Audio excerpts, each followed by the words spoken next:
Hey guys, it's Bumper. Hope you're having a great day today, and if not, hopefully I can make things a little bit brighter.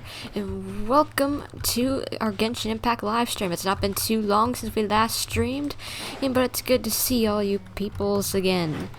And may I just say, I forgot where I logged out, and I was, for some dumb reason I decided to log out right in the boss ring, and just immediately I got attacked by the dendrohypostasis. That was a little, cray. I wish I was, live whenever that happened, but, I was definitely freaking out trying to get away from it. Because I forgot where I logged off last night. Whoopsie! But, anyway.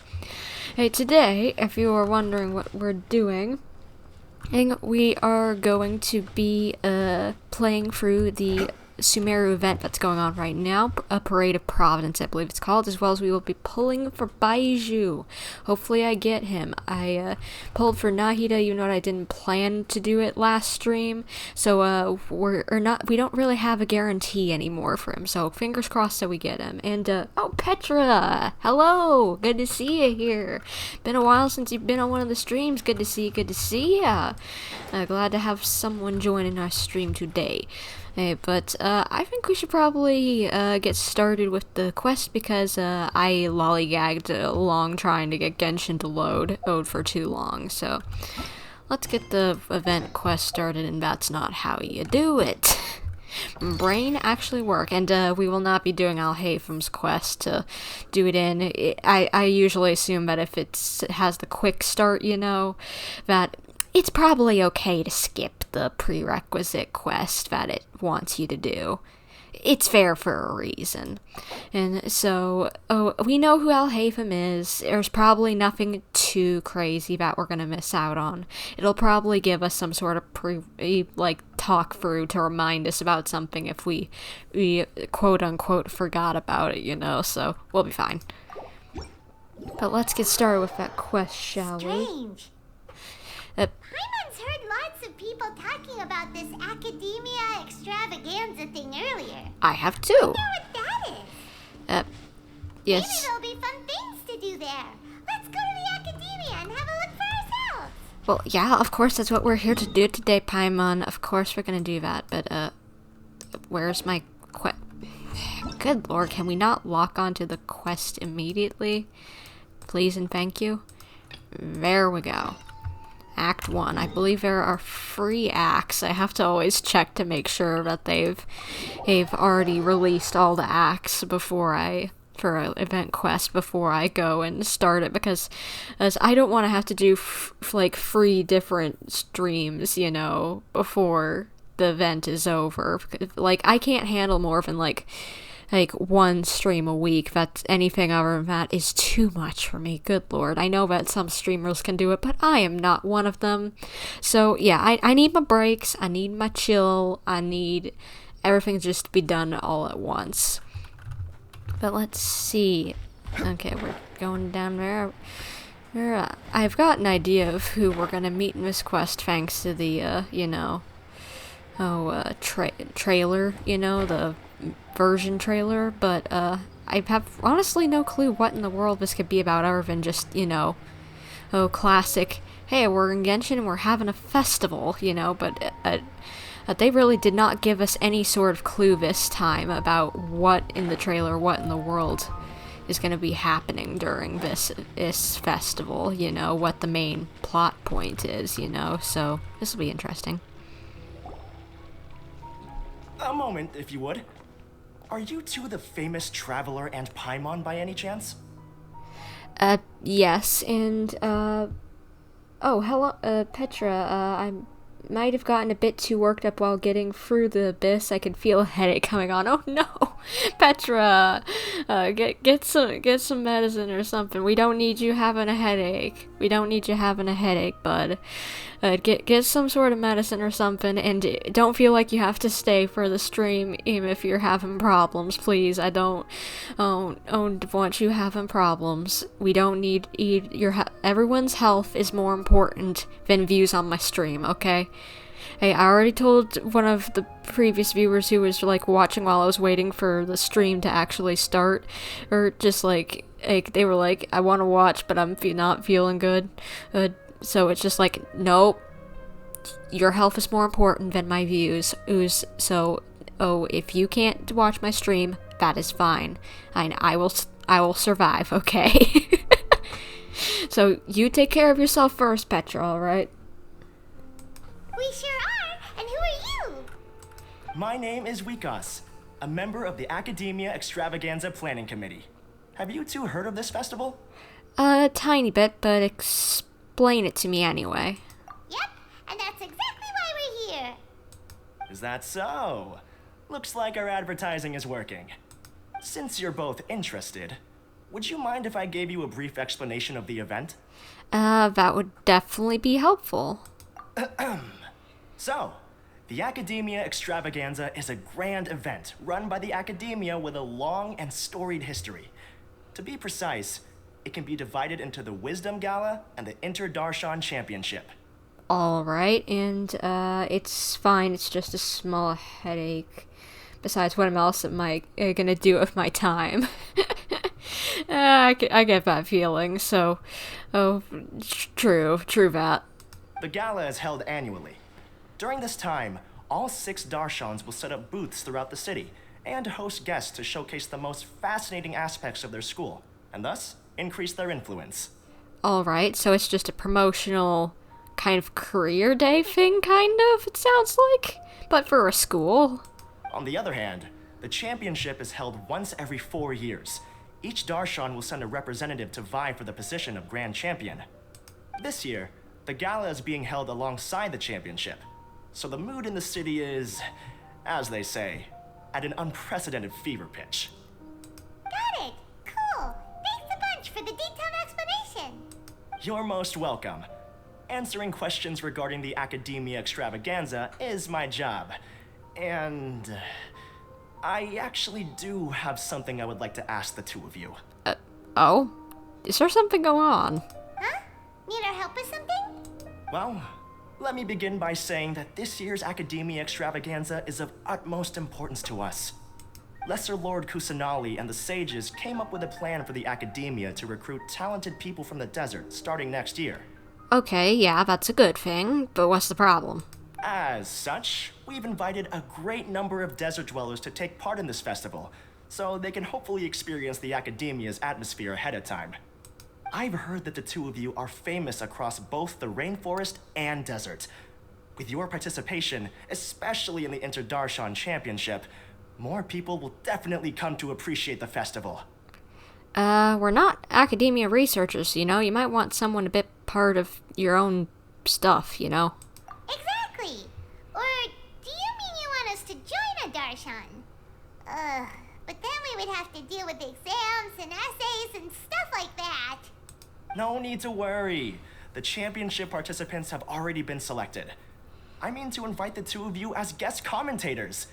Your job will be to observe and record every part of the competition. Now that I can do. I am very familiar with commentating on things. If you didn't know, I kind of have a thing going on, bumper underscore YT. Maybe check it out, my dude. There's no pressure. Just follow each match and enjoy the festival. Aside from that, we'll also prepare some compensation for your efforts. We won't have you working for free. I do like money. That kind of sounds like a sweet deal. What do you think? Who are the participants anyway? You can head over to the festival venue later. An organizer there will introduce each participant. Some of them even might be people you recognize. I'll leave it at that for now. Okay. So, how about it? Would you like to take this commission? Sure, we'll give it a go. Wow, having fun while getting paid? This sounds awesome! Of course Paimon likes this, getting paid. Hey, she always wants her money and food. And hello, wow, we've got a little group of people, nice. The main event venue is at the outskirts of the Citadel of Regzar, and the organizer you're looking for is Karina. Tell her the situation and she'll get you set up. Alright, sounds good. Commentator for the Inter-Darshan Championship or whatever the heck this is. Sounds like I can do it, so no problemo. The championship is going to begin soon. I wish you a good experience serving as commentators. If you have any doubts, come find me anytime. Alrighty. Alrighty, off we go! Why do sometimes me and Paimon say the exact same things of... Like, I can't tell you how many times, like, I've said, okay, let's go, and then she'll say, okay, let's go, and it's just like... Do I share brain cells with Paimon? It's concerning me at this point. I like Paimon, but she's not always the smartest cookie in the jar, you know. So that concerns me a little bit. Oh my gosh, it's getting concerning. I'll leave it to I have weird luck rather than needing to be worried. Let's see, anyone down here we recognize? No, not that I see.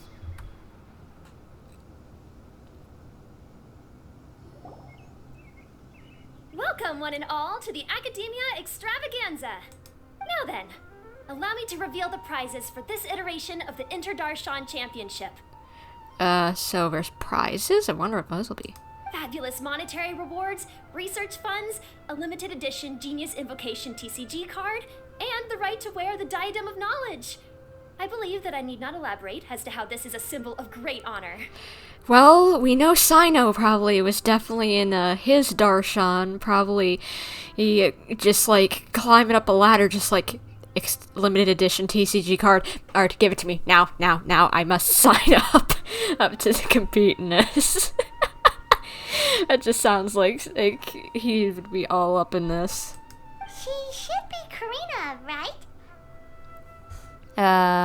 Yeah, I'd imagine. Looks like she's in the middle of something. Let's wait till she's less busy, then go introduce ourselves. Alright, and it's just that you have said brain cell most of the time. Maybe that is the case. I've stolen Paimon's brain cell most of the time. That's why she says such silly things sometimes. The Diadem of Knowledge. What a perfect work of art. Every time I see it, I feel like I'm losing myself in its beauty. The one who proves fit to wear it must be a rare genius indeed. Like, I get that it looks nice, but I wouldn't say that it's like, incredible. I believe that most of you have already seen the Diadem of Knowledge or have heard tales about it.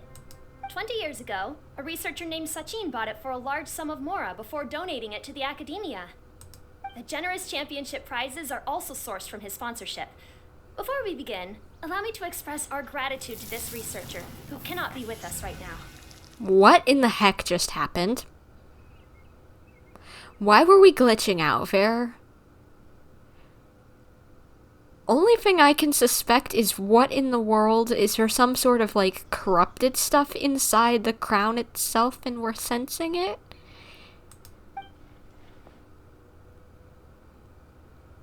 Things can only get worse. Things can only go from bad to worse. Who are you and what in the world is this place? Human nature begets conflict, and conflict begets ruin. From the beginning, the seeds of wickedness have been. Hey, stop spacing out! Paimon, this is a bit more important than me spacing out. This is what in the world is what in the world happened? Paimon called out to you, but you didn't respond. You okay? Did you stay up late without telling Paimon? No, I saw something. All right. I'm sure we're all more than ready for the championship to begin. Now then, let's invite our 6 Darshan representatives to the stage. Our contestants are... representing Amorta, Tainari! That's cool, they get their own little thing. Oh, that's cute, I like that.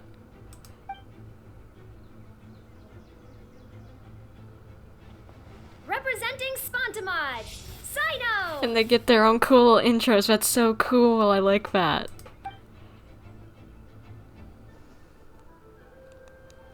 Aww. Representing Rotawahist, Layla! Be confident in yourself, girl. You got this.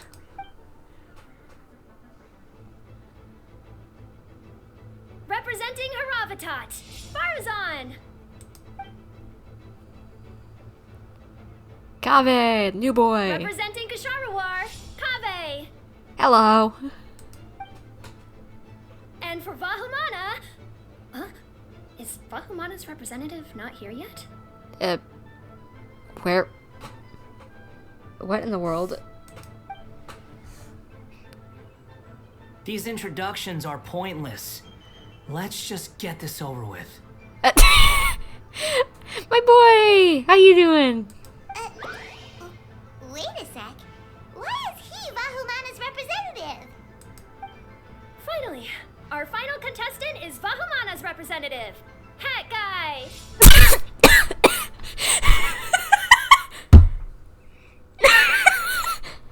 Wait, what? I'm sorry, I saw this on social media but thought it was fake. What? Hat guy.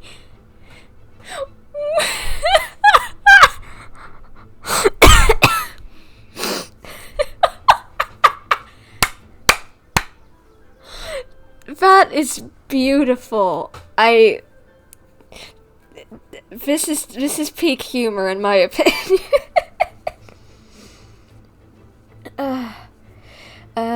Lau, sorry to disturb the flow of the stream, but I'll be leaving to a book fair in a while. Want to do the polls now? As soon as this cutscene is over, yes, we can do the polls. Oh, so that's Hat Guy. I think I've seen him before. Is that his in-universe canon name? Please don't tell me that's his in-universe canon name now. You know who he is? I've heard that he's a researcher from a different country who nominally belongs to Vahumana. Word is that he's written a lot of political analyses. Okay. His manner of speech hasn't made him popular amongst most other Vahumana researchers, but his comings and goings are quite irregular, so he doesn't interact with others much. Sounds like him. Aside from his more controversial aspects, his perspectives are considered quite incisive. Vahumana has seen a dearth of new talent lately, and some of its existing ones are not currently at the academia, so I suspect he might have been their only option. Alright. Sounds like Nahida probably just plopped him in there. It's just kind of weird. He doesn't seem like the kind of guy who'd participate in competitions like this one. I'm quite puzzled too, but maybe Nahida had something to do with it? Now that we have our 6 contestants, the championship will soon begin. Who will triumph this time around? Hold on to your hats, because we're all on this ride together. Oh, so pretty, all the butterflies. Huh. We really do know a lot of the contestants. Why has Paimon been having more sound effects than usual today? Oh, right. We're guest commentators, aren't we? So figuring out everyone's reasons for participating is in our job description. Yeah, it is. Good thinking, Paimon. Thank you for using your one brain cell. Let's go ask them when we go say hi. Especially him. Paimon still thinks it's weird that he's here. I imagine Nahida probably got him to participate, just like Mom telling him, go get out and get some fresh air, okay? Okay, I'll go talk to these peeps in a second. We're gonna do some polls. We'll do some polls, but wait, why is a random event popped up all of a sudden? Never mind that. I think I know exactly where we need to go to poll for... Wait, we're polling for Baiju, not Kaveh. What in the world why did my brain say that Kaveh is the 5-star that we're pulling for? Or I was like, let's go here. But that doesn't make sense. And Boo Pharmacy would make sense for... Or Baiju. What in the world is my brain doing? But Lau, if you're still watching, you can join in whenever. And we can do the polls. I'm teleporting over to, Boo Boo Pharmacy. I don't know why my brain said we're pulling for Kaveh. Maybe it's because I not long before the stream started watched someone specifically pulling for Kaveh. But accept it. There we go. Barely made it, but we got it. Yes. But I accepted. What in the world? Okay, there we go. Thank you, game. But I'm gonna let's head over to Boo Boo Pharmacy, or maybe not if the game is deciding to be silly. Hello. How are you doing? Good to see you here once again. And wait, did you tell me that you got Nilu already? I can't remember. But either way, Ace, good for you. Oh, I know you really wanted her, so good for you. But Boo Boo Pharmacy is probably a good idea. I'm just gonna run over there already, even if you're typing in chat. I know I'm being silly. Yeah, my brain can't think at the moment because I made stupid thinking of Kaveh being who we're pulling for. I don't know why, but I did. That's okay that you forgot to tell me you got her. I got to see it now, and that's exciting. That's good for you. You got a character you wanted. A lot. Now the only character you like really need is like what Zhongli. I'm staring right at him and I can't remember his name. My brain is being stupid right now. I've been playing so much Star Rail that I forgot you keep on forgetting stuff. If I would play Star Rail myself, but I'm not really into turn-based combat. Yeah, it does look like it has some fun characters in it. And only turn-based combat I really like is Pokemon and Mario and Luigi, series, if you know what I'm talking about. But yeah, I hope you're enjoying that over there. It does look like a decent amount of fun, and if you're into turn-based combat. But I need to do something. Let's pull out Chi-Chi. Because we know Baiju has his little child, Chi-Chi, and he would probably love to see his kiddo, Chi-Chi. Don't rush. So Chi-Chi would make sense to have. So, Chi-Chi, bring us the good luck, please. I'm not that into turn-based Ace Stever, but it's a great game. Maybe I will have to try it out, I don't know, but at the same time, second gacha game that I have to keep up to date with, and it's just like... Okay, but anyway, pulls, Baiju pulls. Let's hope this works. Whew, goodness, I've got like less than 10 pity, no guarantee, and let's see, how many primos do I have at the moment? I've got 10,000 primos plus 9 fates, and I've got some standard pulls that we can get some stardust off of if we run out. So, we can probably get to 90, it'll get it a 5-star, but of course no guarantee. So let's see who we get. Whew, boy. Let's go. Okay, 4-star, and I'm really hoping I get Kaveh, because Kaveh is Kaveh. He's best boy. He's like currently best boy in my mind. He best boy. But okay, come on. Yes, first 10 full, and we got Kaveh. Good for us. My Howl lookalike, who is sassy. He's Genshin's version of Howl. He's sassy. He's a little doofy. Very kind, and it looks quite like Howl. I love him. He's my Howl lookalike in Genshin, and I love him. If he's any good, I'm definitely building him 100%. But let's get another 10 pull. Ooh boy. Okay, 4-star, but it could still have something good in it. If I wasn't paying attention to who else was on the 4 stars for this banner, but I think Fischl is, if my brain is remembering, so that would be nice to get some cons for her. I've been using her a lot recently. She's been very helpful on my main team. Candace, okay, she's not great, I don't really use her, but if I ever decide to build her, more cons towards her, and hey, more Stardust, so I'll take it. Always like more Stardust, because that means more pulls towards the main 5-star. Okay. All your sleepiness into it? 10 pull. Oh boy. It's now flying 4-star. Oh, I thought I was going gold. Dang it. I was about to start freaking out. Please. Baiju, your little child Chi-Chi is here waiting for you. Your little precious Chi-Chi is waiting for you. And never Kaveh! Nice. Hopefully, I'm hoping that if I get a bunch more of him that he's actually good, because I kind of want to build him. He looks kind of interesting and fun. So yeah, fingers crossed that people figure out, yeah, he good. I know nothing. I know nothing about how good some of these characters are half the time until like a month later, you know what I mean? I'm not the person who knows whether a character is good or not, unless someone tells me. Or the internet tells me.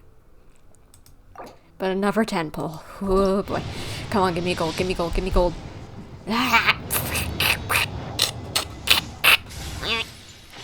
Come on. Give us something good.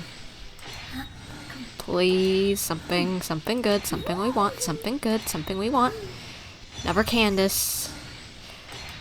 And maybe another 4-star shoved in there? Nope. That's okay. But yeah, can't we get some officials? I think I'm close to, I think I'm like on C3. It would be nice to get some more of her. Or I'm somewhere like there on her. So it'd be nice to get more of her, but we really want Baiju. Baiju's the thing we want the most. So Baiju, come home. We got Chi-Chi here for a reason, and Zhongli, you're kind of friends with him, kinda. I'd assume you got along well in the Archon quest, so I think you're friends. I don't know, whatever. Anyway, Temple, come on. Ah! Come on, Baiju. And move like that. Yep, that's it. Please, give me official. Candace, I'm tired of seeing your face at this point. I'm glad I'm getting the Stardust, but at the same time, I'd rather have it on official. Please, for the love of Pete. Because I don't really think you're that good, and I don't really have any teams that you would fit in on well, I don't think either. Let's go somewhere cooler. Okay, come on. My string. Please, Baiju, I'm begging you. You're killing me here, Baiju. You're killing me here. Come on. Please give me official. Please. Seriously. They better make someone at some point who I want, who needs the bell, because, like, or it would be good on them, because I do, this weapon is so stupid. Maybe give me a character to make up for it? No? Ugh, come on. My luck can be so bad sometimes. Last 10 pull, I think. Oh, gosh. Okay, we'll go through the last of the primos, and then we'll do some standard wishes. Thank you for at least giving me official.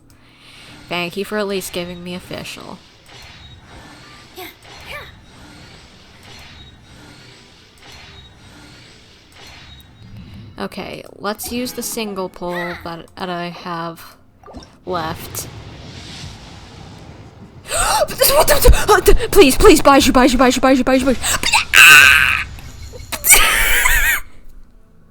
got him! We got Baiju! Last Baiju knew he wanted to create some hype. This sassy boy wanted to create some hype! And he did it! 4. Oh 2, my gosh. 2, 3, Oh 4. Oh my gosh.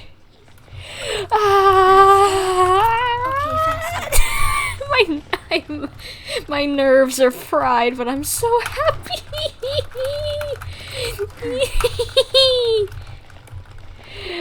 You gotta start coming to my world for those polls. What? Do you have better luck, it seems, or what? What else did you say?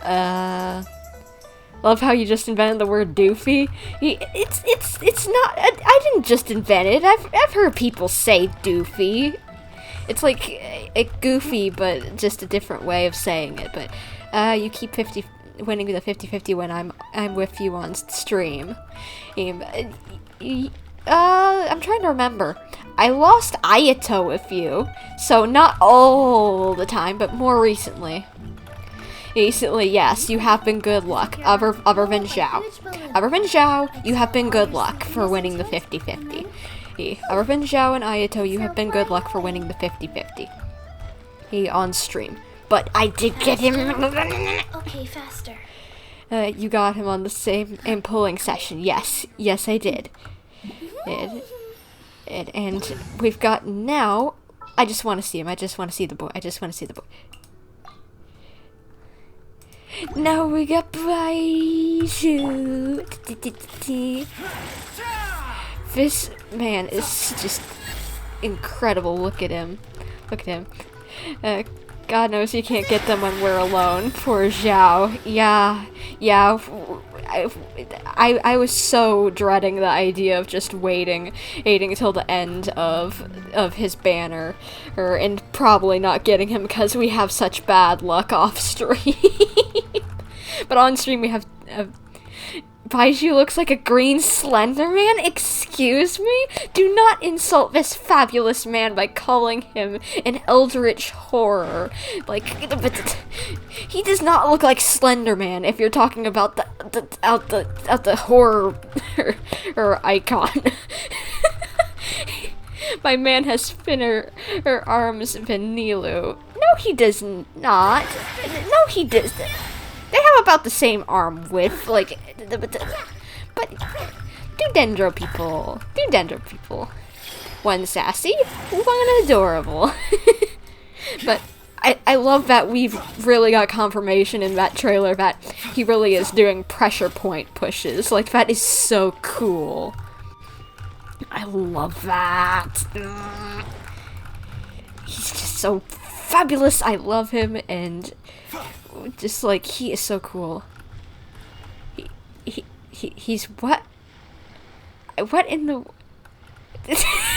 censoring you needlessly.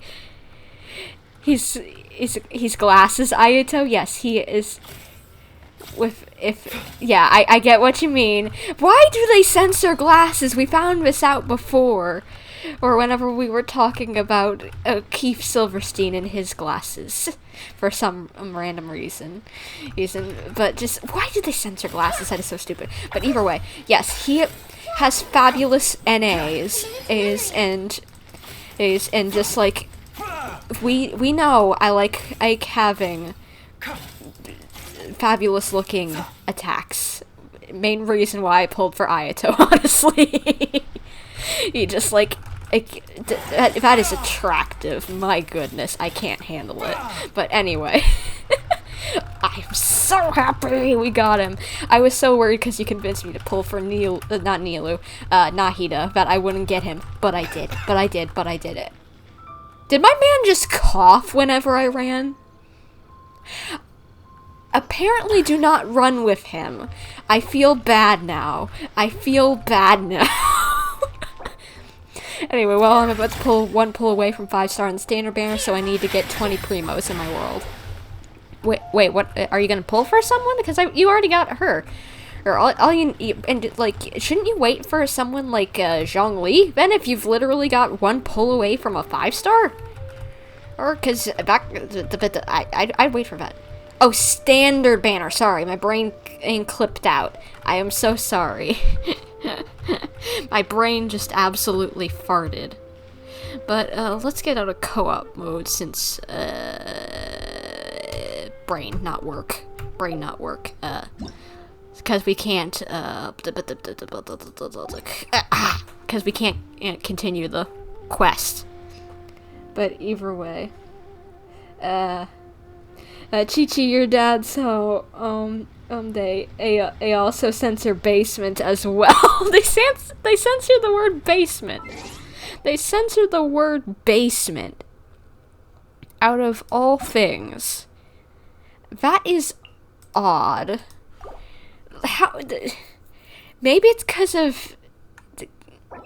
Oh, my brain just realized why. But just think about what a combination of letters is in it. If you don't, I'm not going to say the word because we are family friendly around here. But you can probably, it has to do with Tushy. Has to do with Tushy, okay? You can figure it out. You use your brain. But anyway, we've got Baiju and I'm so happy. Figured that out yesterday with your friend, and it's so funny whenever they censor things just because it contains something else. Use something that can have context, okay? It is within another word. It is not being used inappropriately, okay? Seriously, but I guess it is a Chinese company, so they might not know all the same things. Yep, basement is apparently censored. Thank you, Lau, for pointing that out. That is so weird. That is so weird. But I am so happy we've got Baiju. My goodness, I am on an emotional happy high over here. Goodness, I am so happy. You know the filter is bad when you realize that there are bad words in normal words because of it. Yeah, it's very true. Very true. But can we get back on the main quest? Go to quest. Yeah, navigate. Thank you. Okay, so, right, we need to talk to peeps. So let's get back to that. But oh my gosh, my brain can't fathom that we actually got him on that last pull. Like, not that we didn't have Stardust in the ready. We had Stardust in the ready to go, and we still had some standard pulls to grab some Stardust as well. But this is bonkers that we got him like that. That is wonderful. Hello, buds. Good to see you again, and I'd imagine you have your new VA.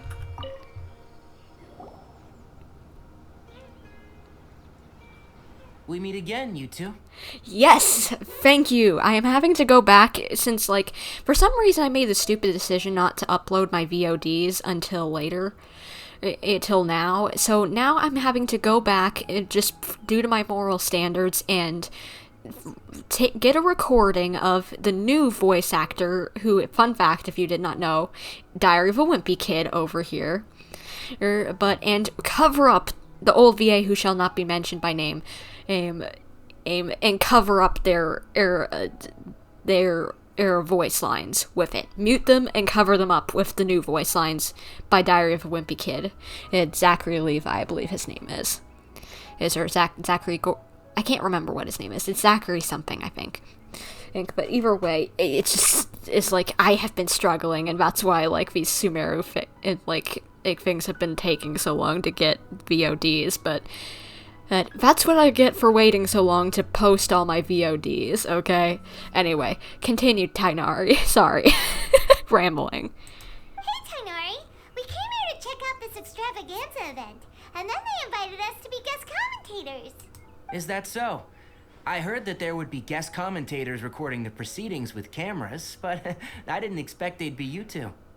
It's a pleasant surprise that you're visiting Sumeru again while I'm still on leave. When everything comes together perfectly like this, I call it the biryani factor. Okay, what does that mean? Because it's always rice to meet stew again.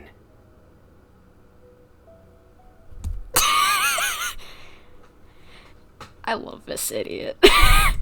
Oh, come on! It's funny. It's stupid, but it's funny. Oh my gosh. So, Tainari, you're representing Amurta, and Cyno is representing Spontamod. But haven't you both already graduated? Can alumni also take part in a competition? Good thinking, Paimon. Brain cell activated. I had wondered the same thing. When I was told the news, I was actually more shocked than you are now. I think you should post them anyway. The old VA doesn't represent the character. I know, but I don't want someone who's possibly gone through something to have to think about the mental association with it. I get that, but this is my opinion. I know that certain things can bring back memories, you know? Oh, from, like, not that I've had to experience anything horrible, but just, like, I know from certain things that certain mental associations can happen that aren't exactly pleasant. And so it's just, like, just to be nice. I will, I think I'm eventually going to unlock all my unedited VODs in case anybody wants to watch those, so I guess if someone really wants to hear the whole VA, they can, I'm gonna edit them just to make sure that no one has to listen to him if they don't want to. You know, it's just how I feel. You can have your own opinion, of course, but that's just how I want to be with this. Just for the sake of others who don't want to have to listen to them. I later found out that anyone who has been a part of a particular darshan has the right to participate. Graduation status has no effect. So that's a rule, huh? There are some restrictions, though. For example, sages cannot participate. Any given person can only participate in one instance of the championship, and so on. Alright. That's right. Also, there are 2 methods by which the darshan representatives are chosen. One is self-nomination, and the other is to be recommended by over half of one's darshan. Alright. You must have been a case of the latter, Tainari. I heard that quite a few of your juniors petitioned for your candidacy. Sometimes I wish I could clap a few of them over the head and tell them to spend that time on studying instead. Can you refuse? Well, you can, but after some consideration, I realize this could be a good opportunity for me. Next month, we're having a public lecture on ecology at Gandharvaville. If I participate in this event, I might be able to utilize its popularity to promote the lecture. Good thinking. I'm not that concerned about becoming the champion. Unlike someone here. And if I had to make a bet, it's because of the TCG cards he wants to be champion. So, you volunteered yourself, Cyno? Yes. I'm using the last of my leave for this. When I heard that a limited edition Genius Invocation TCG card was one of the prizes, I signed myself up. I knew it. This year's card is a rare one indeed.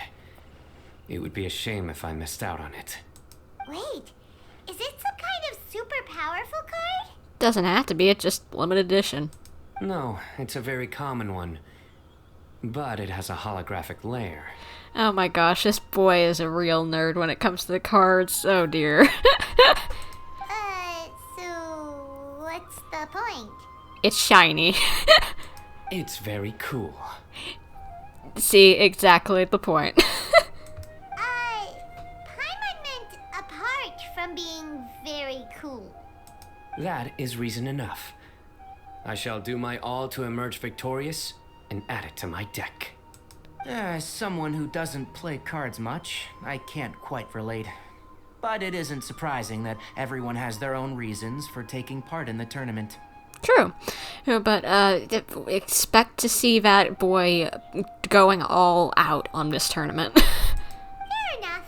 Alright, let's go find someone else to question. Yep. Let's see, I think I saw a group of 3 people. Wait, what? You got Skyward Pride? Aw, it's I can't remember which one that is. Is that good?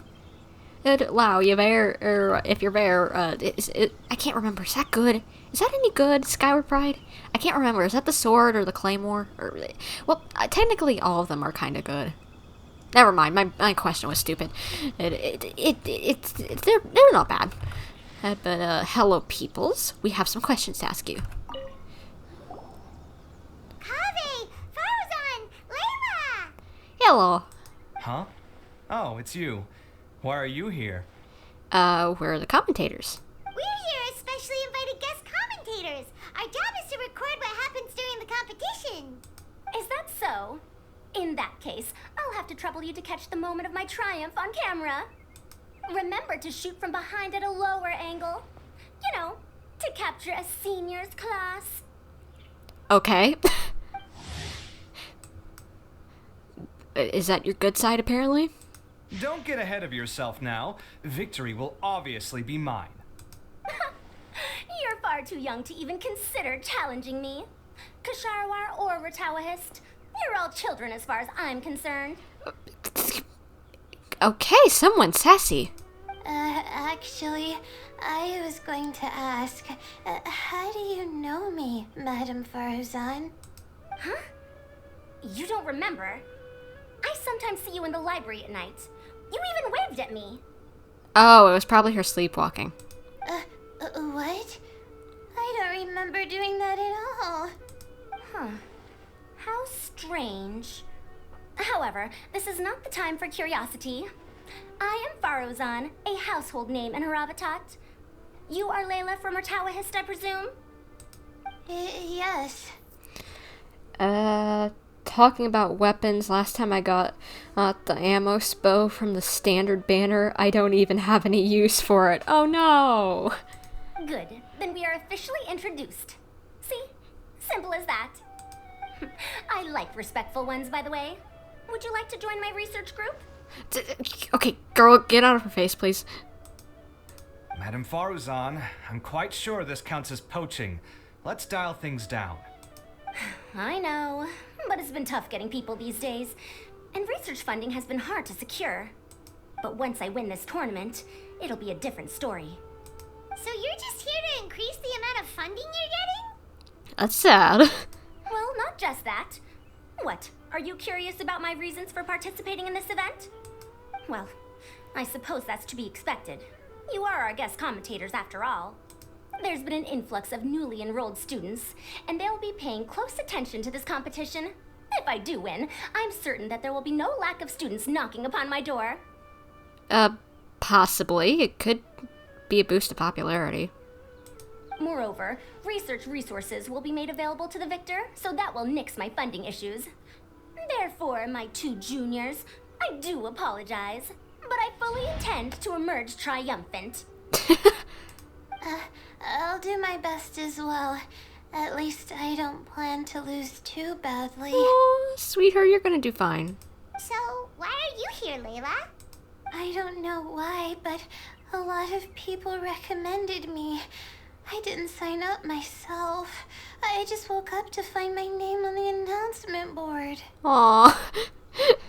I bet that's gotta be a little scary if you're shy like her.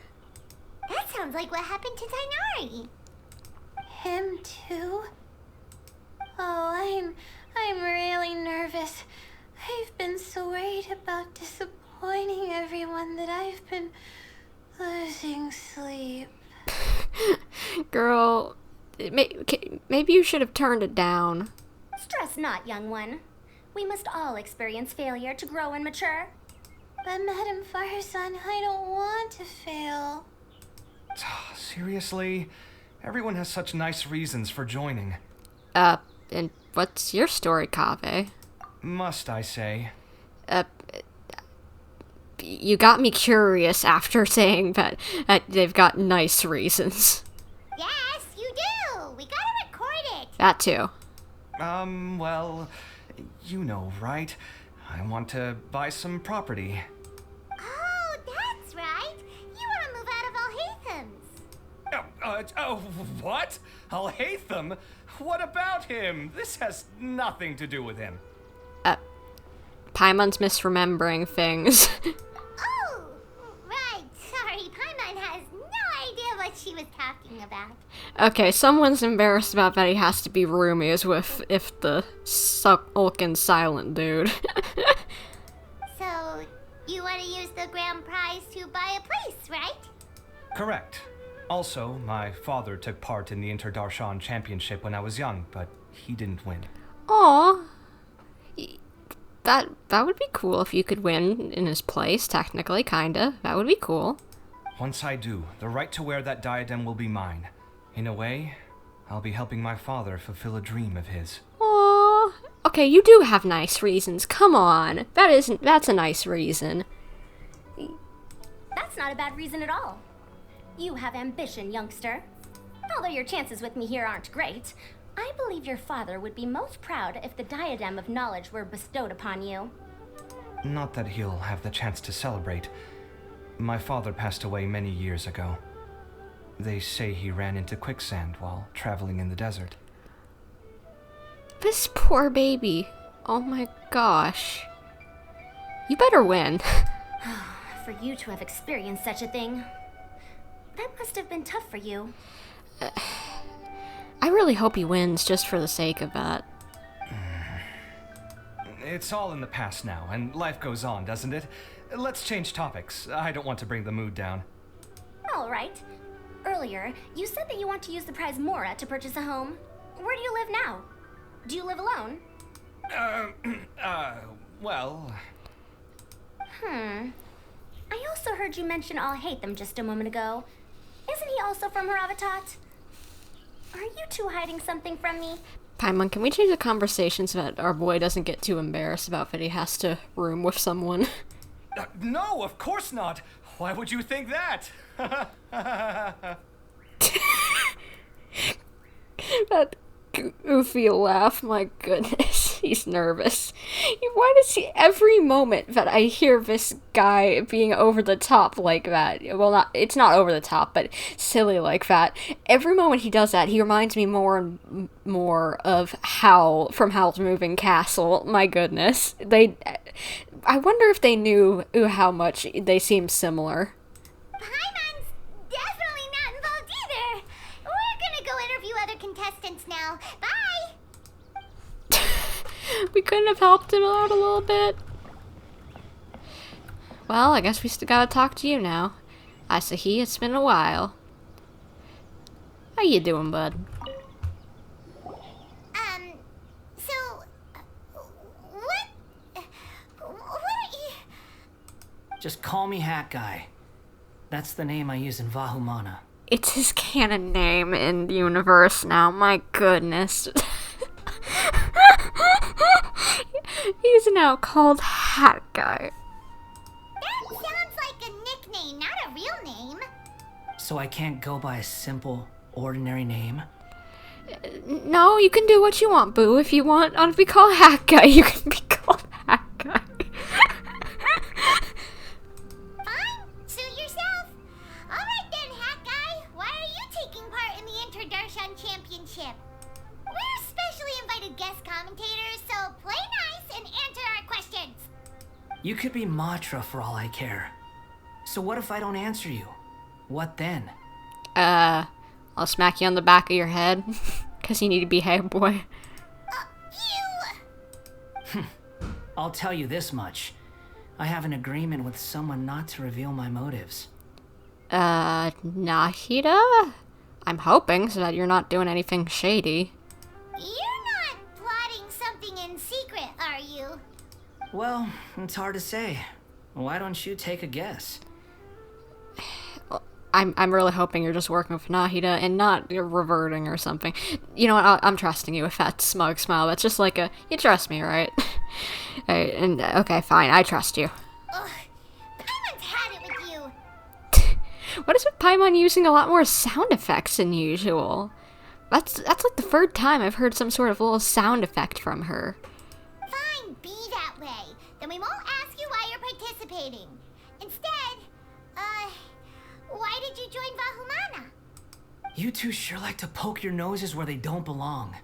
If I don't say anything, are you going to annoy me to death? Yes, just tell us.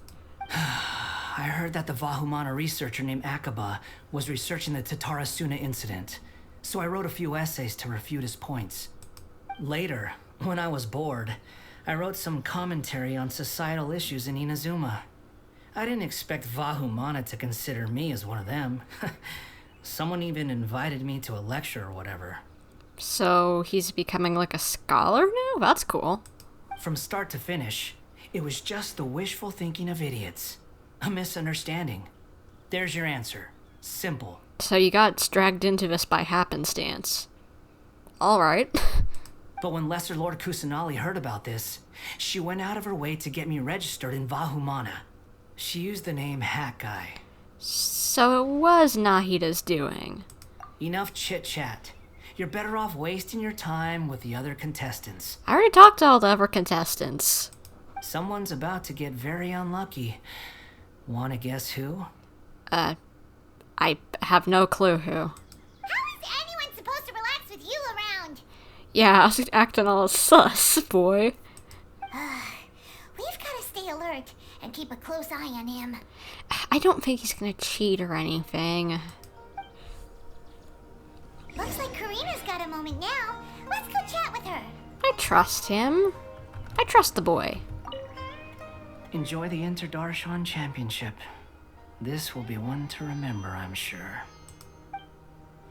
If anything, I'd wonder if he's keeping an eye on things, making sure that maybe Fatui don't get involved.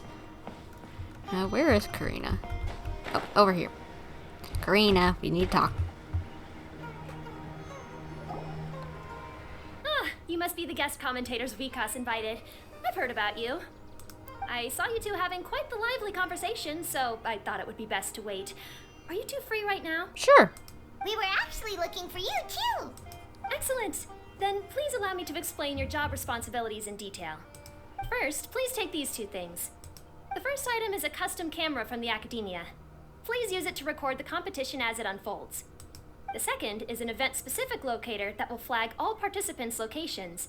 It will also sound when one of them completes an objective.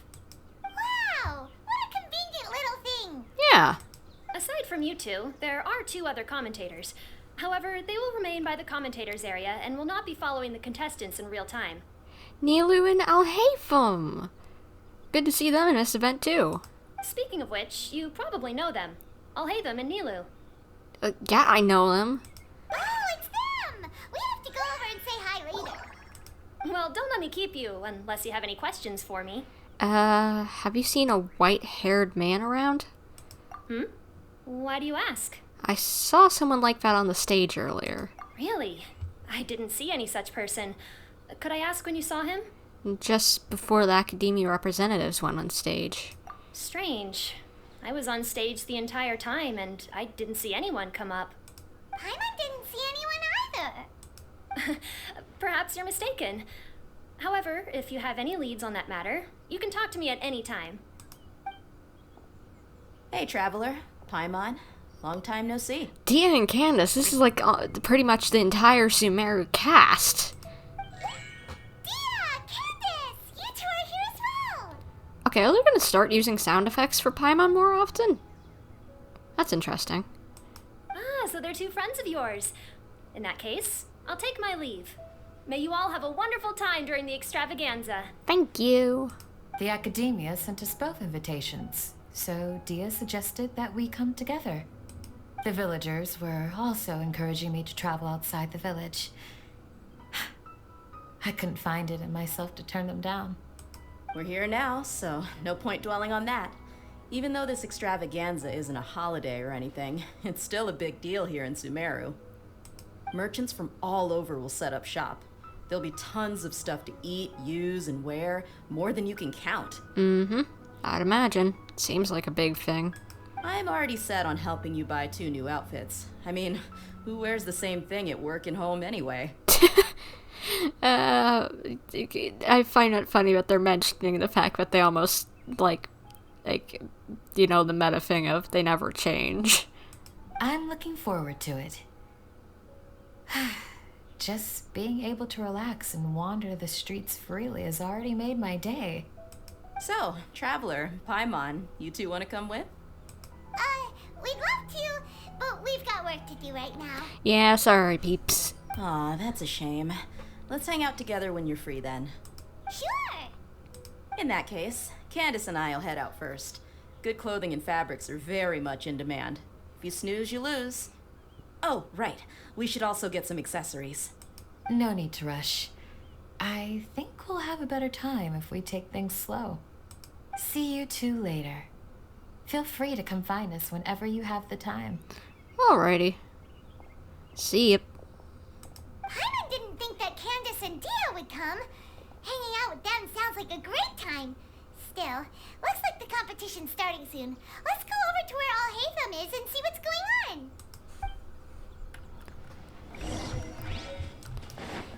Hello.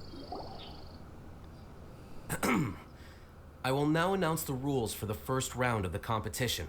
Please listen carefully. During the opening ceremony, Academia staff released several cages of butterflies, and many of them are now fluttering within Sumeru City. Amongst these butterflies, 3 of them will be special swift flies. They have a different appearance and also fly a little faster. Your objective this round is to find a Swiftfly and bring it to me. 3 points will be awarded to the first participant to return, 2 to the second, and 1 point to the third. So they gotta go on a butterfly hunt? Alright, so that's what that was for. That is all for the first round. Should you require clarification on anything, please ask any of the other staff. Alhaitham's all business all the time, huh? Mm-hmm. Good candidate for a rule setter. That said, how did he get picked to be a commentator? Paimon's kinda curious. Finding 3 specific butterflies in a place as large as Sumeru City sounds rather improbable. If these Swiftflies behave anything like regular butterflies... They'll be around flowers. I'm off. It will take some time to search every corner of Sumeru City. Huh? You're going just like that? Yeah, because he wants to win. A champion walks the road to victory. My dear Kasharawar Jr., I have a plan. How about some cooperation between you and me? Cooperation? Looks like everyone's got their own plans for this, Tuffy. We're supposed to go on stage next, right? Let's wait and see everyone's reactions first. Alright. Huh? Wait a minute. Look, he seems to be observing the other contestants just like we are. Maybe he's listening in on their plans so that he can get the snap. We were right not to let our guard down. He's not going to do anything bad, Paimon. If anything, if not, he'd probably setting him up to go into this contest if I had to imagine. And maybe... maybe he's looking out for problems. Do you remember those things we made previously? Huh? You mean... It's time for them to shine. It looks like Faruzan and Kaveh have some secret plan. Oh, hello there. Madame Faruzan and I are discussing how... Shh! Hush now! The walls have ears around here. We should keep it a secret for now. But you'll find out what we have in store soon enough. Come now, let's go. Before the others act. All right, there's no time to lose. We're off to make our preparations. See you later. Alright. This is basically what I'll need. Do you think you'll have any difficulties? Wait, can you get help from Kale? I have most of the reagents with me, and I can buy the rest. Kale, you're here too! Kainari, you have a master plan ready? My hypothesis is that the Swiftfly's morphological variations won't significantly affect their fundamental nature. So I'm planning on using this to lure them out. Okay, I'd imagine like some sort of super sweet pollen or something. Of course, I could be wrong. Every mutation opens the door to new possibilities, especially when they are artificially introduced. Details will have to wait until after the post-experimental analysis. For now, Kale and I are going to buy some reagents for our experiment. Alright, well, see you later. Alright. Are you really allowed to have Kale help you out? I guess so. He doesn't really seem like one to break the rules. Okay, see ya! You okay, Layla? Hey, Layla! You look a little worried. Yeah, I have no idea what I should do. What color are these Swiftflies? Do they have special markings? How do they differ from ordinary butterflies? Oh, I can't even figure out these basic questions, and most of what I've learned in the past is completely useless here. Aren't people who research the stars supposed to have some extraordinary abilities? Why not use astrology to solve it? Wait, is he supposed to be helping out the people? Oh, you're another contestant. That guy, was it?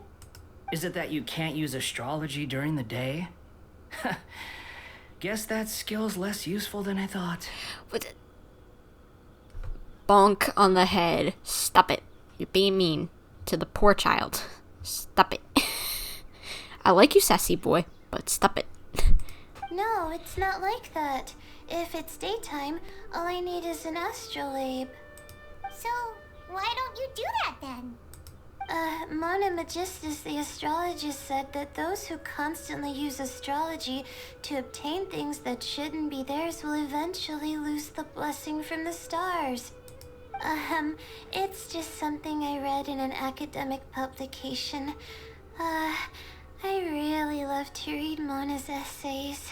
Oh yeah, I forgot about that. She writes for like a publication from Fontaine. I think it's like called the Steambird or something like that. You're overthinking it. Power is just a tool. It just seems to me that you don't have the resolve to win this. Well, suit yourself. Wallow in your immature ideals if you like. Is he testing her or is he just being a sass? Again, I like him, but he's being mean to her. Hey! Seriously? Just walking off after saying a bunch of mean stuff like that? Did I say something wrong just now? No, it's good to have your own convictions and having your own perspective, you know? Thank you so much. I've made up my mind not to use astrology for this. I think I'll just try my luck in the city. You can do it. To be honest, I've always been pretty good at observation, and if I'm fortunate, I might be able to find that special butterfly species. Lord Cyno seems to have found a swiftfly. Come on, let's go check it out. Wait, what? He already found one? Really? Where? The butterfly flew up high, and he's chasing it now. Oh, no time to lose. Let's go see.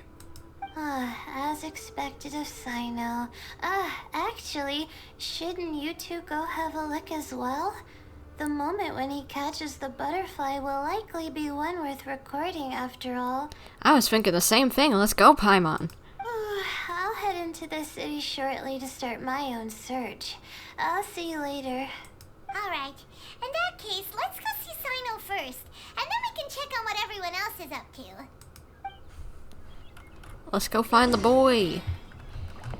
Where is Cyno? Open the map to view Cyno's location? What?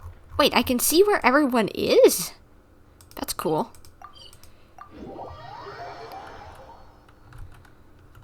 I guess I could run off and talk to the others, but that would probably take too much time. But you know what? Since Kaveh's right here, I might see how he's doing. Are you sure it's alright to release so many? Have some faith. It'll be fine. And not saying that of much importance. Oh, he's up top apparently somewhere. And where's the Wanderer? I saw him around here somewhere. Since I'm already running this direction, might as well find him. Boy, you got some talking to do, explaining why you being so sassy. Let me find a good place to... Good place to what? Be sassy? Be even more sassy than you've already been, boy? I'm watching you, because you need to stop being so sassy to the poor child. There he is. We found you, Cyno! Oh, wait, is that a swiftfly? It's not even a real butterfly. It's mechanical. Stay put. Don't move. He caught it! Huh? Cyno, what's wrong? This isn't what I'm looking for. It's a... Finally, I made it. I heard that you caught a swiftfly, Cyno. Mind letting me see what it looks like? Hold on. Isn't this the mechanical bait that I released earlier? Why would you catch that instead of a swiftfly? Oh, so that's why it looked like a toy. Wait a minute. If we consider this from a different angle, isn't it a good thing that the bait you made was convincing enough to fool even Cyno? You released bait? That's right. During a previous interior design project, I felt that the artificial flowers on a wall were a little bland, so I decided on placing a few moving mechanical butterflies to add some pizzazz. In order to make them both small and nimble, I consulted with Madame Faruzan. That's a cool idea, actually. Making little mechanical butterflies to put in some flowers to make them feel a little more alive. That's cool. Not long ago, the two of us took all those mechanical butterflies and released them into the city. Why would you do that? Need you even ask? Young people these days really do need to get out more. Have you never played that game where you place strips of paper on a bamboo pole and wave it across a field of flowers to attract a whole kaleidoscope of butterflies? No, I have no clue what you're even talking about, Farizan. And what in the world? Paper strips on a bamboo pole waved across a field of flowers to attract butterflies. I have never heard of that. No, I haven't. Wait, so you're trying to... That's right. The butterflies within the city will mistake our mechanical bait for one of their own and follow them around. As long as we keep releasing and retrieving our bait, we can capture all the butterflies within the city. What comes afterward is just a matter of separating the swift flies from the others. Huh. Guess that's one way to do it. Yeah, pretty smart, actually. Do not underestimate the wisdom of your elders. I had already thought of this method the moment the round's rules were announced. Of course, we also owe much to this fine junior of mine here for making such lifelike butterflies. It seems that Kasharawar has not quite declined as far as I had thought in recent years. Their teaching skills at least seem to be intact. Well, I just stuck to what I do best. The idea was yours. No need to be so polite. Once we capture all these butterflies, we shall split the points for this round. Look, one of them is returning now. Huh? Wait a moment. Are my eyes deceiving me? Why don't I see any butterflies behind it? Yeah, were those just your mechanical ones flying by? That's because there are none. Seems like your plan has hit a snag. Looks like the match continues. I'll be looking elsewhere. Huh. Strange. Has something else diverted their attention? Come, let's search in the direction the bait returned from. We'll go have a look too. So they went... might as well follow the kiddos.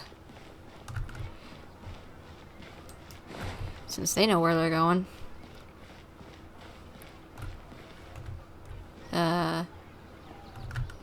You didn't have to stop and think. And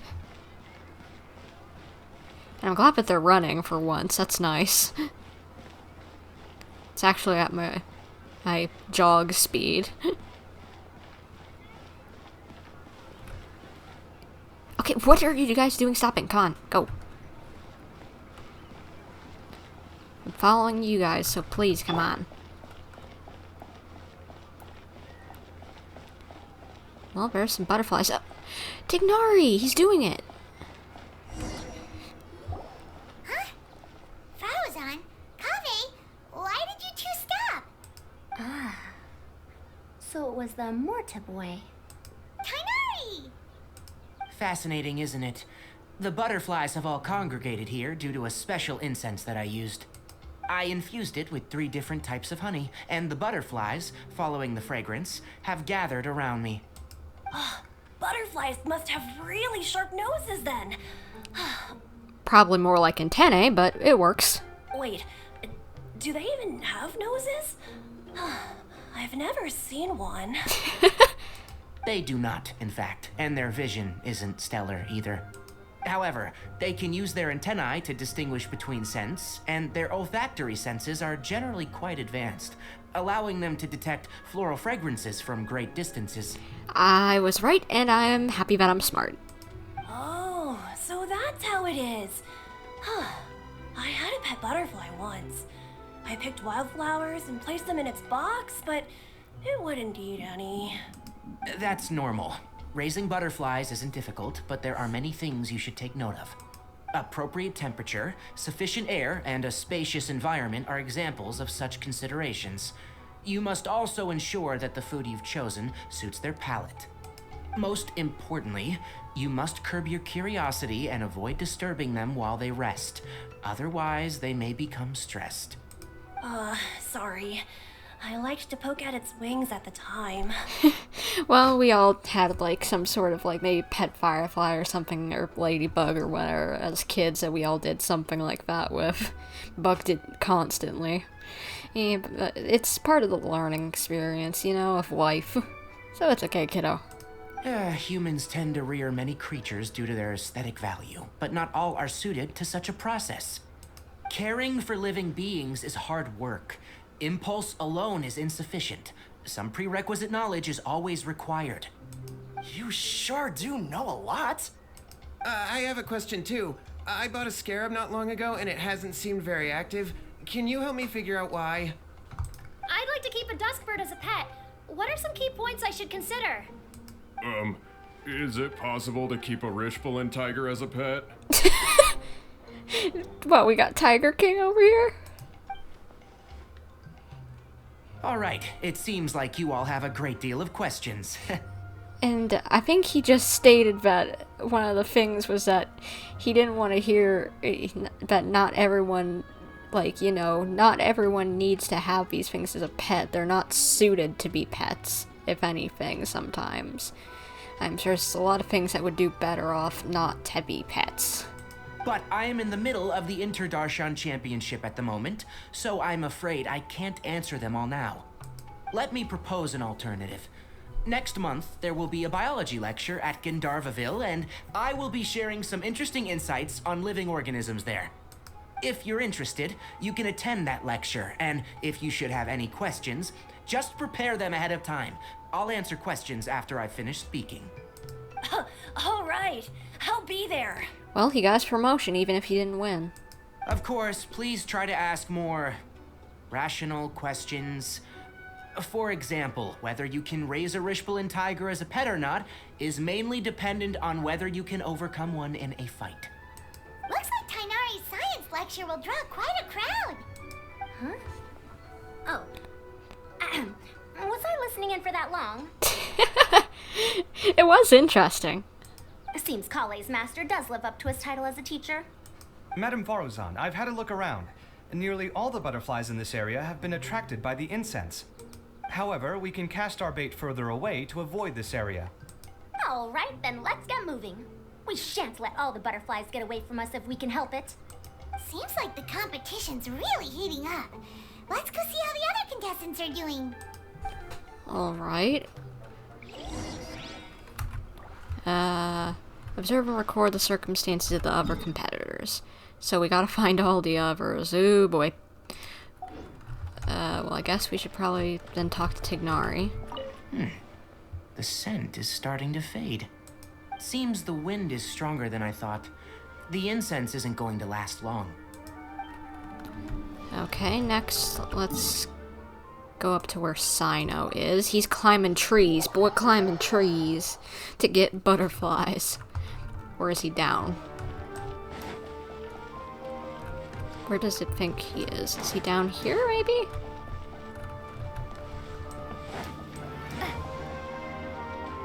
Where is the boy?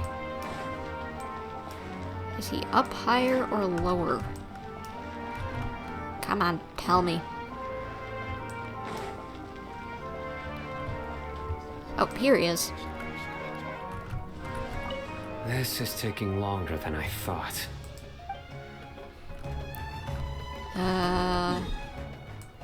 Okay, next up, let's go to Layla. Layla, you find anything yet?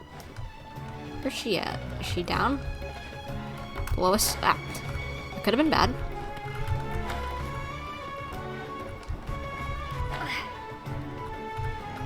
Where is Layla? Oh, there she is. Hello. Layla, how are things going on your end? I've been searching for quite a while now, but I haven't seen any sign of the swiftflies yet. Instead, I ended up catching a few mechanical devices that looked very similar to butterflies. I wonder where they came from. From Farizan and, what's Kaveh. I couldn't think of his name. Looks like Faruzan and Kaveh's devices are everywhere now. I'll keep up the search. That said, I've noticed that a number of butterflies in the city has already decreased a lot compared to when the event started. Probably because the other contestants are coming up with their own ways to catch butterflies. Alright, I'll do my best too. Huh? What? What's this? Did you find one? Could it be a swiftfly? Oh, what a coincidence. I guess I just need to catch it now, right? Be careful. Oh, please wait. Ah, there it goes. It's so fast! Paimon thought Alhaitham said they were only a little faster. No, come back. You can do it, girl. I believe in you. Come on, Traveler, let's go too. The locator's going off. Looks like someone's already caught themselves a swiftfly. You can do it. I think it's taking her on a trip. Come on. You can do it. You can do it. The locator's going off again. So, someone else finished too? That would mean that the one Layla's chasing is the last swiftfly. Come on, you got it. You got it. Come on. You can get it. Carefully. Carefully. Come on. Oh, come on. Oh, it just occurred to me that we should also get you a makeup box. No, it's fine. I don't think I'll end up using it. Maybe you won't, but it doesn't hurt to have one, right? Come on, just trust me on this one. Wait, is it sitting on her head? Huh? Who are you, and what do you want? Please, don't move. Don't move? Who sent you? Dia. Don't worry, I can handle this. Now, tell me, what do you want? It's on her accessory. It thinks it's a flower. Oh, cute. That little artwork is adorable. I believe she's looking for this. Here, take it. A butterfly? Was it on my head? Oh, you're... It's been a while, Layla. They know each other?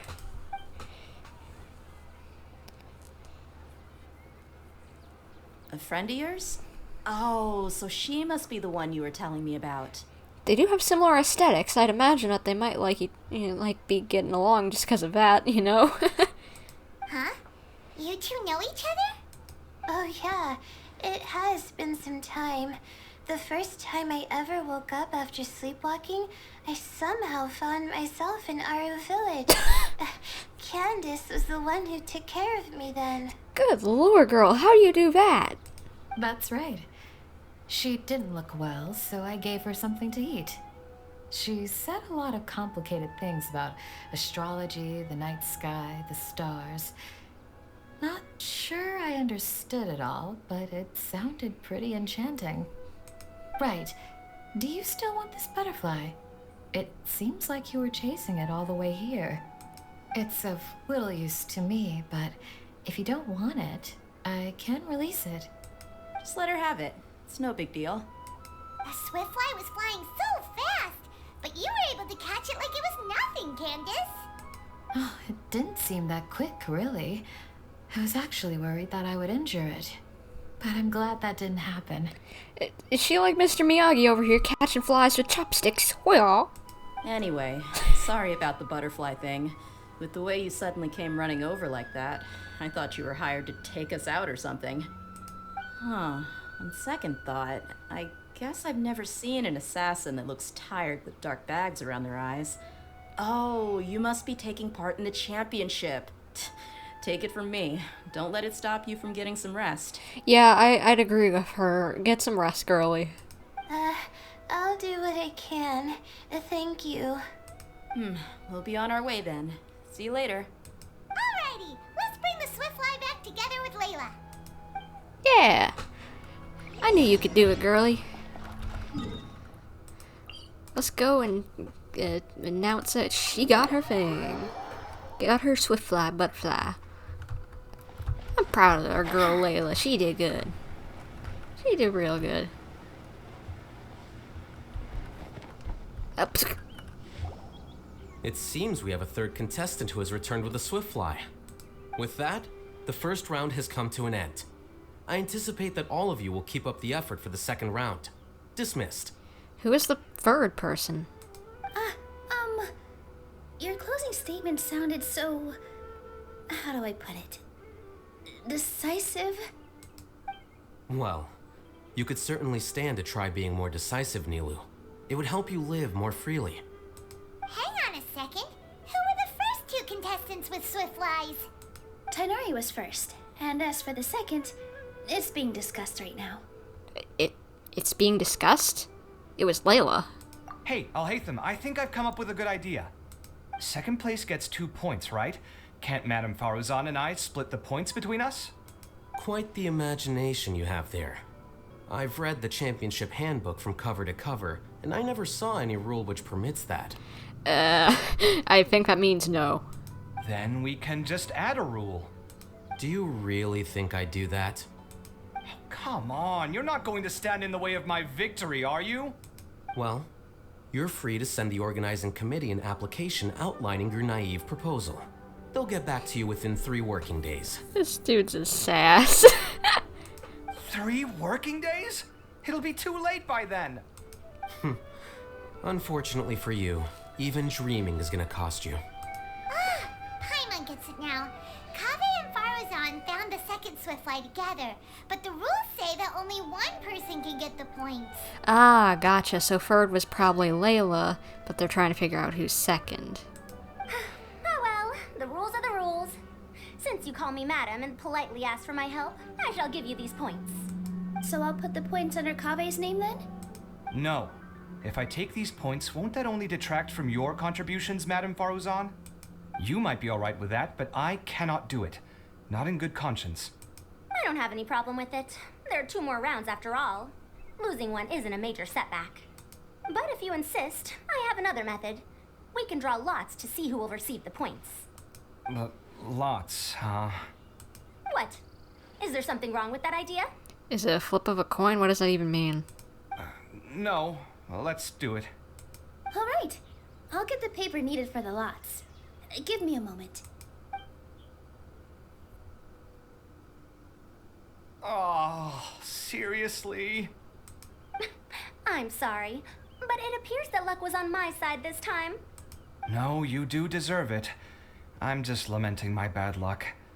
Perhaps that's why my life is rife with troubles. Do we have another Bennett on our hands? Indeed. It's rare to see anyone with such terrible luck be so willing to decide victory via lots. And what would you know about that? We can save bickering for later. Record the points under Faruzan, and that'll finally bring the first round to a close. The second round will be held in the desert. We'll be moving our commentator stand over to Aru Village. Let's meet up in Aru Village once everything is ready. I'll announce the details of the second round then. Alrighty. Till then, you have some free time. I'm off the clock at this point, so it's farewell for now. Wait, Alhaitham! You... He said, peace out, I'm taking a cabana break. Don't be upset, Kaveh. Sighing can carry away your good luck, you know. Oh, so that's how it works. In that case, I'll take in some deep breaths. Maybe that'll help me make up for all the luck I've lost. Kaveh, it's not how it actually works, but okay. It's really no big deal. 2 points aren't enough to decide victory or defeat just yet. I'll win the next round, you'll see. Yeah, you will. Looks like you've managed to pick yourself back up, young man. Good. I must warn you, though, that I'm quite familiar with the desert. You'll have to try your best if you don't want to lose. I don't know why my tablet that looks at the chat keeps on disconnecting from the internet. I don't know why. It's so stupid. I'm no stranger to the desert either. I'll be fine. All right then, that's enough chit-chat for now. I'm going to check the area out. So the current standings are Tighnari in first place, Faruzan in second, and Layla in third. Yep. Guess we should also take a nice break before the next round starts. But where should we go first? I don't know. Why, you two look a little lost. If you're not sure where to start enjoying the Academia Extravaganza, then may I suggest that you have a chat with our boss? Boss? Your boss? Who's that? Do we know them? Well, only the most famous merchant in all of Sumeru, Lord Sangamo Bay. Oh, you mean Dory? Oh, okay. Precisely. Our boss sent me to inform you two that she'll be waiting for you at Sumeru City's North Gate. Okay. And why is she waiting for us?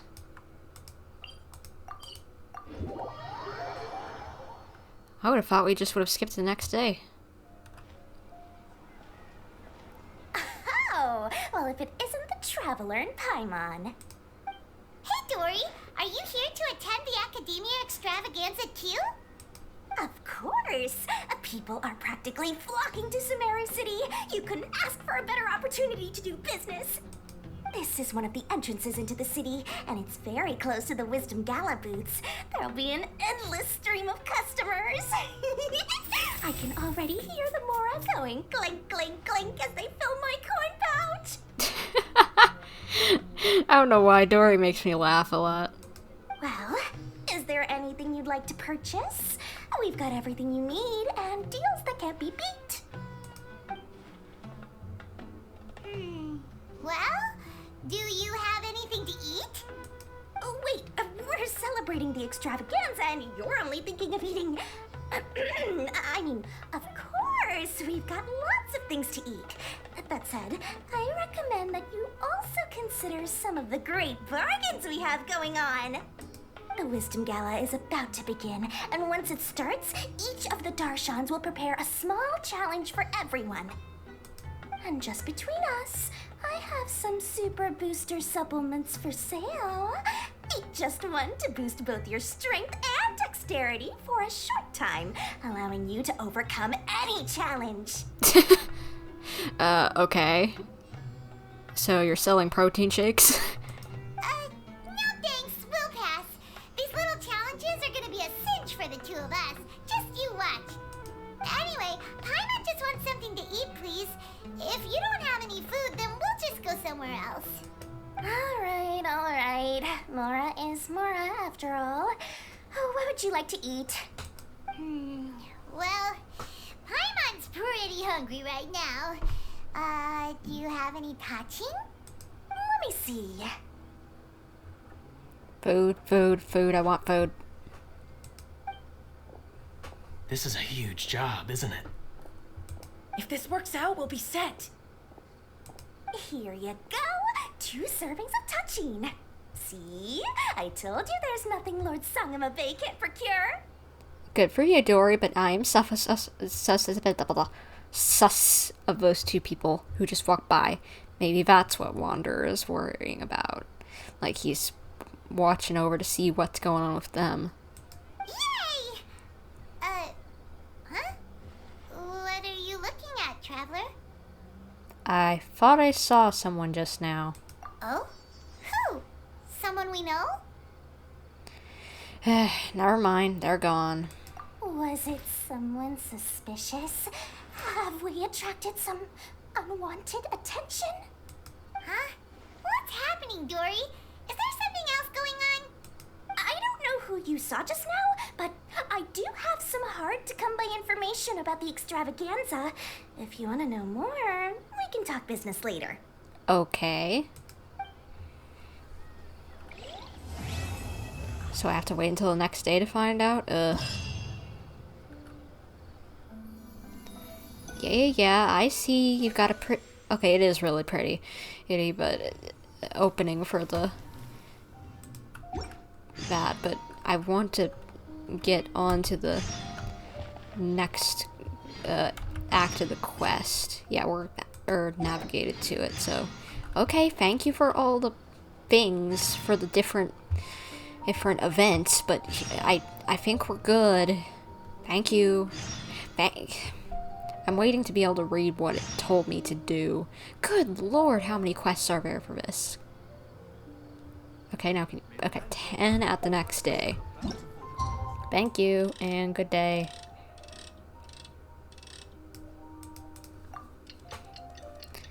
Good thing I didn't have to go around a second time, because it wasn't past midnight. In-game time. Okay, where are we going now? Oh, right, our village. Because that was where the next competition site is. Alright, game, come on. You can load it in Sumeru Desert. I know it's big, but you can do it.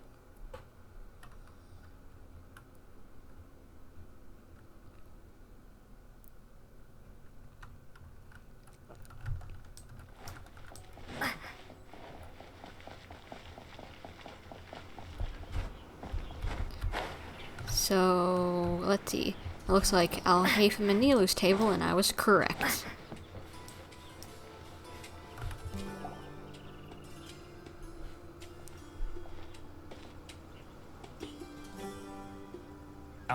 Is it me, or are the bags under your eyes even darker than during the last round?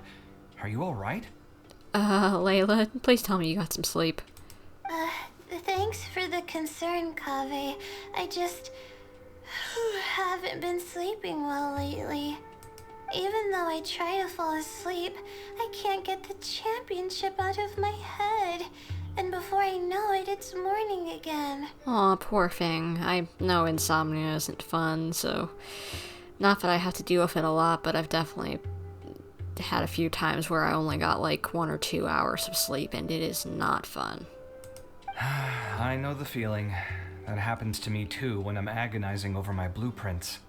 Do you have any tips for dealing with that? To be honest with you, no. You could say there are many things that don't have a quick fix and can only be endured. I suppose you can think of it as something akin to an illness. Sometimes there's no effective cure, so you just have to let things run their course. I don't know what's stressing you out, but I can feel all the anxiety and pressure coming from you. The next round's about to start, so chin up and do your best. Oh, okay. You do your best too. Poor thing. Get some sleep, I hope, next time. Looks like everyone's here. I will now explain the second round to you all. There are 3 ley line disruptors buried in the area around Aru village.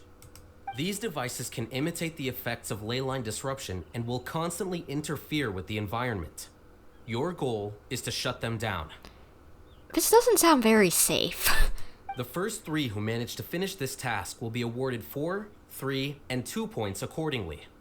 Note that each person may only bring a set amount of food and water with them, and that leaving the designated competition zone will result in disqualification. I have a feeling someone's gonna get disqualified. Well, what do you think? Want to team up again? I shall consider letting you have the points on account of what happened in the previous round. That's all right. I've been here many times, and in any case, machines are one of my specialties. I doubt this will be particularly difficult. It's good to see such confidence in a youngster like yourself. I also happen to be well acquainted with this place. Let's see who will find these devices first. I bet it's Kaveh, because he needs to win this. But aside from us, you should remember that there's a favorite for champion. We must be careful of him. Let me guess. Cyno or Tignari, because he already got a point? A favorite to win? Who is it? Shh, not so loud. I mean that boy, Tignari. He took first place in the previous round, and if he does so again this time, we may as well declare this competition over. I don't think he's gonna win, mainly because he hates the desert. That boy knows a great deal. Perhaps he might yet follow the trail of some desert creature to the devices. That's true. It does look like his odds of winning are pretty high. I feel like you were gonna have a I hate sand and heat. The sand gets everywhere, it's coarse, rough, and irritating, and I hate the heat. It makes me fall over, yada yada. Sorry, I had to make a Star Wars reference since it is May the 4th, and I made the stupid decision to not stream something Star Wars related on May the 4th. Which, the reason why I say it's stupid is because I feel like I'm committing sacrilege to my favorite fandom. He already has Kaveh, who is an excellent pupil. If he were to win this round as well, then wouldn't we just be letting him have all the fun? As his senior, it's my solemn duty to prevent such an inequitable arrangement from happening. I'm off.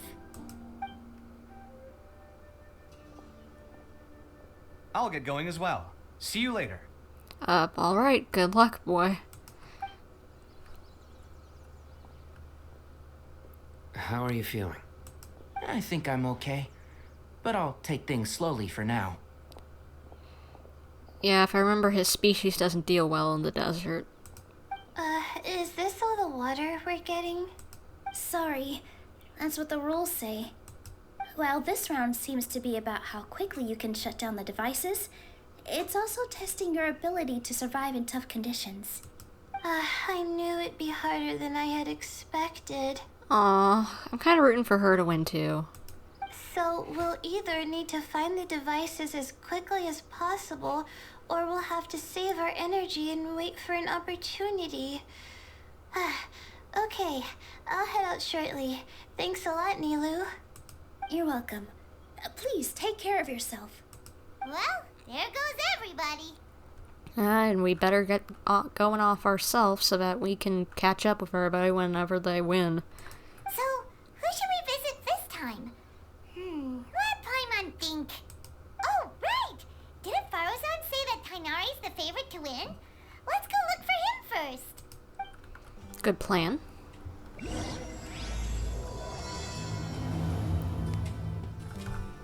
So where's the boy? He should be on the map. So he's out there somewhere. I'll say hi to Cyno while I'm already up here, if he's up top rather than down below in the caves. Cyno, you here? He might be around the corner. Well, he's up there, just as I thought. And since I'm here, I'll grab some scarabs since I think I used some for something, even though I have Cyno, which is just annoys me that just those scarabs and some other things are so hard to get. The sun is especially intense today. I hope Tainari will be alright. Probably not. I should go check on him. Well, I'm already heading that way, so I'll check on him. That's who I'm going to see, so don't worry.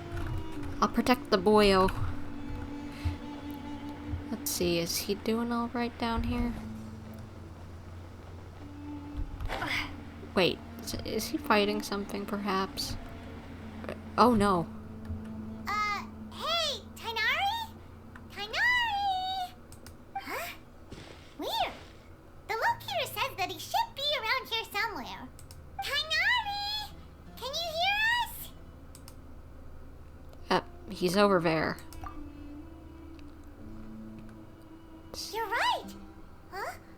Oh no. It looks like he's fainted. We have to help him. Tainari, are you okay? It's so hot. I knew he wouldn't deal well with the heat. Oh, so you passed out because of the heat. Are you not used to getting around in the desert? That's right. I usually bring lots of water when I go to the desert, precisely to avoid this situation. I went through all my water very quickly, and with the effects of the disturbed ley lines, I started feeling dizzy. You poor thing. I think you need to drop out of this round. My ancestors, the Veluka Shuna, were originally from the desert. But I guess this is what happens when a species migrates. They become intolerant of their original environment. This isn't the time for a history lesson. Let's get you some water. Yeah. Humans. Such fragile beings. Your bodies can't even survive extreme changes in the environment. Yeah, we can't really use you as a basis for understanding that. Why are you here? Here, take this. Let him drink it.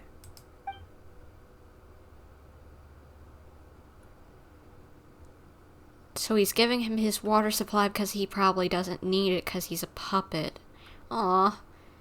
Thank you, Scara. Or, sorry, or Asahi, hat guy, whatever you want to be called. Are you serious? This had better It seems it really is just water. Paimon really doesn't get that guy. What's he up to? Anyway, let's focus on helping Tighnari drink some water first. I'm feeling a little better now. Thanks, you two. Oh, it wasn't just the two of us. Just now. Found you at last. Cyno, you're here too.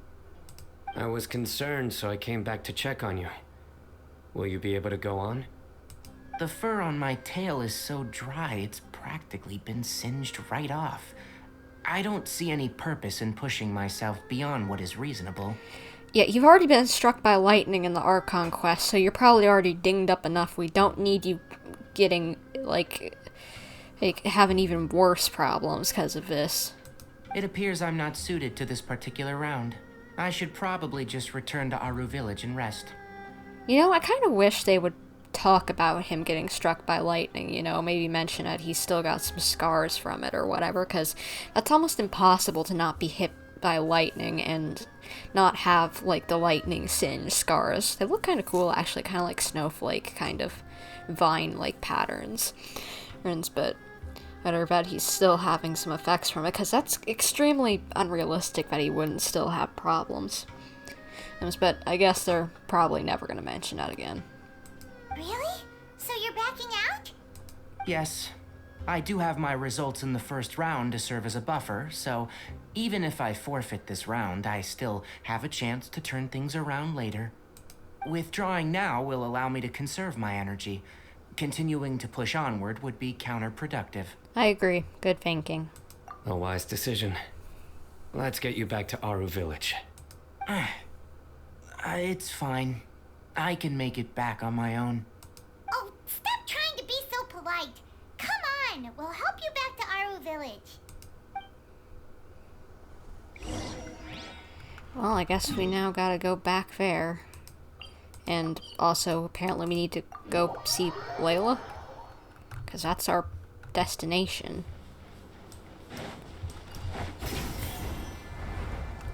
Is she gonna be okay? She's somewhere down there. Did she decide not to go into the desert either? Because this is pretty close to Aru Village, and she hasn't really done anything, it probably looks like, from where she's at. This was a dumb direction to come from, but whatever. It looked like it was the closest spot. I really like deserts in video games. They're always so interesting to me. Even though they're just vast wastelands of sand. They're still cool. Layla? You okay?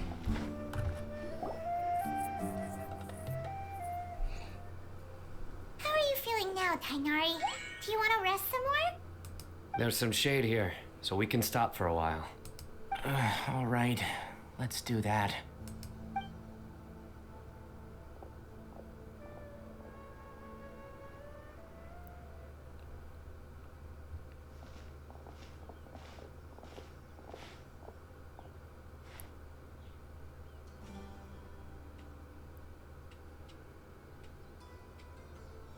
Oh, Cyno and Tighnari.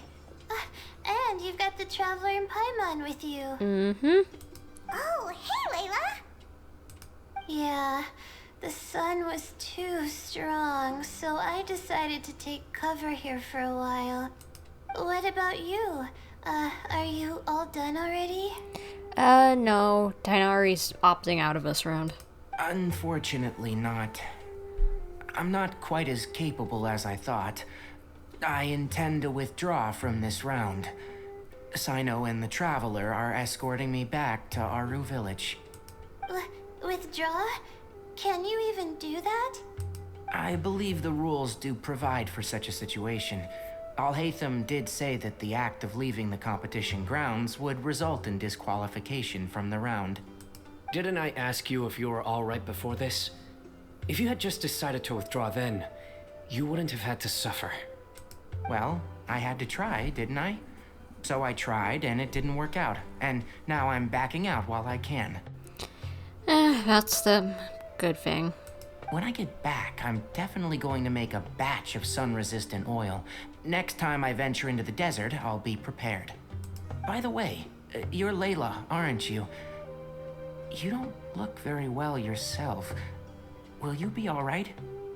I did feel a little faint when I first entered the desert, but I feel a lot better after resting here for a while. She gonna need to withdraw too?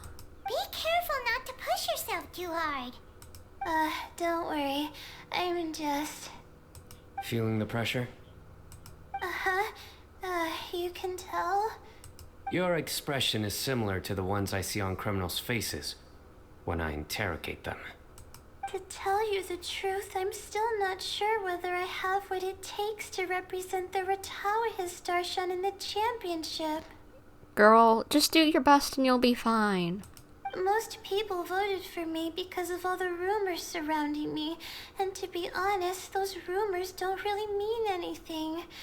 Now I don't know how to deal with all the expectations they've put on me.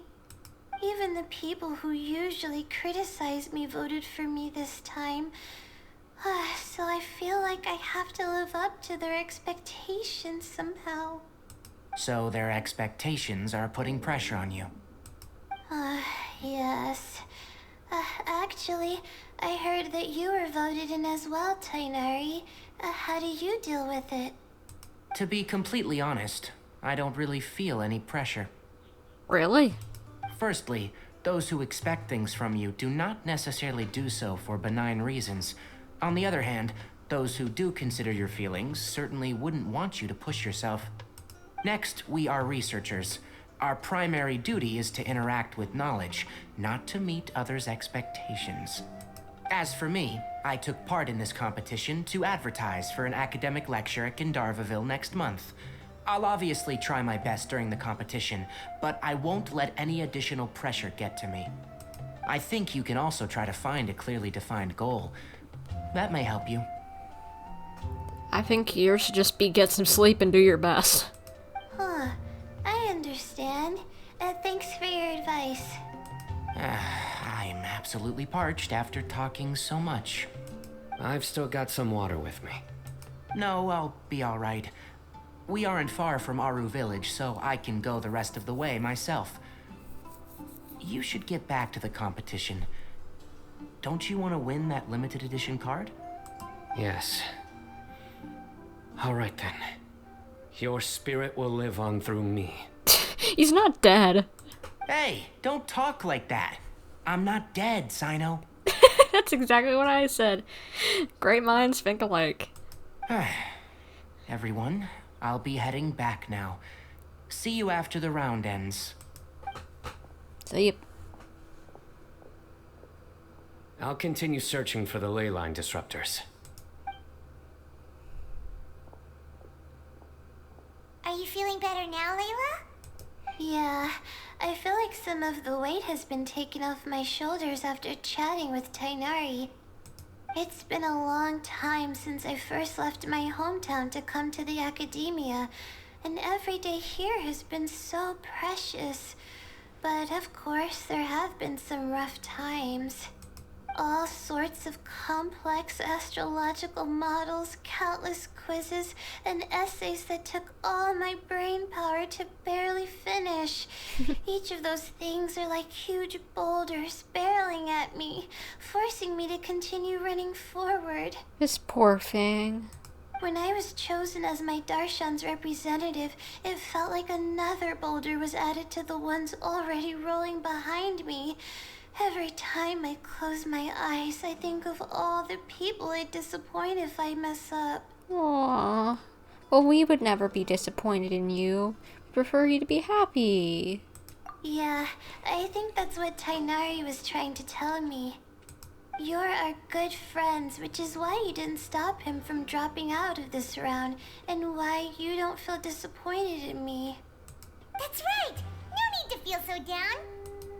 That said, he did also say that he hopes I could have more concrete goals for taking part in this competition.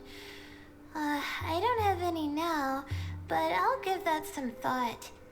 Anyway, I won't take up any more of your time. You still have to record the other contestants' progress, don't you? Perhaps they've had some breakthroughs while we've been chatting. True, we better get heading off. True. We should go look for the others. Now, who's left? Tainari's dropped out for the round, and we just saw Cyno. Again, she started off her sentence with what I ended my thing with. You could go see how Madame Farozan's doing. I've heard that she's quite knowledgeable about the desert, so she's probably made some progress by now. Okay, let's go look for Farozan. Let's see, where's she at? Over this way. Near a teleport point, so that makes life a little easier. Where's she at? Where's she at? Hello. Hey there, Farozan. Have you made any progress? Ah, you're just in time. I'm about to start digging right here. Oh, you found the leyline disruptor already? Such a simple problem could never confound me. Oh man, I was hoping Kaveh would win first. Not long after entering the desert, I discovered a primal construct that was acting abnormally, so I followed it all the way here. Once I got near here, it suddenly disappeared. Something unusual must be happening around this area. You're a true expert, Madame Farozan. You knew what to do right away. Well, I do happen to have more experience than most. But that aside, has anyone completed this challenge yet? We honestly don't know. Nope, not yet. Well then, I suppose I'll be the first. What about that boy Tainari? He withdrew from this round. Oh? And why's that? He passed out. He's not used to being out and about in the desert. Huh. I didn't think he would have such a weakness. I suppose he could use a bit more training. What about the others? Is that Ratawahist girl still a bundle of nerves? Tainari gave Layla some advice, and she seems to be doing a lot better now. Cyno just started his search for the disruptors, and as for that guy, well, who knows what he's thinking? Yeah. And what about Kaveh? Has he found a leyline disruptor yet? I don't know. Byron doesn't think so, or our locators would have already let us know. Strange. What's he lollygagging for? With his skills, you should have heard something from him by now. Well, I'm afraid the most thrilling moments are already done here. You should probably go find Kaveh and see how he's faring now. Good idea. Boy, I hope you're winning, so we're gonna find ya. That way. Alrighty, let's go. Off and away. Zhongli, hopefully you don't mind a little sand in your shoes. And, since I'm already here, grab one of those. Goodbye. Trying to get the achievement for, grabbing 100 of those omni-ubiquity nets. Oh, he's with little animals. Oh.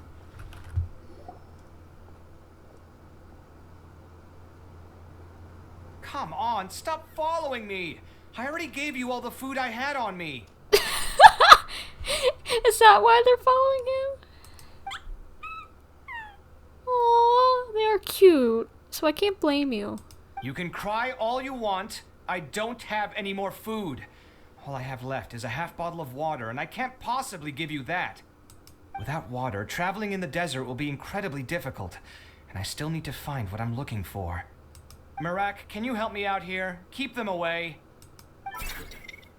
He's got a little robot briefcase. So cute. Kaveh, there you are. Farozan told us to come see how you're doing. What are you up to? Just thinking about it makes me upset. Not long after I entered the desert, I was accosted by these fellows. I don't know why, but they didn't leave the competition grounds, and now the leyline disruptions have left them confused and circling around the area. The moment they saw me, they wouldn't leave me alone. They even cheated me out of my limited food supply. Well, it looks like Marak didn't do very good at keeping them away. Hey, didn't I ask you to keep them away? Kaveh, is this flying metal thingy yours? that's right. This is my toolbox, Merak. Your toolbox? Huh. It seems pretty fancy. Hey there! Can you understand us? Seems like it. Why is it here with you? Sometimes I need to carry things when I go out, so it's handy to have a portable toolbox. Well, this definitely doesn't look like an ordinary toolbox, that's for sure. Yeah. It's a long story. When I was working in the desert, I ran into a merchant group who had a machine core they excavated from some tomb. It was clearly from King Deshret's civilization. His technology still isn't fully understood, and Kasharawar has many different opinions on this topic. Our current theories cannot explain such mysteries. Upon seeing such a rare, complete specimen before me, I forked over all the mora on my person to purchase it. I can't blame you. I'd buy something this incredible. Some time back, I wanted to make an automated case that could store my offloaded items. With that core, I created Merak. It can't understand commands that are too complex, but it can serve as my assistant and help me with things like mapping and surveying. Most importantly, it can't talk, so it can't give me any attitude. I doubt that, but knowing especially who made it, but okay. But it can be sad, it looks like. Oh, yes. Thanks for helping hide the fact that I live at Alhaitham's place earlier. Well, Pam was the one who gave it away in the first place. Sorry. I hope this season of my life ends soon, so I can get things back on track. Things just started going downhill at some point. Maybe it all started when my mom remarried and left for Fontaine. Or maybe it all started when I spoke to Alhaitham in the library. So your mom just left you? Yeesh. Or maybe it's because constructing the Palace of Alcazarzaray burned through my funds. I'm still paying off the debt from that one. Oh, when's this going to end? He really does sound like Hal whenever he's sad. Sounds like him whenever he accidentally dyed his hair red. Oh my gosh, I love this boy. He's so funny. Now that I think about it, I guess we're all unlucky here. It's not like any of you asked to be trapped in a ley line disruption. Okay, let me get you all out. Kaveh, aren't you going to look for the ley line disruptors? Yeah. Yes, but I can't just leave them here, can I? Oh, forget it. The more I think about this, the more I feel a headache coming on. I'll get back to searching once I get them out of here. Time's a-wasting. I'm off. Well, he's saving the animals. Nice guy, but I have a feeling he's not going to win this round again. Kaveh looks like he's conflicted. He really wants to win, but he can't ignore those he wants to help. He's a unique character. He can only do one or the other. Paimon's always felt like he's the type who easily gets himself into tough spots. Paimon doesn't mean this in an insulting way, but he seems like the kind of guy who'd be really easy to take advantage of.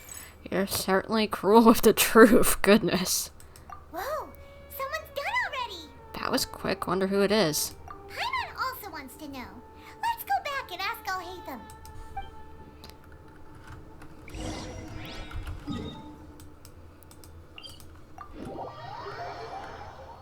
Let's see who got this first one. Well, we know who got the first one, Fari-san, but who got the second one?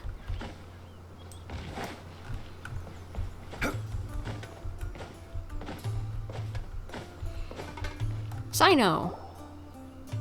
Verification complete.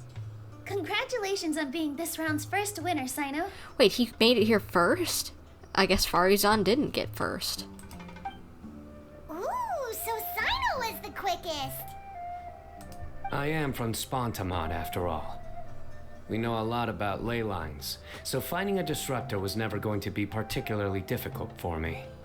Since the Traveler and Paimon also happen to be here, do you have anything you want to say? Anything I want to say?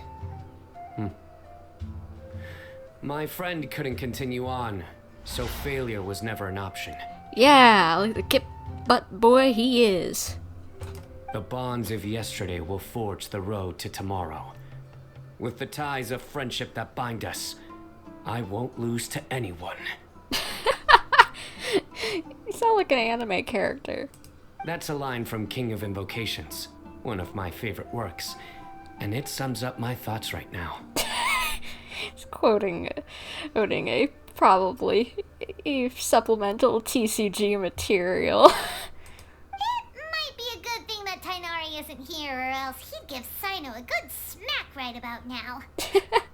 That's Cyno for you. Oh wow, it's already so late.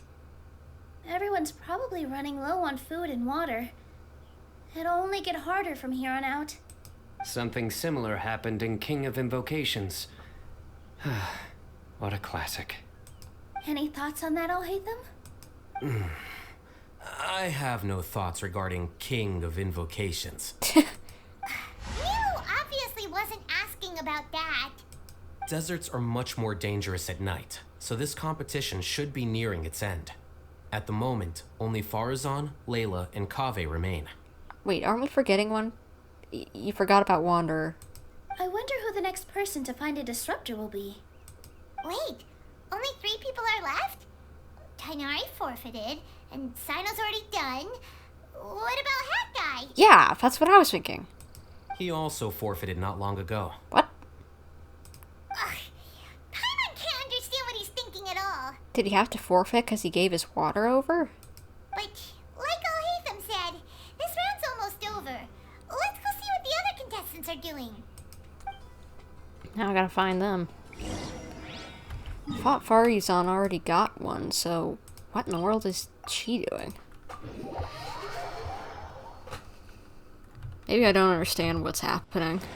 Where's Layla? She down here? Yep. Either down here or up top.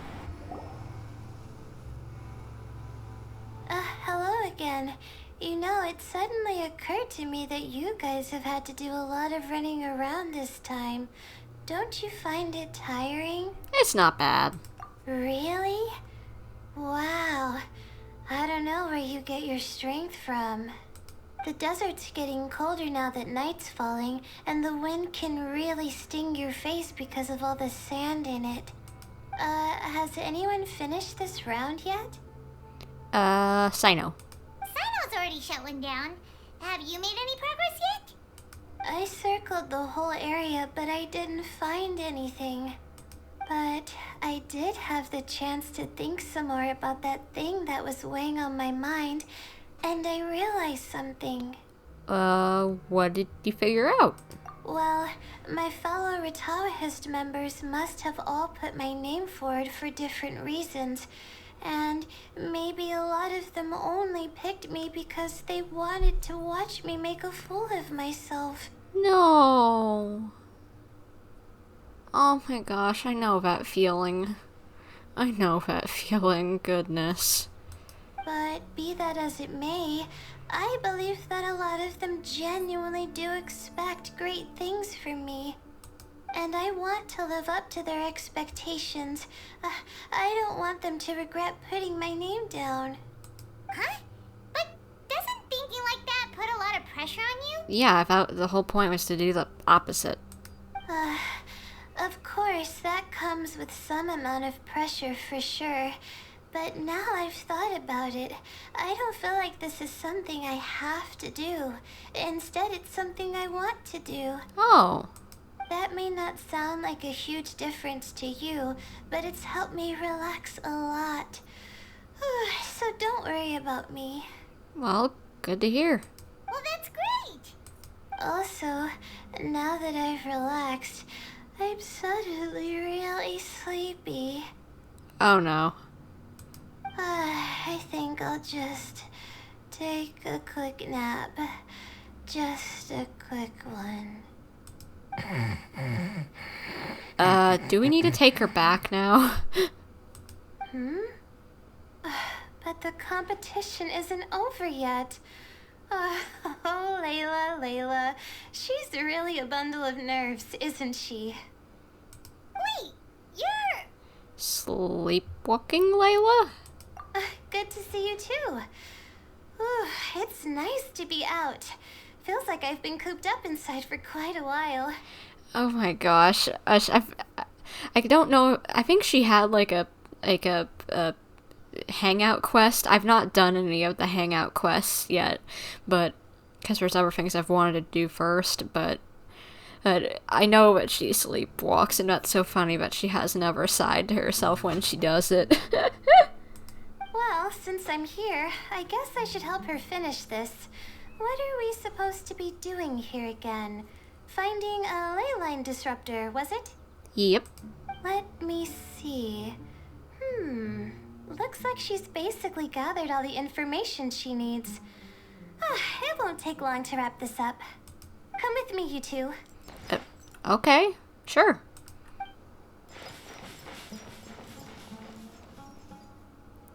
Do you ever get the feeling that the ley lines have a regular flow? Similar to the way that celestial bodies follow fixed orbits? Not exactly. If we were looking down from on high, I wonder whether we'd find that the ley lines are just the reflections of the stars upon the Earth. What? Not all astrological phenomena can be directly observed. Some are deductions based on other details that we know. Ley line lore Situation with drop, the ley what? lines. The parts of them that are hidden underground can be identified via elemental energy, sound, and other phenomena. Yeah, I'm aware, but this girl is running faster than me. What in the world? Plus, now that someone has shut one of the disruptors down, the contrast between before and after can provide me with further information still. This girl is smart, goodness. Let me see. It should be here, I think.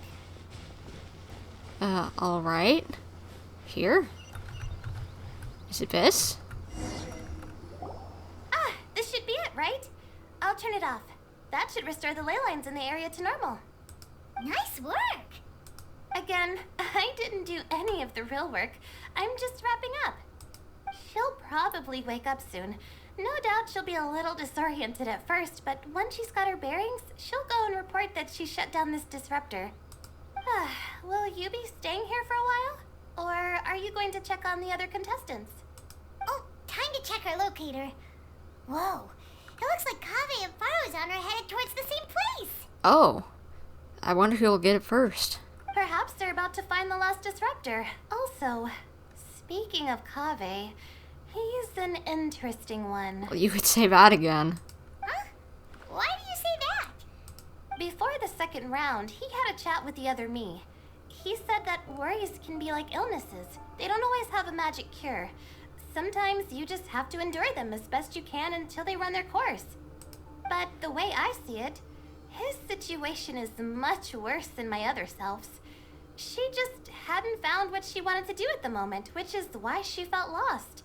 Kaveh, meanwhile, knows what he wants to do. He's convinced that he has to win, and yet he still seems conflicted.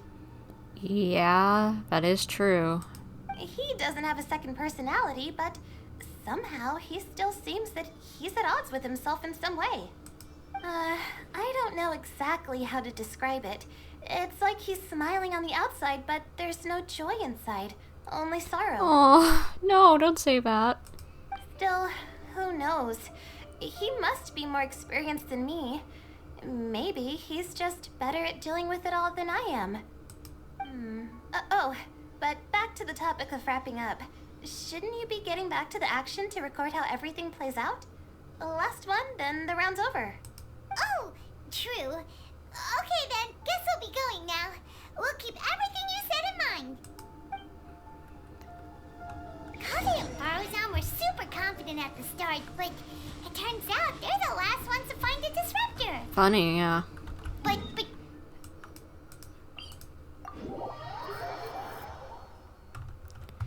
Well, I hope Kaveh wins.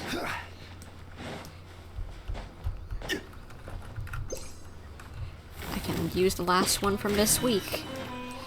Next week I should have gotten all 100 of those. And I will have an achievement with more Primo Gems under my belt for the next time that I pull. Don't know when that is. It depends on next banners, of course. Depends on who's the returning 5 stars. Where are these guys? Are they down? Are they up? Where are these kids? There they are. It should be around here. Finally found it. Kaveh? Are you? Oh, Madame Faruzan. And here I thought you would have finished this round by now. Faruzan, Kaveh! Oh, looks like Layla's already done. I didn't expect that you and I would find a disruptor at the same time. How are the other contestants doing? We got a lot of things to catch up on. Tighnari and Hakai forfeited, while Cyno and Layla are already done. You two are the only ones left. Huh? That's weird. Didn't you start digging really early on? Yes, I kept digging, but instead of finding a disruptor, I found a ruin. Oh, so that's why you didn't find something earlier. I fell down pretty deep, and it was completely dark in there. It took me quite some time to unlock the various mechanisms and return to the surface. That's actually really impressive. Yeah. Finishing a week's worth of trials in such a short time. Huh. That's pretty amazing, Madame Faruzan. What about you? Why are you so late? I encountered a lot of lost desert foxes along the way, and I brought them to the outskirts of the competition zone. When I came back, I was absolutely parched. And then I blacked out. Probably from the heat, you know? Oh, poor thing. When I woke up, it was already night. I used the last of my strength to come here. A most curious reason indeed. But are you sure you're all right? It sounds like you were in an incredibly dangerous situation. Yeah. You said you were familiar with the desert, but the way you handled problems... It does feel rather at odds with your title as a genius. I would agree, kind of. It was problematic, but that had nothing to do with me being a genius. It was my decision. The way I did things wasn't optimal, but I wouldn't have been comfortable not doing it either. My conscience would have weighed on me. Youths these days, each stranger than the next. But back to the main issue at hand. Since we are both very certain that this is where the final leyline disruptor is, let's dig it up then. Well, this is indeed it. Of that there is no doubt. But how shall we count the score this time? Yeah, Neve, do you want to do this again? What is it, youngster? You seem relieved. Oh, nothing. I was just thinking that this round's finally over. There shouldn't be any more innocent creatures getting wrapped up in danger. As for the points, I guess we can draw lots again later. I can't think of anything better. First of all, you lost before. Aren't you gonna just lose again? Second of all, I don't think you can come back from it if you don't get these points. And third of all, as I said in the beginning, this doesn't sound very good with these stupid leyline things. They caused a bunch of problem with the animals and whatever. It was harming them, it practically seemed like. At least confused them. And it made it even more dangerous for Tighnari. I don't like that they picked this as their idea of what to find. Alright, in that case, let's all head back to Aru Village. Paimon thinks you'll both need some water and rest. Who's gonna win this? Like, seriously? So you're gonna do lots again? If Kaveh doesn't win this one, I have a feeling he's just not gonna be able to catch up unless they have a huge amount of points that you can get at that for being the first place.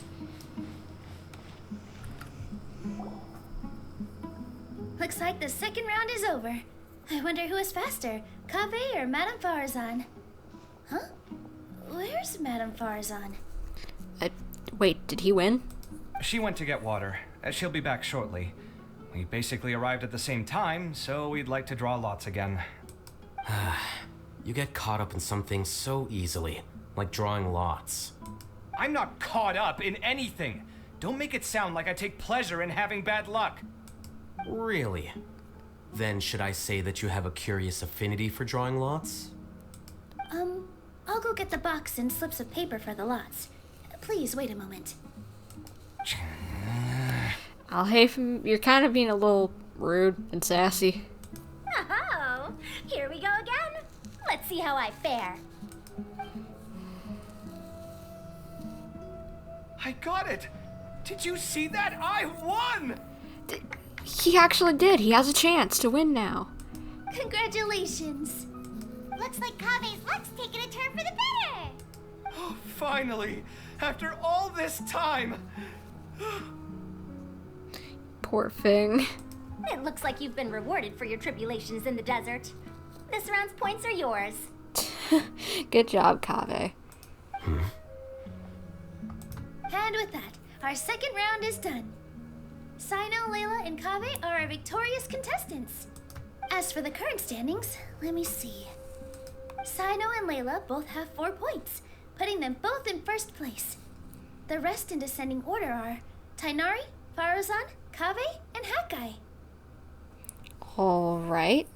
So Tighnari, Faruzan, Kaveh, and Hakai. The next round will be the final one. Please rest up before then, everyone. I heard that some stalls at the Wisdom Gala are debuting new games, so feel free to drop by if you're interested. Otherwise, see you next round.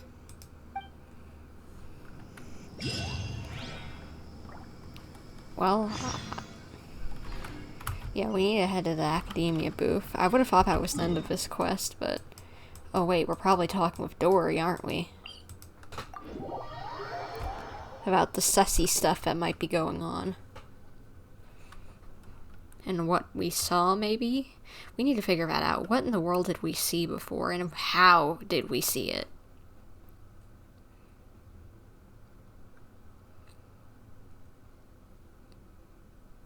Was it like the past? Was it like a ghost? What was it that we saw?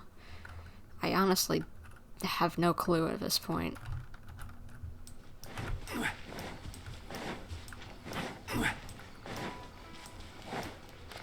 So is it Dory that we're meeting?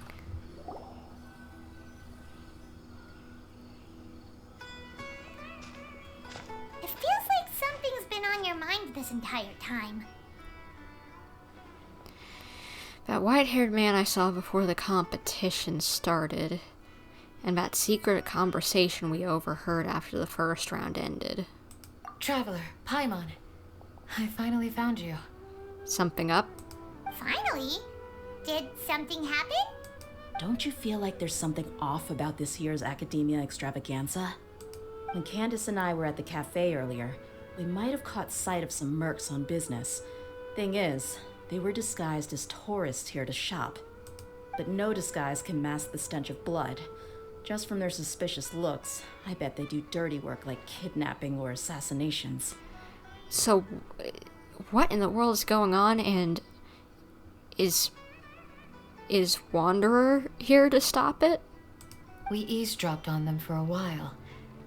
Their target seems to be someone called Sachin. Wait, isn't that the person who donated the hat? Sachin? Isn't that the person who Karina mentioned during the opening ceremony? He's apparently the sponsor behind the competition prizes and the Diadem of Knowledge, but he hasn't shown himself at all. Sounds like a rich person, all right. It makes sense now. The Eremites have been struggling to make ends meet recently, so a lot of groups have been doing private work that involves the rich. In their words, one gig sets you up for half a year. Just one job like this nets them enough mora to take it easy for a while. Yeesh. The extravaganza has brought many tourists to Sumeru City all at once, so it's likely that they took advantage of the bustle to sneak in. Dia and I wanted to directly capture them, but they were on guard and made some excuse to slip away. I would have tied him up if it wouldn't have caused a scene. Who's legally supposed to take care of this kind of thing? The Matra or the Corps of 30? I'd say the Matra, but... Well, no, Corps of 30. If Cyno were here, he'd definitely get involved. Why don't we head over to the Academia and tell Matra? Thanks a million, you two. Not at all. It was coincidence on our part as well. Yeah, don't sweat it. The Eremite's reputation is gonna get even worse if these scumbags succeed. But this is Sumeru City. Candace and I don't have as much freedom to act here, so we're leaving this in your hands. Alright, we'll take care of it. Should you require our aid, come find us at the cafe.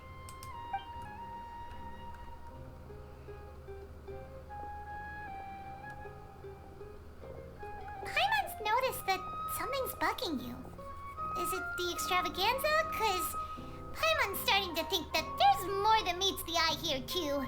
Didn't you already just ask that before they showed up? But thinking like this isn't doing anything. Let's just go find a mantra. Alright, let's go. Let's hope that nothing bad happens. But I couldn't imagine that it wouldn't, because we need some sort of strife going on around here. Some sort of problem. Other than just Kaveh wanting to win for his dad. And wanting to get a place of his own. Hey, isn't that the mantra we investigated Siraj with? Arav, wasn't it? Let's go talk to him. I don't know what you're talking about, maybe with the Alhaitham quest, but let's go. Hello, both. It's been a while. Do you have any issues to report? Someone's planning to kidnap Sachin. Goodness. Though I suppose it's not all that surprising. The growing popularity of the extravaganza has given him quite the reputation boost as its sponsor. He's seen as one of these super rich types. I'd imagine. Well, since he's got a target on his back now, shouldn't you send some people to protect him? To tell you the truth, we've thought about doing just that. However, Sachin apparently prefers to spend most of his time out doing field work, and hardly ever comes back to Sumeru City. No one has been able to contact him. Okay. Our only lead is something he once said. Each time the Inter-Darshan Championship is held, I will be watching from close by to choose a suitable person to inherit my estate. Assuming he remains committed to that promise, then he must be right here in the city somewhere. I suspect that the Eremites in question must have heard about that as well, and decided to come here and try their luck. Well, hopefully they just won't find him at all. So, they shouldn't know where Sachin is either, right? I would assume not. Anyway, Mahamatra Cyno is still on vacation, so I'll handle this. Don't you worry. A couple of kidnappers aren't gonna get very far in Sumeru City these days. I have my ways of forcing them out into the open. Well, you do your job, bud. You can do it, I bet. All of that said, if you're interested in Sachin's story, why don't you try tracking him down as well? The sooner we ascertain his whereabouts, the quicker we can act to ensure his safety. I mean, you could task all the Matra and the whole Corps of 30 with someone's protection, but if the client doesn't show themselves, there's nothing we can do to help them. True. Fair point. Guess we should start searching for him too, but where should we start? Do the Matra have any information at all on Sachin? None, I'm afraid. He's never committed any crimes or broken academic protocol, so we don't have a very detailed file on him. I've heard that Alhaitham has now stepped down from his post as acting Grand Sage and is back to being the scribe again. Maybe it's worth checking to see if he knows anything. Okay. Good idea! Okay, we'll head back to the extravaganza venue and see if we can find him.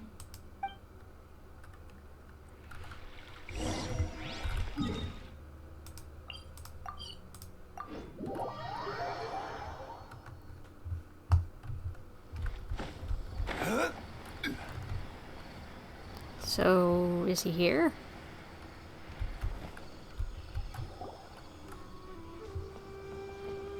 Hey, Nilu, have you seen Alhaitham anywhere?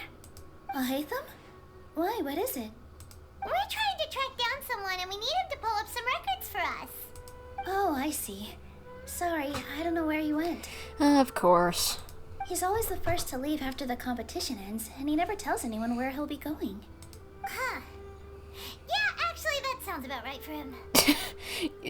Yeah, that makes a lot of sense. Let me think. To be honest, he doesn't seem very interested in the extravaganza, so he probably doesn't stick around longer than he has to. True. To him, being a commentator is just extra work he was roped into. Do you guys know of any places he'd go after work? Maybe he went home? Ooh, maybe. Paimon remembers that his house isn't that far from here, so we might as well check it out. It's up this way. Well, let's see if he's home. Wherever direction home is. We're gonna have to go up the stairs. Gotcha. Okay.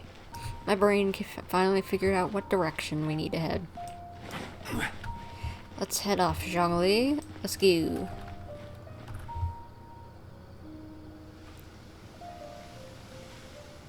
Let's try knocking.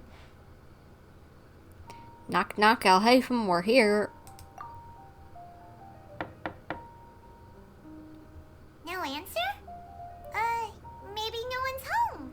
Let's try again. Alhaitham. Hello? Alhaitham? Are you in? We need your help with something. Oh, it's you two? Oh, Kaveh, you're home. Come on in. I'll get the door for you.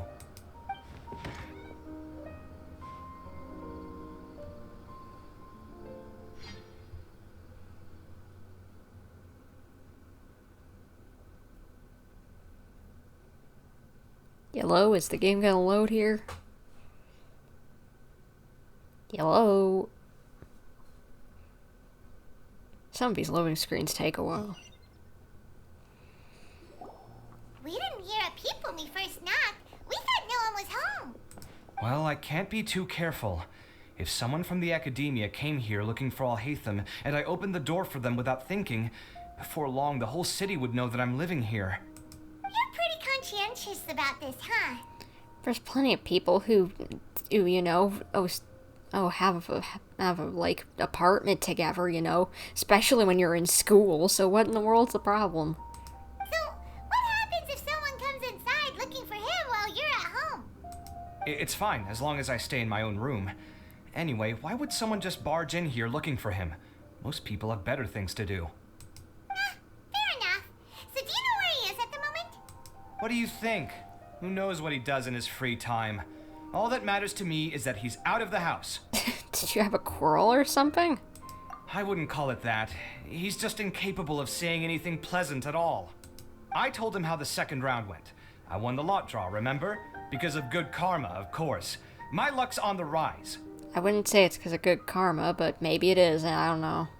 But him, being him... You wouldn't believe what he said after I was done talking!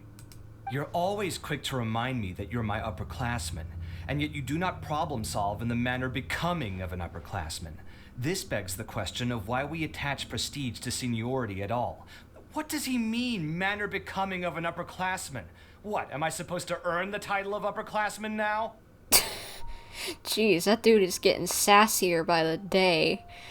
Hey, those two are alike in ways that you wouldn't expect. And he didn't stop there. He said, I'd encourage you to reflect on why you've ended up having to rely on luck every round. Frankly, it's incomprehensible to me how you've managed to make it to this age without acknowledging the proverbial elephant in the room of your life. Goodness, Alhaitham! Yeah, that does sound like something Alhaitham would say. Goodness, the boy. I need to give that boy a smack upside the head. Jeez, and I thought Scaramouche could be bad. Sorry, Hat Guy. Hat Guy could get bad sometimes. Goodness. Alhaitham! I've had it with him. Every time I talk to him, it's the same way. He finds a way to infuriate me every single time.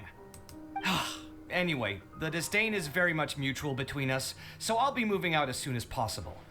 I'm actually packing my things right now. He'll have to get used to doing his own cleaning and tidying from now on. So, have you found a place to stay, or are you just gonna sleep on a bench? See those perfectly hung paintings on the walls? They're coming with me, too.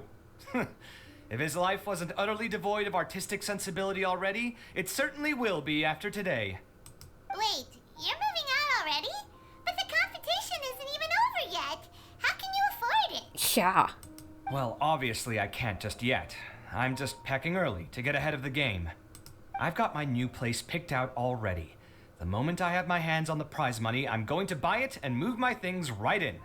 It'll take me 3 days tops to move out of here for good. I now know what I have to do to achieve this goal. No matter what happens in the third round, I will win. I will emerge triumphant. You'll see. I believe in you, bud.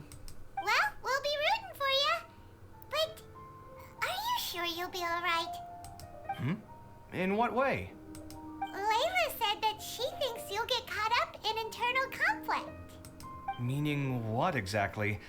Oh, don't tell me you think I have serious personality flaws too. Everyone has flaws, buddy. There's no one who's perfect. No one. Oh, we didn't say that. But think about it.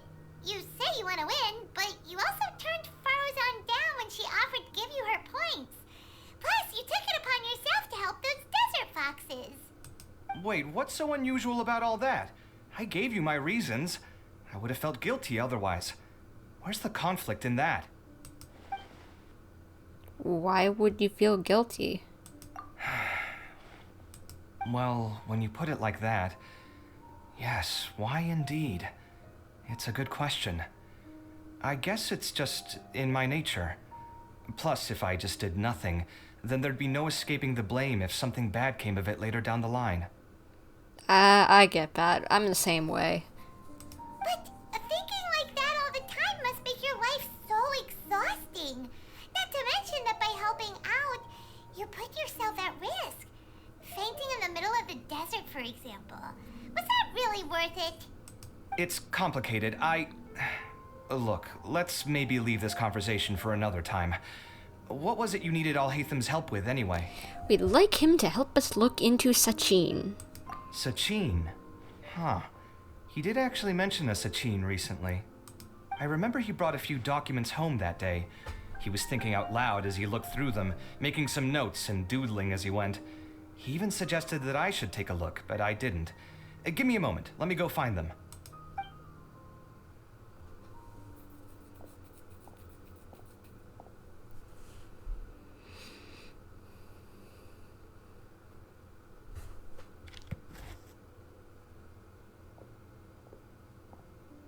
Ah, this is the one.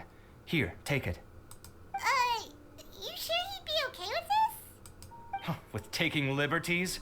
He's certainly okay with helping himself to my beer whenever he pleases. And anyway, he did ask me if I wanted to read his notes. I didn't see the point at the time, so he just left them on the side. He doesn't leave documents lying around unless he's okay with other people reading them. It's fine, I promise. Cool, if you say so. Okay, let's see what he's got on Sachin. Okay.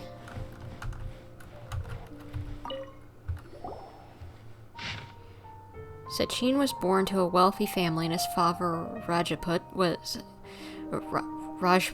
a renowned merchant in Sumeru with many properties to his name. At the age of 9, Sachin enrolled into Vahumana and achieved excellent grades. At the age of 15, he completed all of his courses and graduated first in class, his accomplishments greatly lauded by the sages. At the age of 16, Sachin ventured out and began to research the local environment and customs. His travels took him throughout Sumeru's rainforests and deserts. When Sachin was 23 years old, his father Rajput passed away. Sachin returned to Sumeru City to take over his father's business and spent 2 years here. At the age of 25, Sachin once again ventured into the desert to conduct field research. Records show that he traveled with a caravan and lived in Aru village for a period of time. At the age of 32, Sachin returned to Sumeru City. He looked withered and weary, his mental state in shambles. Much speculation arose amongst outsiders, but Sachin locked himself in his room and did not respond. At the age of 33, Sachin entrusted all of his properties to the Academia and pledged to donate all proceeds to the Academia. He then wrote a contract regarding the use of the proceeds and property ownership. The following is an excerpt quoted from Sachin when the contract was signed. A minimum of 30% of all revenue generated from the business will be used to fund prizes for the Interdarshan Championship, which will encourage young prodigies to actively participate in the competition. I will also be donating my entire collection, the most prominent item of which, the Diadem of Knowledge, will serve as a symbol of great honor in the Interdarshan Championship. Only the winner of the competition may wear it. In addition, the Academia is only given the right to maintain and manage my properties. Ownership of them does not belong to the Academia, nor does it belong to me. Each year when the Interdarshan Championship is held, I will keep a close eye on each candidate. If I particularly identify with the participant, I will reveal myself. I will then bequeath all my wealth to this individual, whom I judge worthy of my acknowledgement. They will have the usage right to all assets and proceeds under my name. I hope the Academia will respect any and all decisions made by that person. After the contract came into effect, Sachin returned to the desert to continue his investigations, but there has been no word from him since then. Many claim to have seen him in the desert, but none of such claims have been verified. 20 years have passed since then. Huh. Not that it's exact, but it reminds me of Kaveh, so maybe he might give him his property? That was a lot of information. My mind's getting a headache. So, to sum up, Sachin put the Academia in charge of managing his estate and went off to do research, right? Yeah. He even said that if he really liked one of the contestants, he wouldn't just give them a reward, but his entire estate as well. Oh, that must be worth heaps and heaps of Mora. Oh my gosh, you want it, don't you? What? Are you serious? All of Sachin's wealth, that's more than I could spend in a lifetime, surely. Heck, if I got chosen, I'd be able to pay off all my debts, then buy a new place, and still have cash to burn. I could build another Palace of Alcazar's array, except this time, I'd make it 10 times bigger. But don't go into debt again. Oh, then there's that new project in Port Ormos, of course. The bridge renovation. To do it properly would take upwards of... Hey, snap out of it! You're getting way ahead of yourself there, mister. You're right. First I need to focus on winning and moving out of this place. Huh? Wait a moment. There's a loose slip of paper tucked in between these pages. Did Alhaitham write this? It looks like he was jotting ideas down as he was thinking things over. Let's see. 2 phrases have been circled. Sachin, dead or alive, unknown. And Diadem of Knowledge. Some of this stuff is just plain incomprehensible. Is this written in some other language? I don't know. Let me see. Huh. I recognize this script. Give me a second. Lofty ideals may provide no defense at all against nihilism, but perhaps little decisions can. That's a rough translation anyway. I can't guarantee it's 100% accurate. There's another smaller line of text underneath. Why would he bring that up? What up? Wow, it's so cool that you can actually read this script! We worked together on a project once when we were students. The title was Decoding the Runes and Architectural Philosophy of the Ruins of King Deshret's Civilization. I had to familiarize myself a little with this script at the time. Oh, interesting. So, any idea what Alhaitham meant by all this? Yeah. And the other thing, if it wasn't just the same thing, but you were just saying a different statement about it? Who knows? The way his mind works is one of the great mysteries of the world. Here. Let's hope Arav's made some progress. Yeah, he better catch those crooks. But until then, let's just head out for a stroll.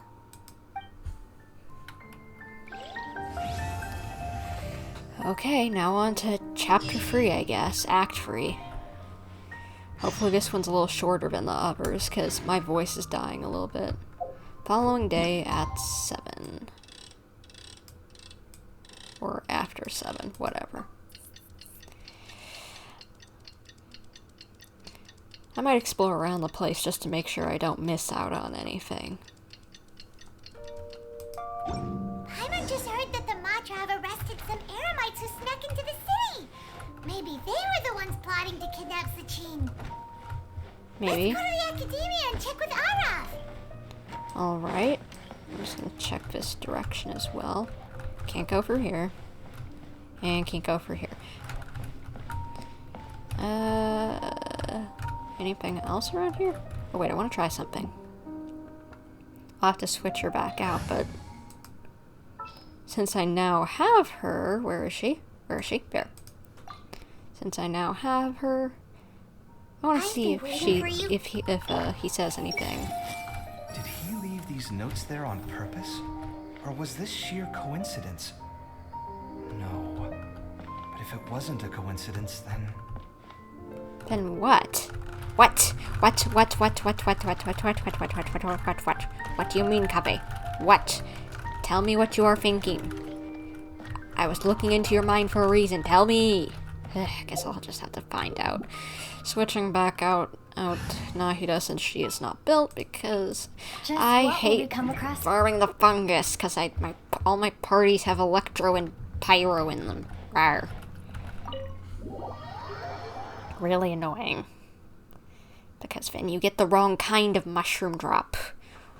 Which I don't need. I need the one that you can't use pyro and electro on. Of course I need it for not 1, not 2, but 3 characters, and Lumine's the best one I got at the moment. Best built. And I need a butt ton of it. That and Spectre cores. I hate specters. It looks like I should have gone to this teleport point. I wish this city was not so clustered up. It would make it, navigating around it, so much easier. My goodness.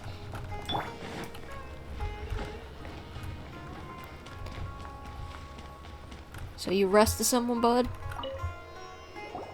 Ah, you're here. Sorry, I was just about to send someone to inform you. I only just finished interrogating the suspects. What did you find out?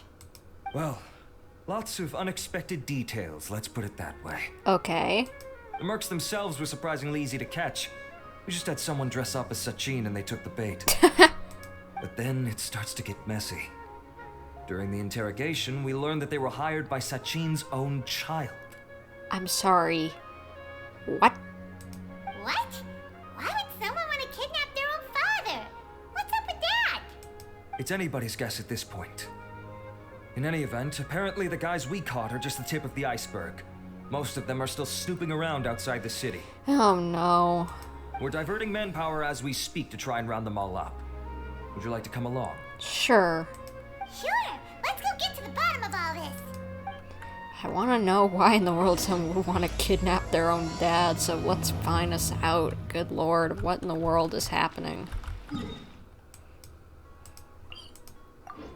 Alhaitham. You sussy baka, I'm looking at you. I like you, Alhaitham, but right now I'm looking at that sussy baka with a side eye. I don't know if maybe that's just me, now that I think about it. And it looks like some peeps have been taken down. Who's here? Are you sure this is the right place? Something feels off. I'm positive. But I don't understand what... Boss, we got more company.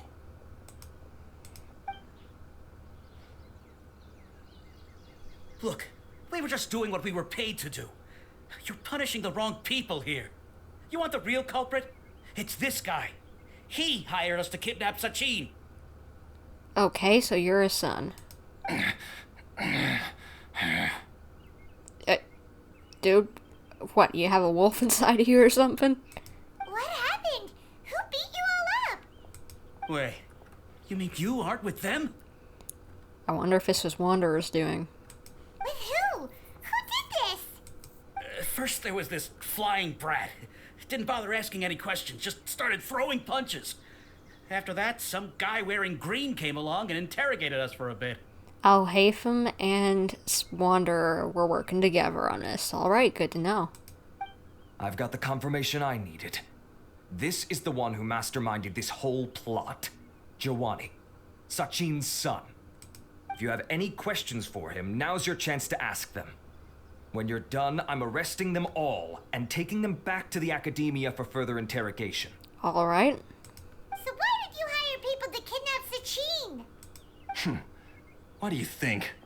20 years ago, he upped and left to go and live a carefree life, not giving a second thought for my welfare.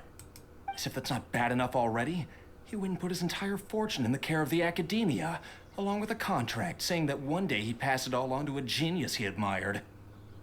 Ouch. Did he not leave anything for you? That's my inheritance. By rights. You expect me to sit back and watch it go to someone else? If he won't give me what's mine, I'll just have to take it from him. Were you planning to kill him? Of course. Didn't he say he would be here somewhere, watching the championship from the shadows? You were actually gonna kill him, weren't you? So, I figured I'd get some people to nab him. Then I make him change the contract. And if the Academia doesn't agree to hand over the goods, I make him publicly announce that I'm his chosen genius. So, did you find him? No. The old fart knows how to stay hidden. I'll give him that. He's probably cooped up somewhere watching all this go on and laughing to himself.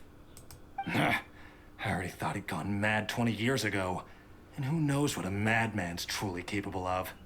What do you know about the Diadem of Knowledge? Diadem of Knowledge? You mean that thing he donated to the Academia? Well, I can tell you that it's very expensive. He sold a lot of assets to purchase it back in the day. Weird things started happening after he brought it home, too. For example, sometimes we'd hear a high-pitched voice coming from the storage room. Okay, sounds like something might be possessed or something. Also, before donating it to the Academia, he once shut himself in that same storeroom and researched it non-stop for days. Something was already seriously wrong with him by that point. Nothing he did shocked me. What do you mean, something wrong with him? I only have a vague memory of it, since I was very young at the time. But I have the impression that he went out into the desert for research and didn't return for many years. When he finally did return, he was a changed person. He would mumble incomprehensibly and write essays day and night. Sounds like he went insane. I asked if I could see what he'd written, but he chased me out of the room. Later, he went out somewhere and took his written essays with him. When he got back, he signed his contract with the Academia. Part of me wonders whether he'd already stopped being my father by that point. Perhaps the man we called Sachin was a demon from the desert who was wearing his skin. That's gotta be hard to deal with, that even if it is him, it's someone so different. Good lord. Okay, you can stop now. You're creeping Paimon out. You can believe me or not. Doesn't matter to me. I told you all I know. But if you do see Sachin, tell him this for me. Whatever it is that he's researching out there, he'll always be garbage in my eyes. Okay, I don't know if I'll pass that along. If he turns out to be actual crud, I might. You finished? In that case, come with us. Well, we finally caught the guy behind all this. Thanks for providing us with the critical information.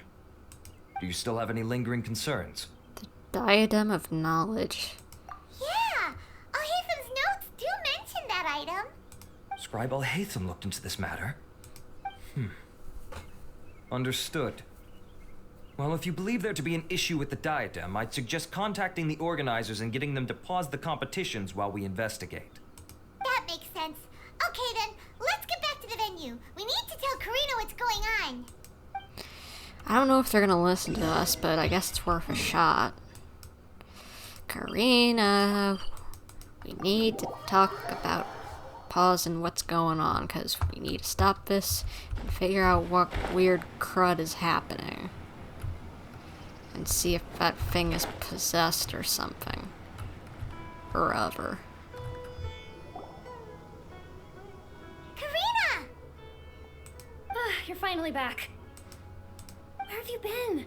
I looked everywhere for you. The third round's already started. We were out capturing some bad guys who wanted to kidnap Sachin. But that's not important right now. We think there might be something wrong with the Diadem of Knowledge, and we'd like to investigate it. The diadem? That seems unlikely. Why? The Diadem of Knowledge has been used in every extravaganza over the last 2 decades, always without incident. Why has this come up now? Some new information has come to light. This is pretty serious. Let me think. Okay, here's the situation. The diadem is currently in Mount Ima Forest. We moved it there before the third round began. In the third round, contestants have to go into Mount Ima Forest, find the diadem, bring it back, and place it on the stand. The first person to do this gets 4 points. Considering how close the scores are between our contestants, whoever wins this round is very likely to be the winner of the whole competition. Well, yeah, I'd imagine. As such, I suspect competition to be very fierce. You might not make it in time. We have to give it a shot. I'll mark the diadem's location for you. Please head there immediately. Let's hope nothing happens. Alright, let's go! Alright, let's... The locator stopped working. What? Is the forest interfering with it? Ugh. Let's just go grab the diadem.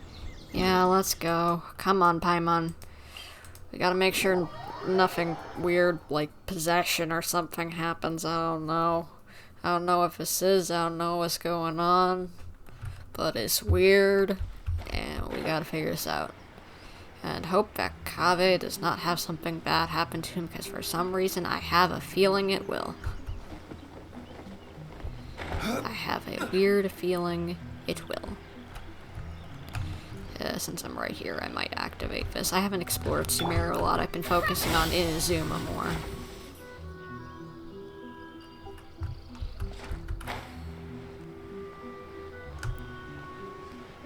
Let's see. Okay, down here. This is where it's at. Uh-oh. This place looks empty. Oh no. They already have it. Someone already take it? Well, we might as well head back and see if anyone's turned it in. Oh gosh, slimes, I don't have time for you right now. Let's see if there's a teleport point closer, and there is. Good. Good. I'm glad that they put these all around. It makes life a bit easier. Why I always go trying to grab as many as I can before a quest begins. Before a new quest in a new area begins.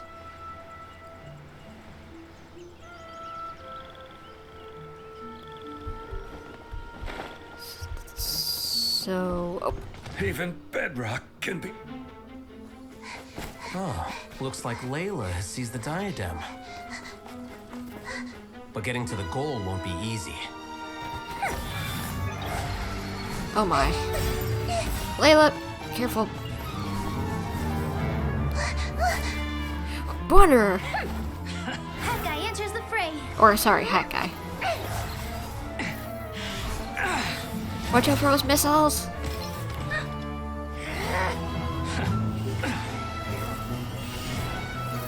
Come on, you can do it. Not that I want Kaveh to win, but still. Whoa! Okay, yeah. You can do it. Oh, Cyno going Naruto running. Horizon's device has gone haywire. The competition is heating up. Oh. And here's Kaveh bringing up the rear. Oh, they fighting. The boys fighting.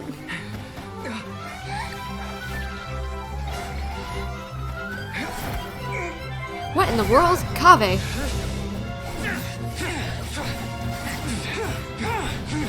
Boys, calm it down.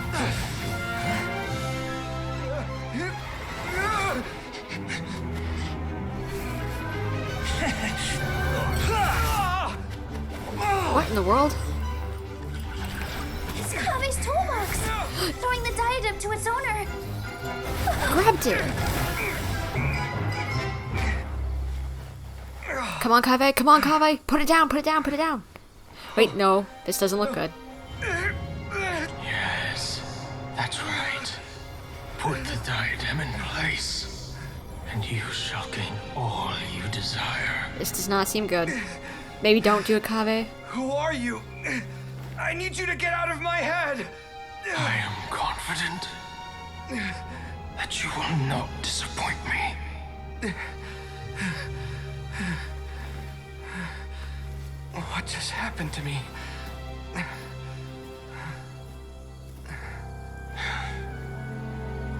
Something's wrong.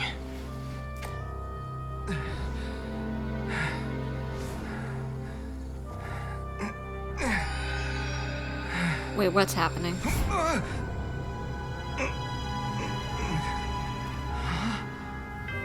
What the?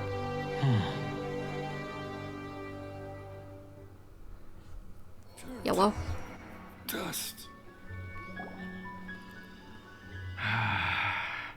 At long last, someone to inherit my estate, and with it, my research. Is he trapped inside that thing? Come, Kaveh. Come to me, my child. How do you know my name? Who are you? I am Sachin. Well, to be precise, I am but a fragment of Sachin's mind. Fate is a curious thing. Seeing you reminds me of another I once met. But you are made of sterner stuff than he, more cognizant of the trials and tribulations of this world. It is you who are worthy to inherit all that I once owned. Why does this read bad juju to me?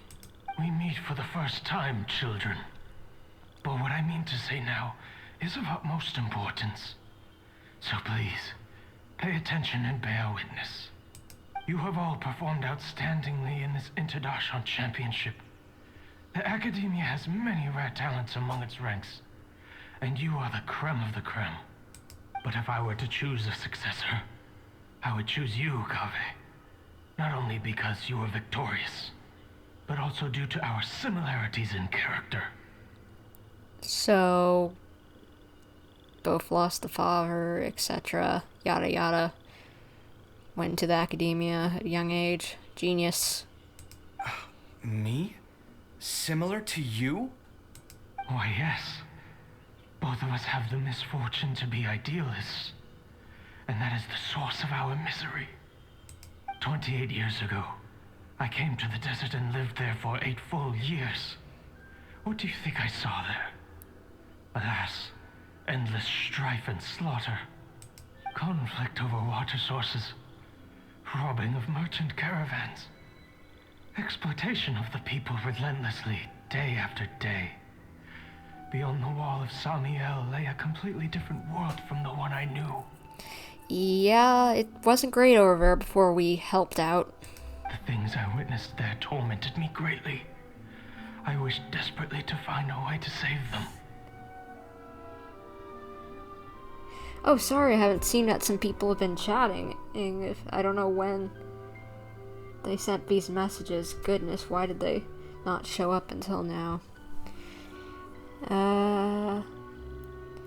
Let's see. Petra mentioned that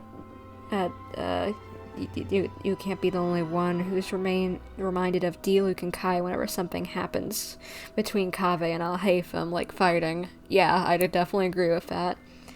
Let's see. Not that long ago. Oh, Zhao. Hello, Zhao. If you're still here, hi.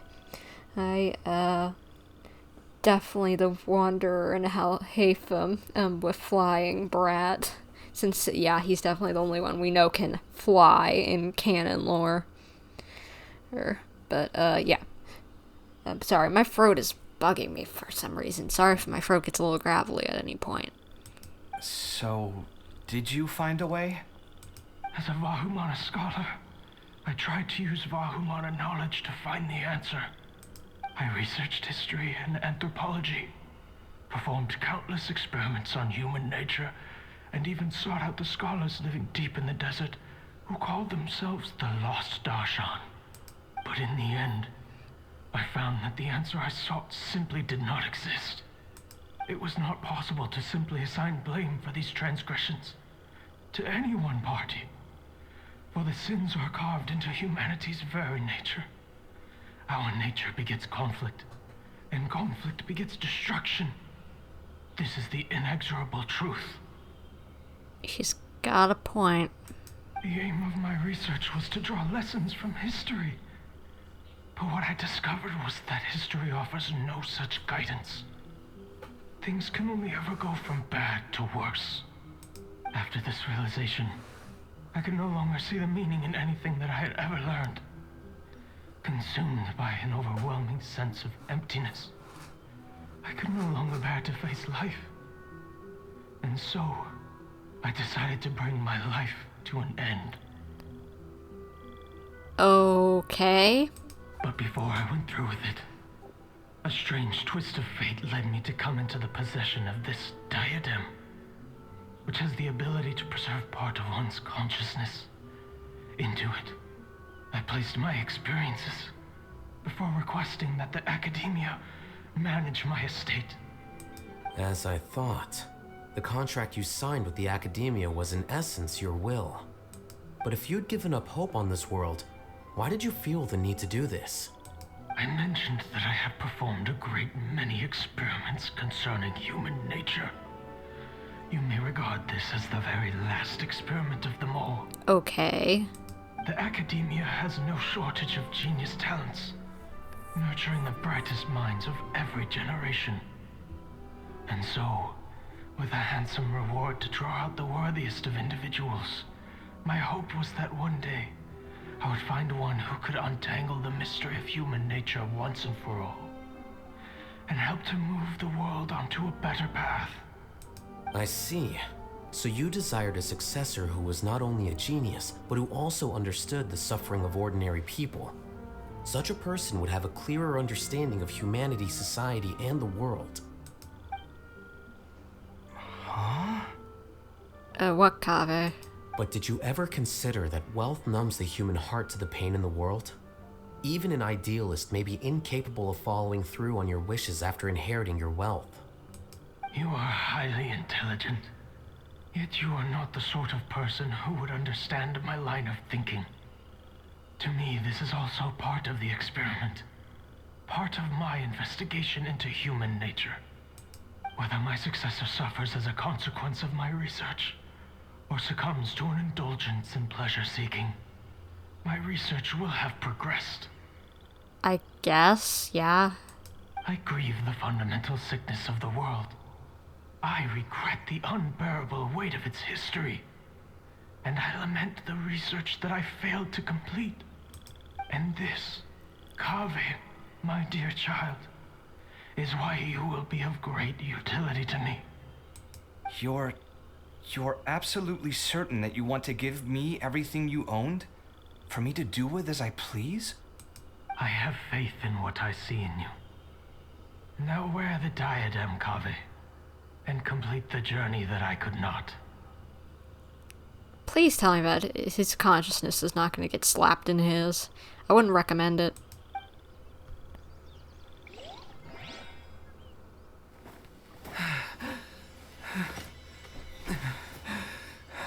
Will the verdict I reached cause you suffering? Or will this newfound wealth numb your heart? I look forward to your answer. All of my research materials are being stored at our... Huh? I've heard enough! My life's enough of a mess already. The last thing I need is more suffering. Keep your Mora. I don't need it. Didn't you say that you saw a lot of people in pain? Well, if that's the case, then your wealth can go to them.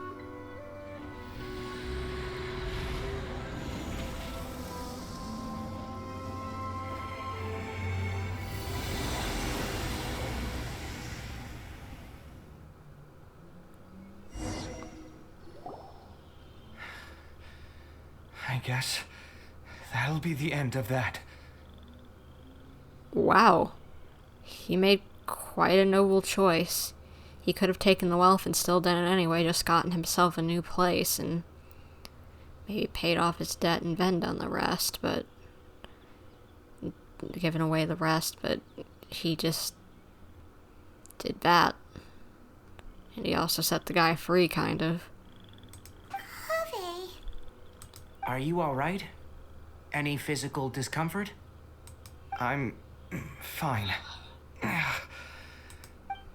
Thanks, Tighnari. Don't worry about me. Don't push yourself too hard. Yeah, I'd be careful after all whatever that was. Kaveh. Kaveh may have broken the diadem, but he successfully completed the task prior to that. According to the rules, this makes him the victor of round 3.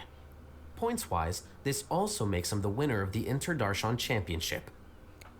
So he gets a little money. So good for him. As the champion and Sachin's personally designated successor, Kaveh has obtained the rights to inherit the entirety of his estate. For the avoidance of doubt, can you confirm that it is your intention to donate all of Sachin's wealth? Like I said, he thought that the world is a bad place. Well then, let's use what he left behind to change it for the better. Aww. Rejecting the world will achieve nothing. He and I, we're not the same. Alright. As the scribe, I will make a record of this incident on file. The sages will contact you in person for details on how exactly Sachin's estate is to be used. That sounds fine. I don't know if his research findings were right, nor would I know how to finish his research for him. But what I do know is that by ending this here, no contestants will have to suffer. We won't be the last. There will be more championships to come, and countless future scholars will follow in our footsteps. Sachin's words can only cause pain, but not anymore. No one else has to hear them now. We're all scholars here. I know full well that shutting down his views like this is autocratic and arrogant. Fine by me. I'll bear that responsibility. Aw, he's so self-righteous. It's so sweet. He's like a literal, just like perfect saint in some ways. It's the least I can do. And, well, it's the only thing I can do. Well said. What you've expressed is a sense of justice and idealism that many aspire to, but few dare follow through with. I say this despite the fact that, in my view, it's quite ridiculous. You have long been aware of what your flaws are, but your pride alone prevents you from admitting it. Nevertheless, your perspective is well suited to appearing in a victory speech. Contestant Kaveh, on behalf of the organizing committee, it is my honor to congratulate you on your victory. What? Please. I don't need your insincere praise. Anyway, this isn't the time or place for debates. Keep your commentary focused on the competition, not my views. Congratulations, Kaveh. Also, you'll need to prepare for the award ceremony. Looks like the ceremony will be held at the main venue. Let's head over and check it out. Well, he won, but he's not getting to move out. I had a feeling this would happen so that in future things people who got him wouldn't be like, wait, why? I thought it said he was having to stay with Alhaitham.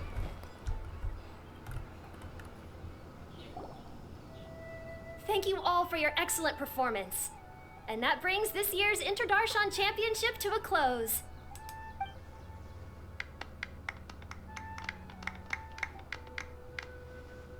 Finally, it gives me great pleasure to invite our champion, Kaveh, to the stage to receive his award.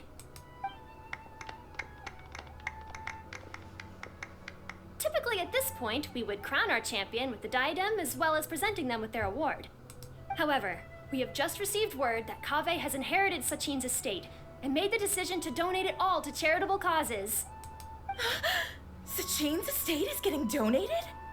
So much, Mora. And he gave it all up? Hopefully maybe he gives a little bit to that kid of Sachin's that just was left out in the cold like that. Good lord. Kaveh's generosity will give many struggling families the chance to change their lives for the better. Of course, without the diadem and prize money to present, this makes the award ceremony a little more concise than expected. Would you like to say a few words, Kaveh? I'm sure many of our audience, like myself, are curious to learn why you decided to give all this wealth away. I'm not entirely sure what I should say under these circumstances. I'm glad to have won, even though I'd say luck played a big part in that. As for why I want to give the Mora away, I don't support Sachin's views, and I don't want to take his Mora. With a lot of things in life, people need to experience them for themselves. It shouldn't be up to one person to make a judgment on. Not him, and not me either. Yeah. Anyway, this isn't really the time and place for such weighty and complicated topics. So, I guess that's all. I'll leave it there. Thanks very much. Oh, Kaveh, just one moment. While this is a short and sweet award ceremony, we do still have a prize to present you with. Please take this limited edition Genius Invocation TCG card. And now Cyno's just like, no, dang it. The only prize left was that, and I still didn't get it. Additionally, your champion status will be logged in your record. This means that the Sages will give priority consideration to any future project proposals you submit. All right, I'll take the card. But as for project proposals, forget it. In that case, I declare the award ceremony over. Let's give our champion Kaveh one last big round of applause.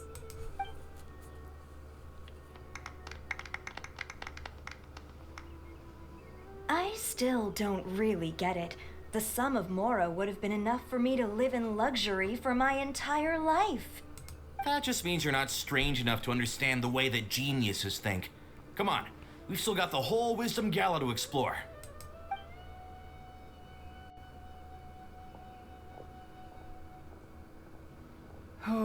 Glad that's over. I think I'm quite good at giving speeches, but this one was just so tiring. I can understand that. Do you mean that you're still exhausted from the competition? Honestly, you don't look happy at all, but whatever else happened, you're the champion, you know? Don't you think you should be proud of that? I suppose. Oh, wait. Cyno said he wanted the card, didn't he? And now I have it, right here. So you're gonna give it to him? But if it's a rare one, you should be able to make a tidy sum of more off it. Why would I do that? It's of no use to me whatsoever. I may as well just give it to him. Could you pass it on to him for me when you next see him? Aw, sure.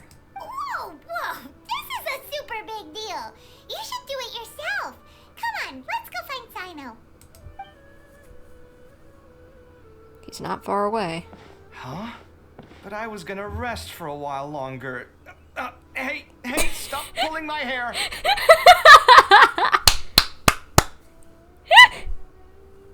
Did they really just had Paimon just drag him by his hair? Oh my gosh.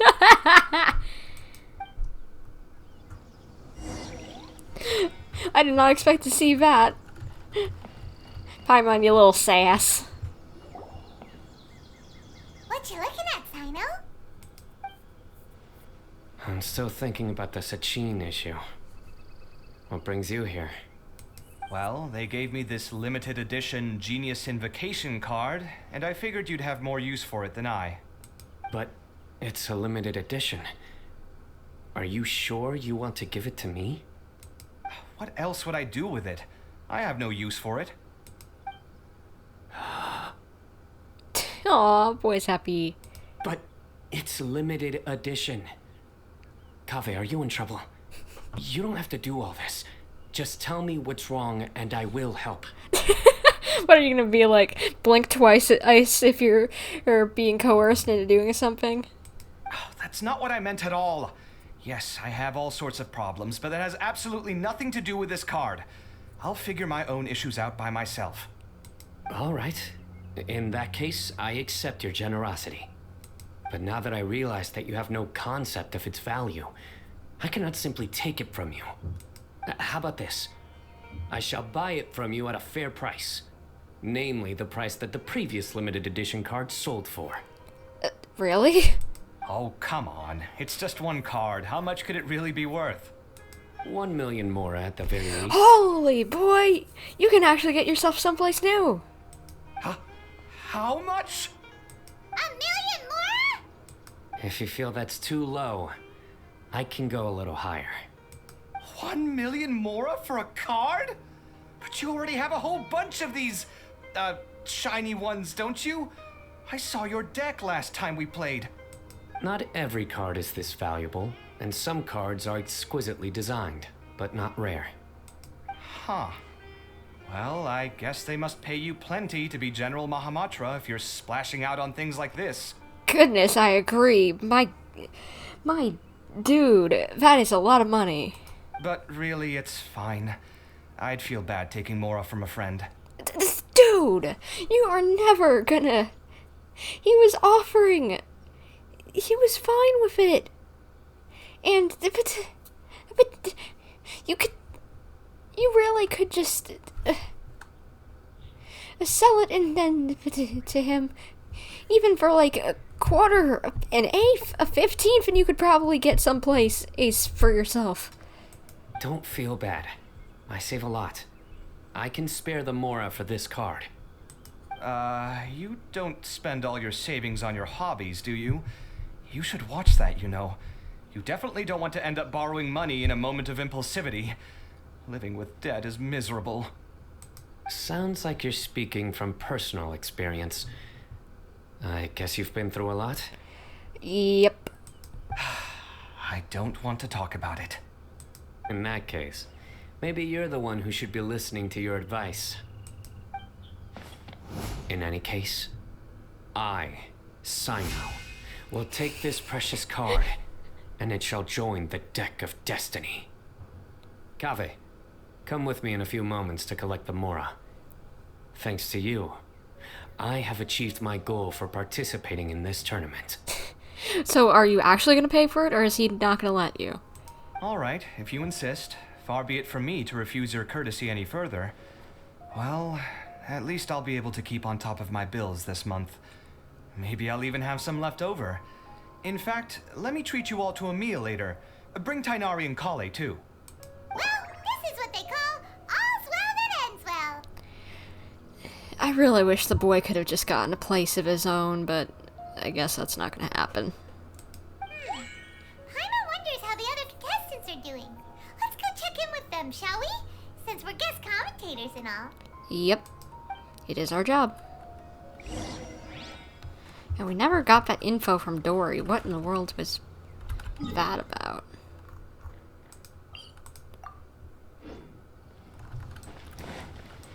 Guess they're inside.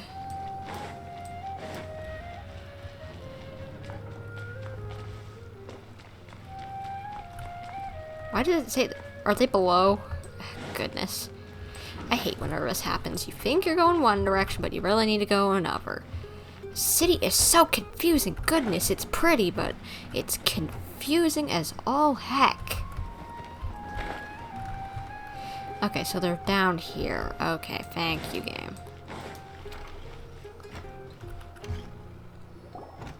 I'm telling you, you can't go wrong taking advice from me on what to wear.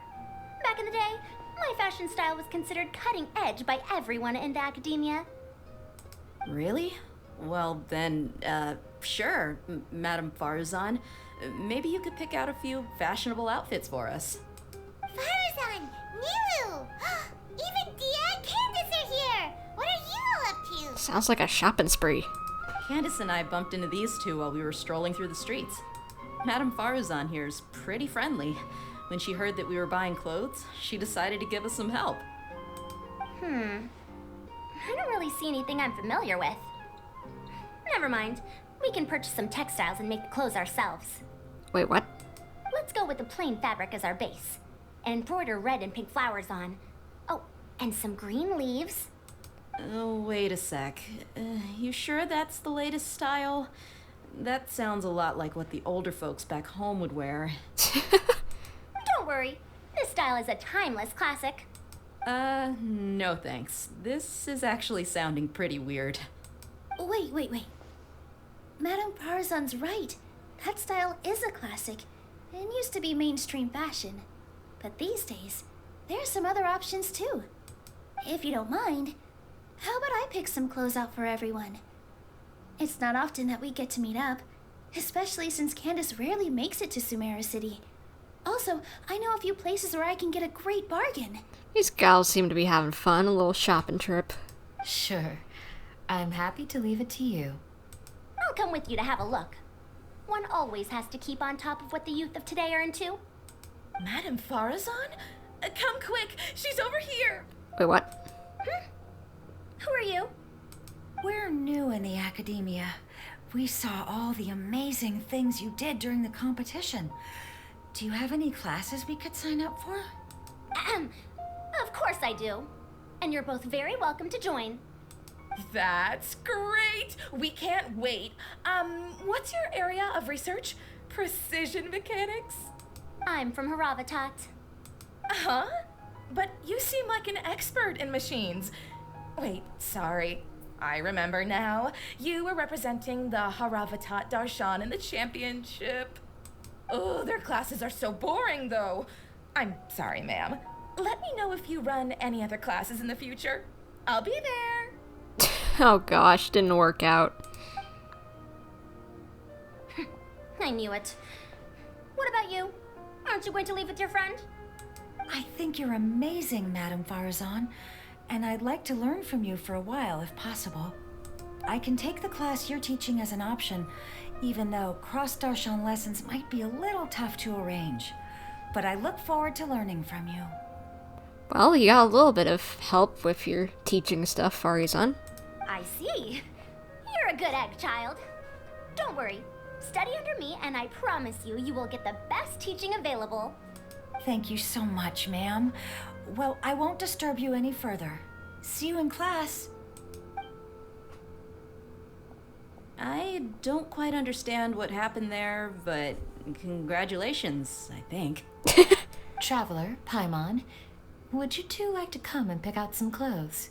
Sorry, we can't. We've got a meal with Kaveh later, and we have to check in with all the other contestants before then. Mm-hmm. Oh, by the way, have any of you seen Hat Guy or Layla? I don't know where Hat Guy went. We just saw Layla not too long ago, though. But she was hanging out with some other Ratahoa students, so we didn't get a chance to speak with her. Are you gonna go and see what she's up to? Yeah. Ratahoa students? They must be the ones who voted for her to enter the competition, right? Oh, she didn't end up winning, so Paimon wonders how they feel about that. Let's go take a peek. Hopefully it will. Because I definitely am familiar with the mean kids who set you up to fail on purpose. And she was worried that was the case.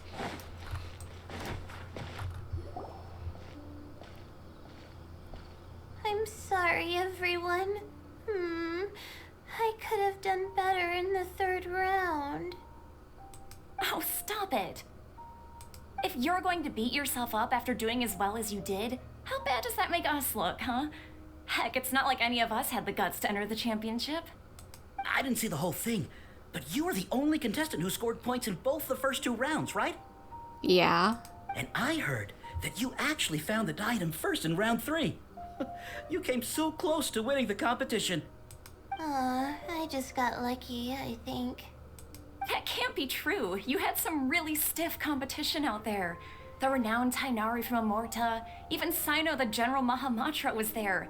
You're amazing, all of you. Getting points off them is a huge achievement.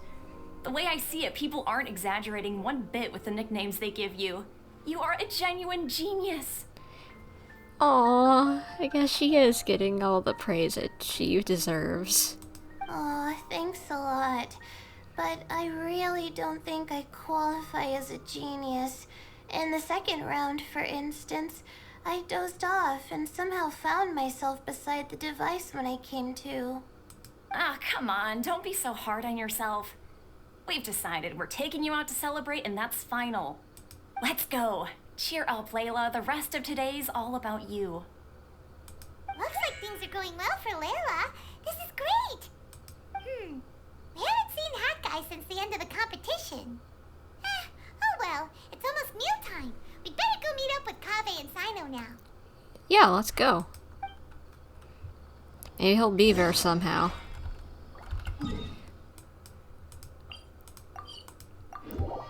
Or maybe we'll find out something about with Dory while we're there. Maybe she'll jump on by to where we're sitting.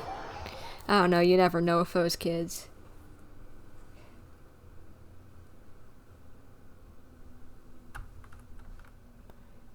Some of these crazy kooks of Genshin characters. Oh, they're upstairs. Alright, let's just go up there. Hello. Where?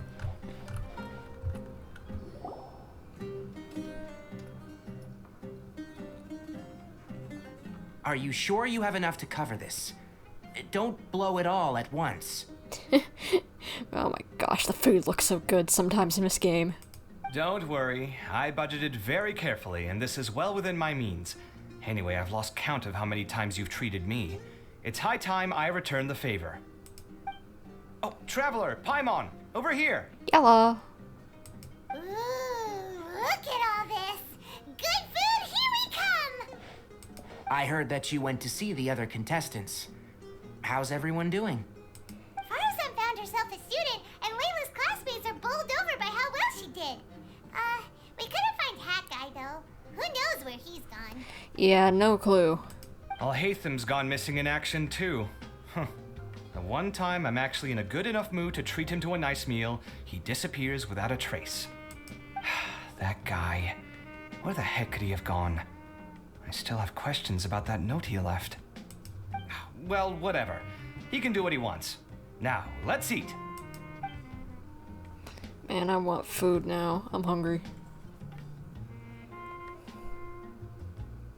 You shocked me a little when you hurled the diadem to the ground. On further reflection, of course, it made sense, but at the time I was expecting at least some amount of deliberation. Sachin's voice started talking to me inside my head from the moment I picked it up. I could feel his emotions, too. It was a mix of despair and horror swirling around inside my mind. He bombarded me with his ideas relentlessly, like he was trying to brainwash me. It gave me a splitting headache that only got worse as he went on. Like I was saying at the time, his views are not necessarily completely without value. But if all his research does is lead to misfortune, then we're probably better off without it. Yeah. If his forbidden research were to spread in a harmful form and cause people to suffer, the Madra would step in and ban it. I think you did the right thing. I suppose another way to approach it would have been to claim that you agreed to inherit his research, but give up the research as soon as you've inherited the wealth. But that wouldn't have been your style. I won't comment on his theories or experiments, but I don't believe that he was careless in his choice of candidate. He chose you. That means he knew what he was doing. Yeah, you're a pure being. Perhaps. I just think that if you accept someone else's things, you should honor their wishes. That's a good thing. It means that you have integrity. Thank you, oh my god, thank you. See, you get me, Kaveh. It's a good thing Alhaitham isn't here right now. He'd be quick to explain why you're wrong. Seems like you always include him in the conversation, even when he isn't here. Yep. No dinner with Kaveh is complete without a few words about Alhaitham. You gotta gossip about the Cray roommate sometimes. I sense that Alhaitham has in fact been here with us all along. Wait, what? He's here? Where? Why didn't you tell me? He lives rent-free in each of our hearts. Okay.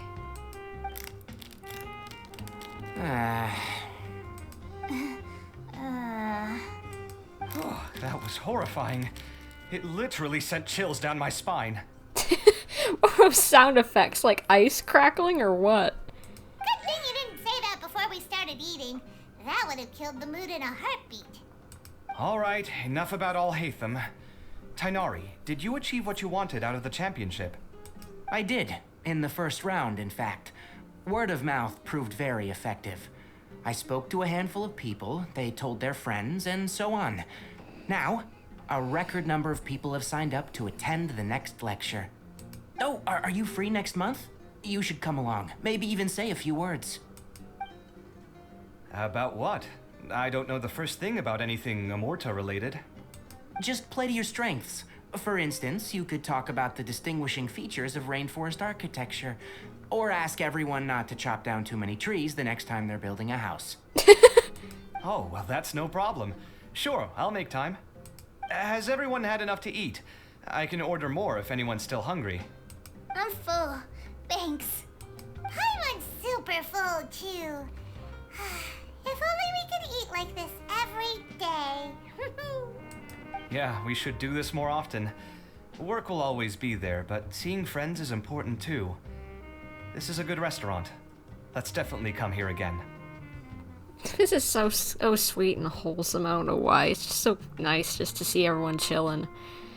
Not having to worry about how crazy archons and whatever's going on with the heavenly principles and everything, you know? Whatever travesty is happening. I don't mind these breaks in between the main story stuff with these events. We need the wholesomeness and just a breath of fresh air every now and again, even if it doesn't have a giant lore bomb in it. Sounds good. We should pick a few other places as backup options, though. There are other good places around here, too? Oh, and don't forget to invite us if you go. There's nothing we love more than good food. I can't blame Paimon. I like good food, too. Who doesn't like good food? Kaveh, do you have plans after this? I was thinking of maybe going to the academia for some alone time. Nothing set in stone, though. Why do you ask? Since everyone is free, why don't we play a few matches of Genius Invocation TCG? Eager to show off your new limited edition card, are you? Exactly what I was thinking. Not to show off. This is my way of thanking you for your help. Only my best friend will have the honor of seeing this card's debut play. Alright, sure. I didn't bring my deck with me though, so I'll need to borrow one. Actually, Master, I made a new one a few days back. Oh, Cole's getting in on it too. Don't tell me you've been spending all your study hours playing cards. Come on, no need to be so stern. They do say that your innate interests are your best teacher, don't they?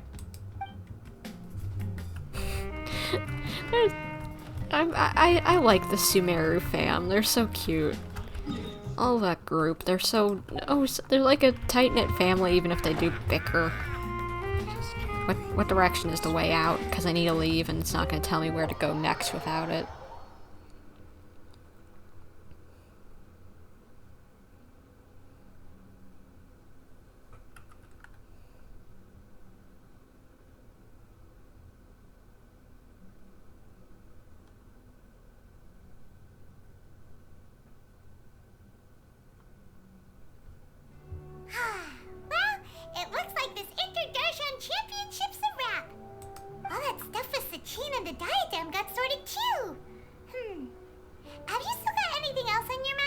Sachin's research.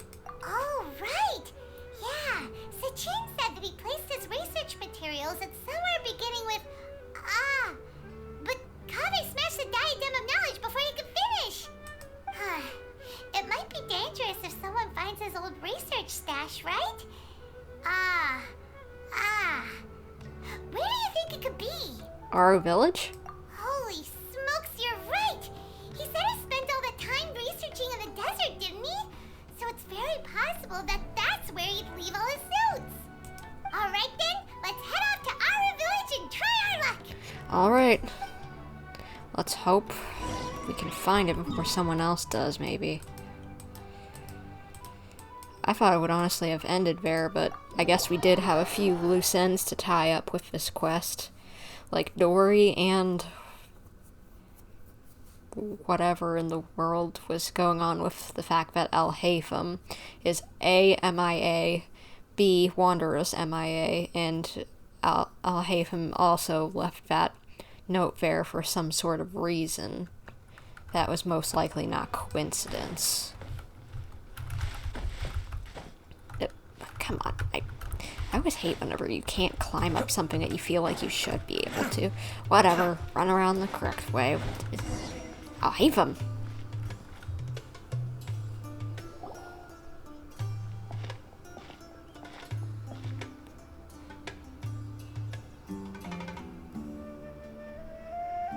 Didn't expect to run into you here. Alhaitham, what are you doing here? Yeah, just sitting here reading a book. And what are you reading? Are those? Sachin's notes? Yes. Should you be reading them? I came across his profile while I was organizing some documents and became interested in his research. If it wasn't for that, I never would have agreed to being a commentator. I had a hunch after seeing the fragment of his mind, and sure enough, I came here and found his research. Wait, so you've read it already? Are you alright? How do you feel? I think you may have misunderstood something. The reason Sachin chose that architect to inherit his research was that only he could really empathize with both the calamity and the humanity that these notes seek to convey. Only one who resonates with these sentiments would suffer and begin to think of history as bleak, the present as perplexing, and the future as pessimistic. Empathy is a double-edged sword. Clearly, I am not the same sort of person as Sachin was. 'Cause you're pretty cut and dry, honestly. Empaths have many friends, and their wide social circle comes with certain societal advantages. But this also makes it hard for them to achieve their goals. Why's that? All important things in life involve other people. As such, it's extremely difficult to live a life that causes no harm whatsoever to others. If you really want to achieve your goals, you have to be prepared to make enemies along the way. Not everyone can deal with that reality. Yeah, true. And that reality is like the material here. Objective, heavy, negative. But, at the end of the day, for all these experiment results and conclusions, it's just one person's perspective. Sachin's. So, what are your thoughts now that you've read it? As a scholar, Sachin was without a doubt a genius. He laid the blame for the darkness in the world squarely on humanity, experimented extensively with reliable results, and drew logical conclusions. In that sense, one might say his views were correct. So, people are bad? And things can only ever get worse? All of that's true? Yes and no? That is not a question for me to answer. Someone else will arrive shortly. You can ask them instead. All I will say is that the world is not built on correctness alone. Sometimes, being correct means nothing at all. Those words you wrote among your notes, what did that line written in ancient script mean? Lofty ideals may provide no defense at all against nihilism, but perhaps little decisions can. By their own choice, the idealist seeks to bring happiness to all while denying themselves the same. Thus, they shall never reach even the borders of truth until they wipe away the ignorance that blinds them. I wouldn't say it's ignorance. I've never been able to agree with certain philosophies. Even Sachin himself struggled to comprehend the notion of sacrificing oneself for the greater good. But sadly, all viewpoints will find their supporters, and the way we see the world largely decides our fates. Alright then, I got what I came for. These research materials are yours to look after. I'll be off. We're just keeping them? Wait, so you came here just to read this stuff? You missed out on a big get-together, you know. Get-together? Ah, yes, that makes sense. This is a good opportunity for that sort of thing. Guess what? Kaveh treated everyone this time. Then I'm sure he packed up the leftovers for me. See ya. Really? Well, it does suit his type. And there he goes. Well, it seems like he really wasn't affected by this research. He said that someone else would answer our questions. Who do you think that'll be? Wait, Dory? He's worked with her in the past.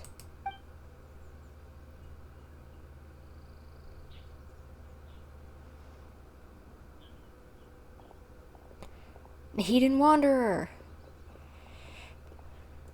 Traveler, Paimon, you're already here. Nahida!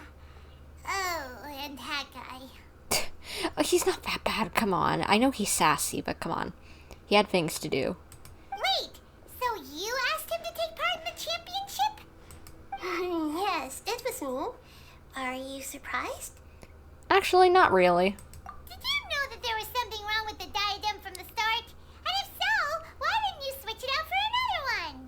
Because Sachin's research is not mistaken. He spent his entire life researching this topic, and these materials are a result of that. These are the crystallization of his wisdom. Yes, I was worried that the material might cause some disruption, but I didn't want to wipe away all his hard work searching for the truth. Okay. So instead, I had Hat Guy here help me keep an eye on things. Wait, please tell me you gave him the nickname. Seriously? I think you can stop calling me that now. Why? Don't you like it? She totally came up with the nickname. Well, anyway, if Sachin's chosen successor hadn't been able to handle his research, or if it had brought pain to more people, he would have intervened at a suitable moment. And after all that, the person Sachin chose turned his nose up at his life's work. Pretty hilarious. Yeah, kinda. I was also hoping that this could be an opportunity for you to learn how to interact with people normally. But it looks like that didn't work out. Yeah, he was as sass as usual, but he did help out with something at one point. That wasn't necessary. I'm still paying you back for your help. And the last thing I need is more reasons to be indebted to you. Maida, what did you mean by Sachin's research is not mistaken? Does that mean that you approve of his research? Put it this way instead. Truth to me is like a shroom borer. What? Some people only see the mushroom on the shroom borer's back, and they conclude that the shroom borer is a mushroom.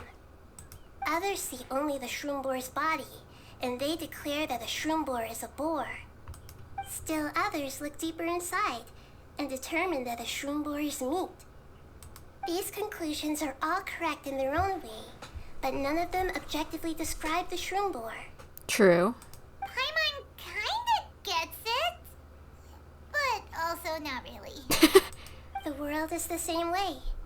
No one, not even I included, can understand it in its entirety. All of us are somewhere on the path toward truth.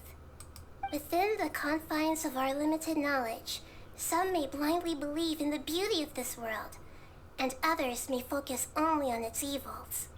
In truth, the most important thing isn't what state the world is in now, but what people hope it will become.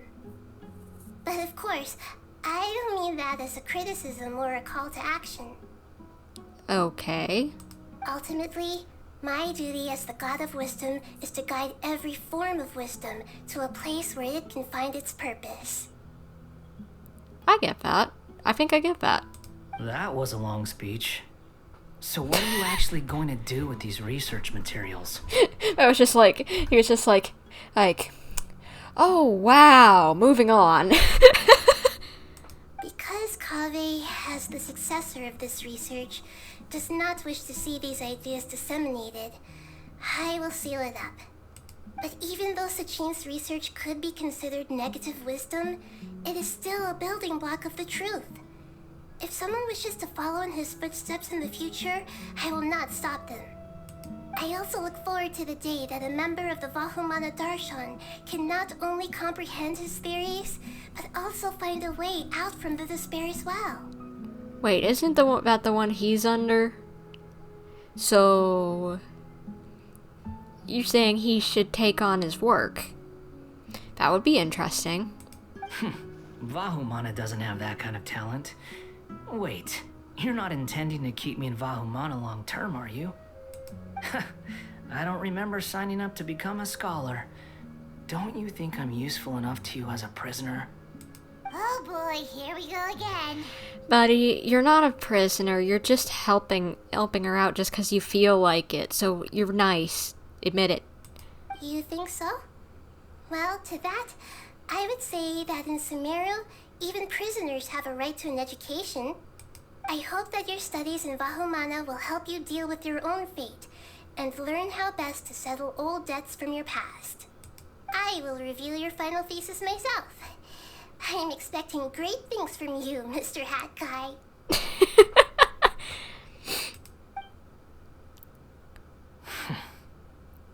Oh, the boy was smiling. See, I like him. He's just putting on a cover, a tsundere cover.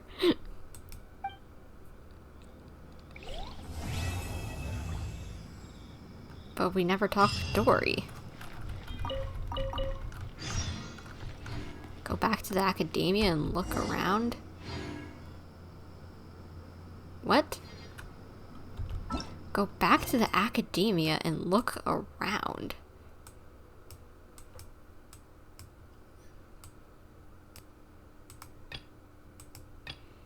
So there's 2 quests. Which go back to the academia and take a look around. Kaveh mentioned that you would be going to that he would be going to the academia for some time alone. Perhaps you should go talk to him. Dory says that she has the latest update on the academia extravaganza. I feel like Dory is probably more important to go and talk to first. If you can do both, at least. Because what else would Kaveh have to say? Like he wouldn't have anything else to say, and Paimon might spill beans about what was inside his crud. Of his research, that guy Sachin's research. So I guess maybe it won't even matter. Maybe you can do both. I don't know why I'm thinking it branches off. We've never even had something like that. But Dory might have some interesting info left over after this whole debacle.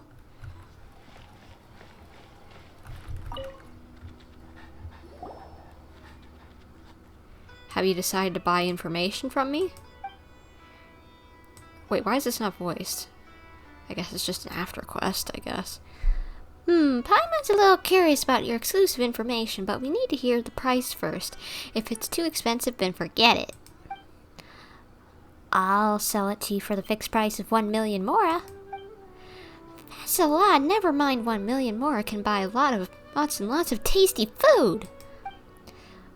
Wait a sec, let me see. Paimon is customer number 1001 for today. The original cost of information was 1 million mora, but for you, the price is now free.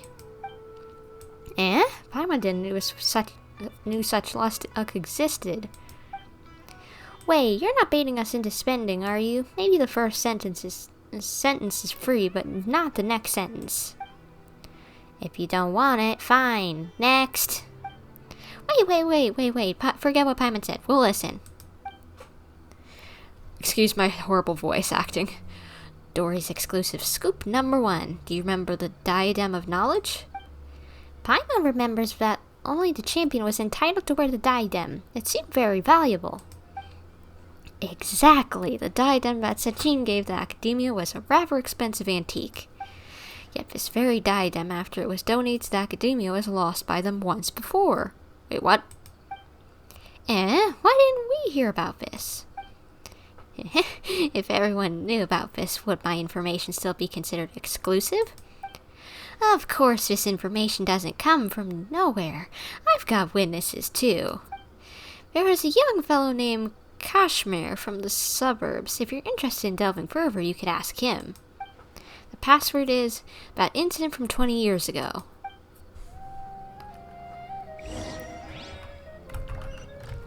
Okay. We're really getting this kind of lore in a unvoiced end part of the quest? I would have thought it would have been voiced. I really don't get this. Why is it not voiced? Who are you guys? Is there something you need? That incident from 20 years ago. I guess I shouldn't have told anyone. Last time I had too much to drink and blabbered a little too much, and now people are seeking me out. Since you're curious, I guess I'll tell you. I was just 6 years old. I was just I was just 6-year-old 20 years ago, so I can't remember clearly what happened at the time, but recently I read the diary I kept when I was a child, and vaguely recalled the situation back then. The Interdarshan Championship was also held that year. There were 3 rounds, the last of which was outside the city. I begged my mom to take me out of town to see it, and when she refused, I snuck out. And then? I ended up getting lost outside the city, in the middle of nowhere. There was no one around. I grew more and more frightened and began to cry. That's when I saw some strange creatures. I can't remember what they looked like. I only remember as a child I stopped crying at the sight of them. Strange creatures? They must be the Aranara. They took me to the competition. Unfortunately, by the time we got there, it was too late. It was already over. Just when I was disheartened, I suddenly saw one of those strange creatures slowly dragging a crown along. It was a beautiful crown, shining in the moonlight. I could not help but follow it. I saw the little fellow hide the crown in a hollow tree before disappearing. I wanted to touch that crown, but at the moment, I could hear the distant cries of my mother. It turns out she figured out I was lost and got her neighbors to go looking for me. I never got to touch it. It wasn't until I was older, when I saw the Diadem of Knowledge at the Interdarshan Championship, that I realized it was the same thing. Alright, do you remember where the diadem ended up? It's probably in the Vidya Forest, but I've been back a few times and haven't found anything. No one would believe me even if I told them. Alas, even I can't remember it clearly. Perhaps it was a dream I had when I was a child. Well, should we go looking for it, traveler?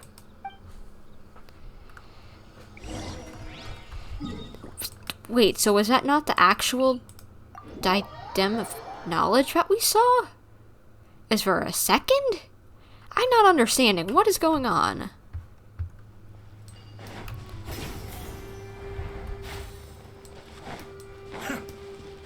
I really don't understand. Do any of you guys understand? Because I have no clue. Just 2 guys sitting there with a shroom boar, chilling. You enjoy yourself, peeps. Do we need to climb up the top of this thing? Is it up here? Oh. There's a hole in the tree. It seems completely empty and there's nothing in it. Eh? Wait, there's a note here. The good Nara taught Arkasayapa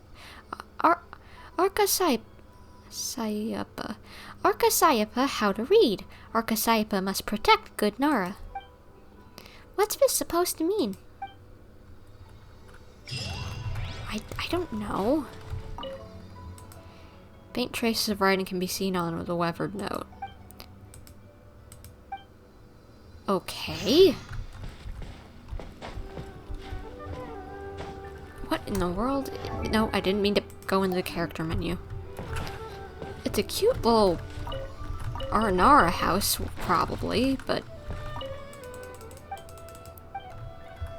still, what in the world? Wait, did one of the Aranara read those, like, get something info from Sachin? Because that might not be good.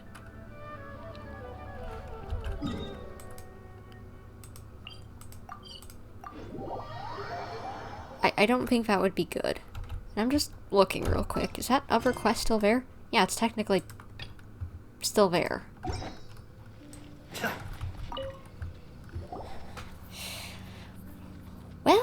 Well, if it isn't Bumper and Paimon yet again. I have the latest update on the Academia Extravaganza. Would you like to hear it? How much is it? It's free. Isn't Lord Sangama Bay generous? Do you guys remember Sachin? The guy who sponsored the Academia Extravaganza. Paimon heard that the prize money and Diadem of Knowledge came from him. Bingo! In fact, not long ago when I was doing business in the desert, I met an old businessman. And guess what I got from him? A dealer's ledger. With it, I can avoid dangerous areas in the desert and go to more places. Of course, the most important thing is that ledger mentions Sachin. It turned out that Sachin had been to the desert to investigate the people's local conditions and customs. He also had cordial exchanges with the traveling merchants in the desert. Much of the text is lost, but this is a first-hand account of the big sponsor behind the Academia Extravaganza. Would you like a look? Okay, let's have a look then. The sandstorms are raging, the caravan has stalled. We ran into a scholar calling himself Sachin. He said he could sponsor the caravan, provided that this is a trial of human nature. Betrayal, plunder. There was nothing we could do, no one could withstand. If I could do it all over again, I would never have taken that money. They wouldn't have had to die, and I wouldn't be living like this. A fate worse than death. People are the most terrifying animals in this world. What in the world? This is all hard to understand. Dory, what does all this mean? What does all this mean? I'm afraid that you'll need it. If you need it analyzed, it'll cost you an extra million mora. Forget it then. Well, since you're not paying, that'll be all for Dory's special news. But let me give you a hint. There should be someone here who's been to a lot of Academia Extravaganzas. Perhaps you could talk to them? Talk to someone at the venue? What?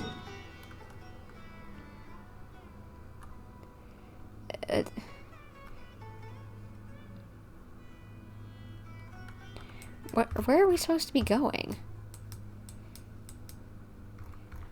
Why are we going out here?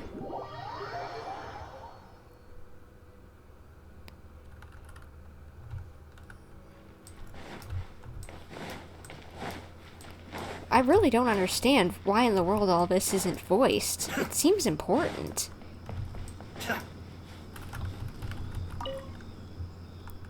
Alas, seeing these young children, I can't help but reminisce about the past. The Interdarshan Championship has been a stage for young talent. Unfortunately, not every genius will be successful eventually. Why do you say that? Geniuses are mostly stubborn and cold, and find it hard to understand the pain of others. Empathetic people, on the other hand, often fall into self-doubt and depression. People who are not firm can only stand still, while people who are determined but walk down the wrong path refuse to look back. There's a lot to think about here.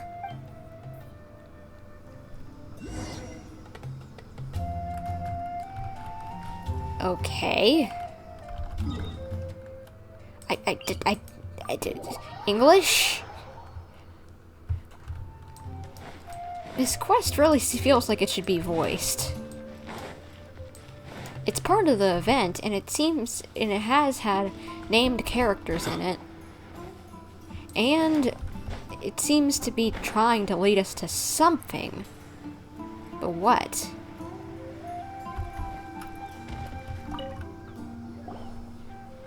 For this year's Interdarshan Championship, my favorite has to be Cyno. Aside from his skills as General Mahamatra, looking back at the tournament's history, the Spantamad Darshan has the highest percentage of champions. Many people say that Spantamad Darshans produce many talented people such as Cyrus, Briska, Lisa, Cyno. Wait. What did you just say? Many people say that Spantamad Darshan produces many talented people such as Cyrus? Do you mean Cyrus from Mondstadt? Like the head of the Adventurers Guild in Mondstadt? The Mondstadt section? Okay, that's an interesting lore drop, if that is correct. The brighter the talent, the sooner the game will lose its suspense.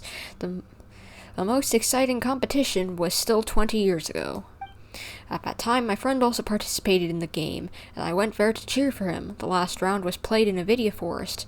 In the end, no one dared to approach them, and no one knew what was going on in the depths of the forest. Then I heard the Academia shut down the competition. Later, the Interdarshan Championship removed so many of the events in which people fought to the death, discouraging people from being desperate enough to do so. What is your friend like? Let me think. He's honest and kind, but also vulnerable and sensitive. Most of all, he cares about us. When we drink together, our time is filled with laughter and cheer. It's just too bad that it's all in the past now. Among the friends we drank with, some died, some disappeared, some live in seclusion. They say fate is fickle. Perhaps it's true. Looks like something did happen 20 years ago, right? Didn't Wickwus tell us to seek him out if we had any questions? Now that we have time, why don't we ask him? Who are we seeking out? Who?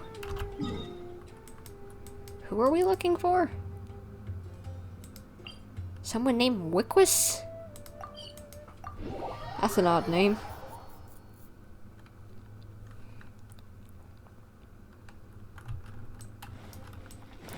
By the way, sorry for the terrible voice acting. I really wish it would... Why are they standing out here? Where were you while the rest of us were eating together? I don't recall being obligated to report my whereabouts to you. Did you go find another hidey hole to read in?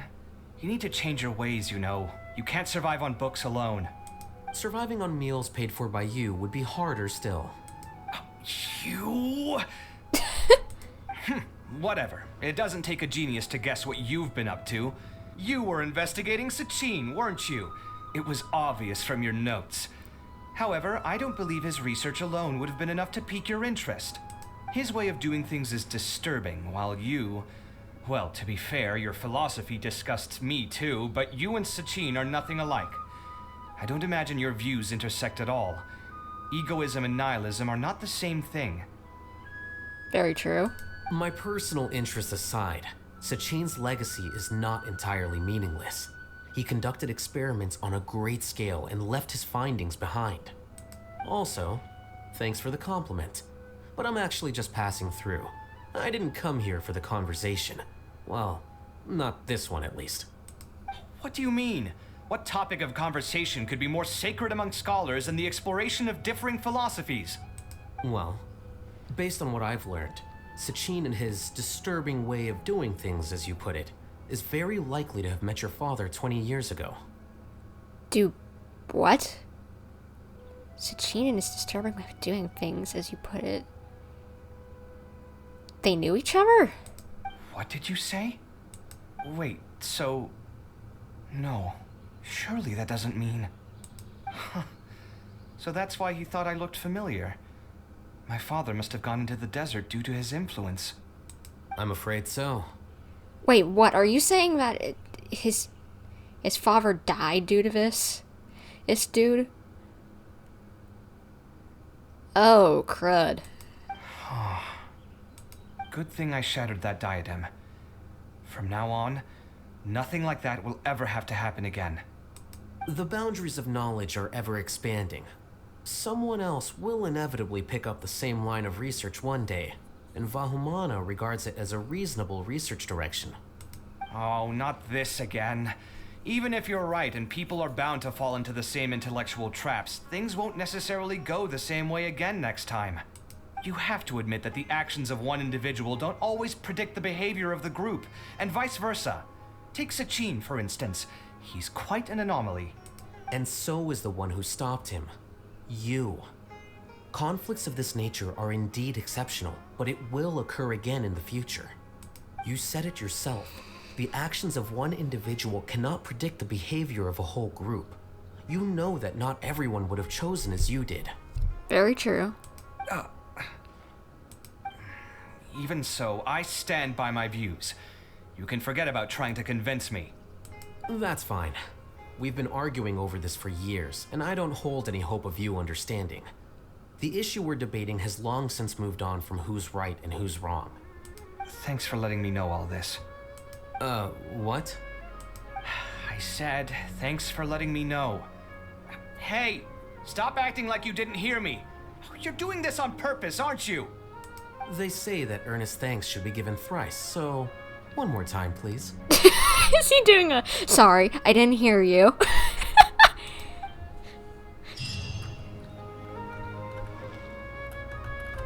Wait. Okay. That was the other thing. Oh, that was the quest that it said I'd come here and talk to him. Okay, so Oh yeah, I thought you could probably do both of them. That incident from 20 years ago. Why the sudden question? Did you hear any particular information? We've heard that the diadem seems to have been lost 20 years ago, and some contestant's personality has changed. You seem to know a lot about that.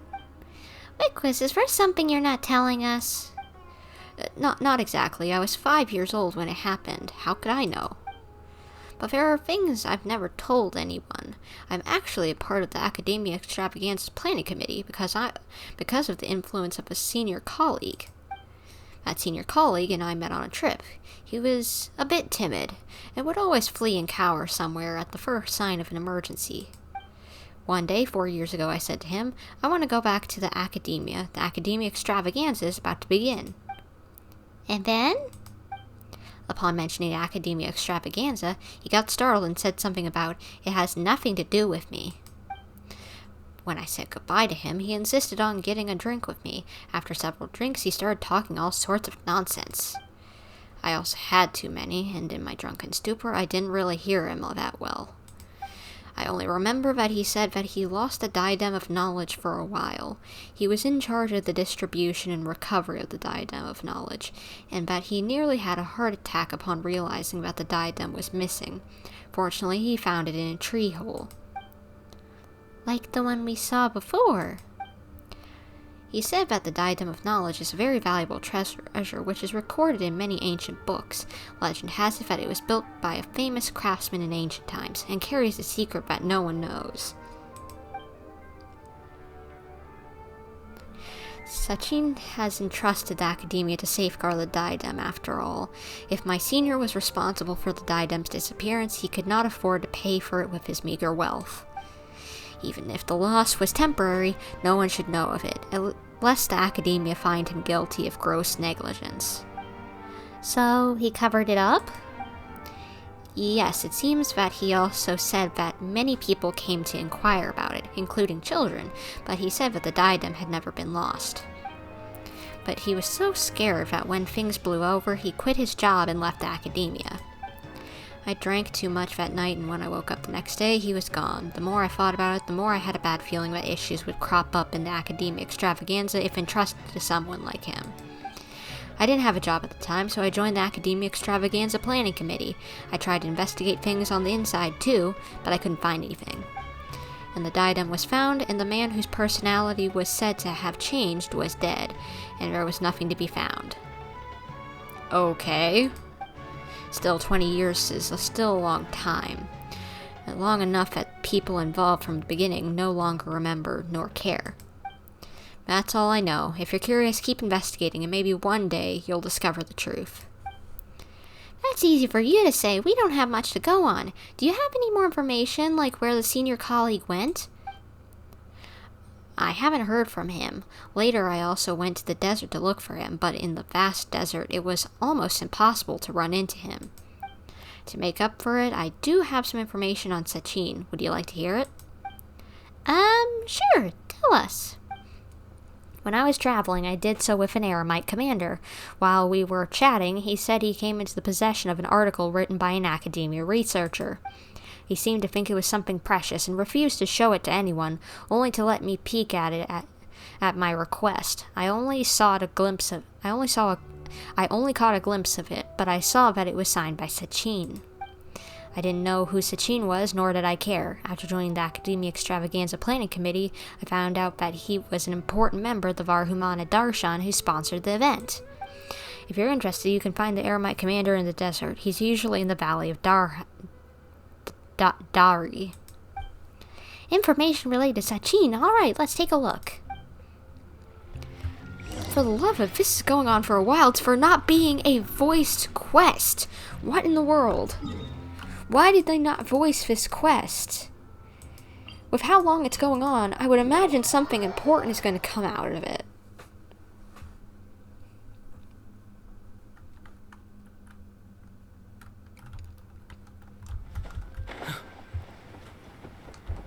Where in the world are we going? Oh, is it this guy? What do you want? Whoa, this guy looks real fierce. Either say your piece or leave. I have no time for you. Actually, we heard that you have Sachin's article on you, so we were wondering if we could have a look. Are you kidding me? No, why would you ask that?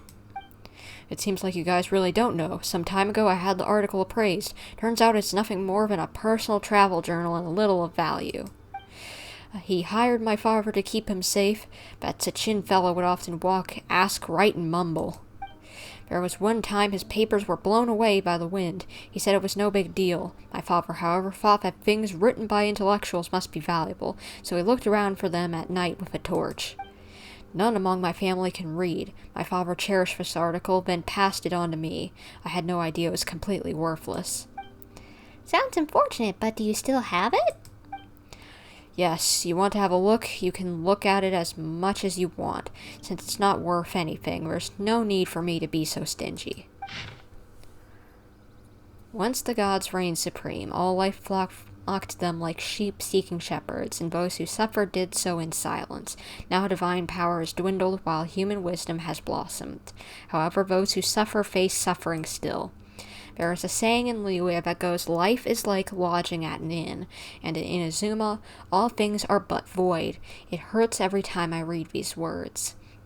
I tried to seek the reason for this.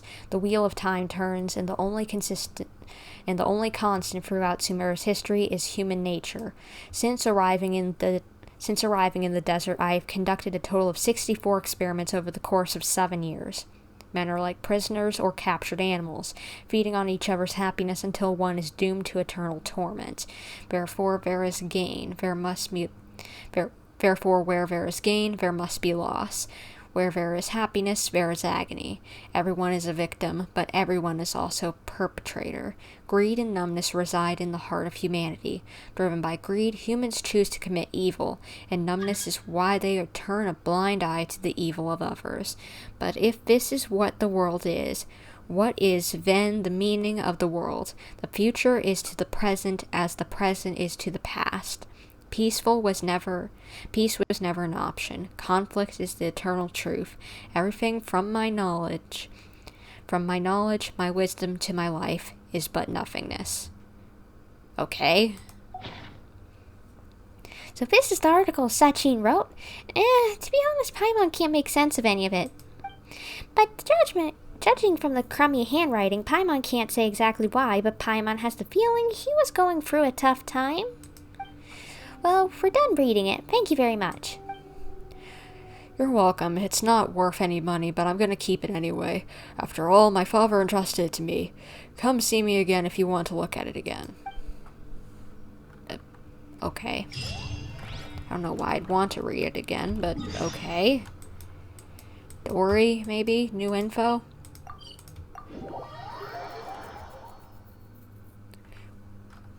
Or can you make any sense of all this? It's time yet again for an information sale from Lord Sangama Bay. Would you two like to purchase the latest reports? Let me see. This information isn't that important, so it'll go for only 500,000 mora. It's half the usual price. What a bargain! Mind giving it to me for free? Whoa, you want to bring down to 0 mora, just as I expected. But I am the great Lord Sangama Bay. Well, since you're so interested, I'll tell you for free, but you must keep it to yourselves. I heard that 20 years ago, there was a contestant whose personality suddenly changed after taking part in the competition. Yeah, we know. Well, it looks like someone saw him in Aru Village. I wonder where he ended up. That's all the information you're getting for free. If you want to hear more, you gotta pay 2 million mora. I appreciate your patronage. What a rip-off. We can just go to Aru Village ourselves and ask around. I feel like they wouldn't leave all this to us to read if it wasn't important. So I'm not quitting until we get through this quest.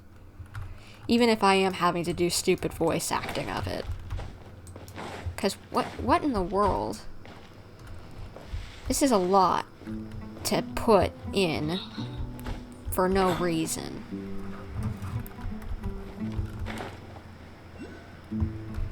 Where in the world? Oh, I passed them up. Never mind. Teleport back. Teleport back. Teleport back. Got distracted by getting a text. And it's nothing important. Never mind.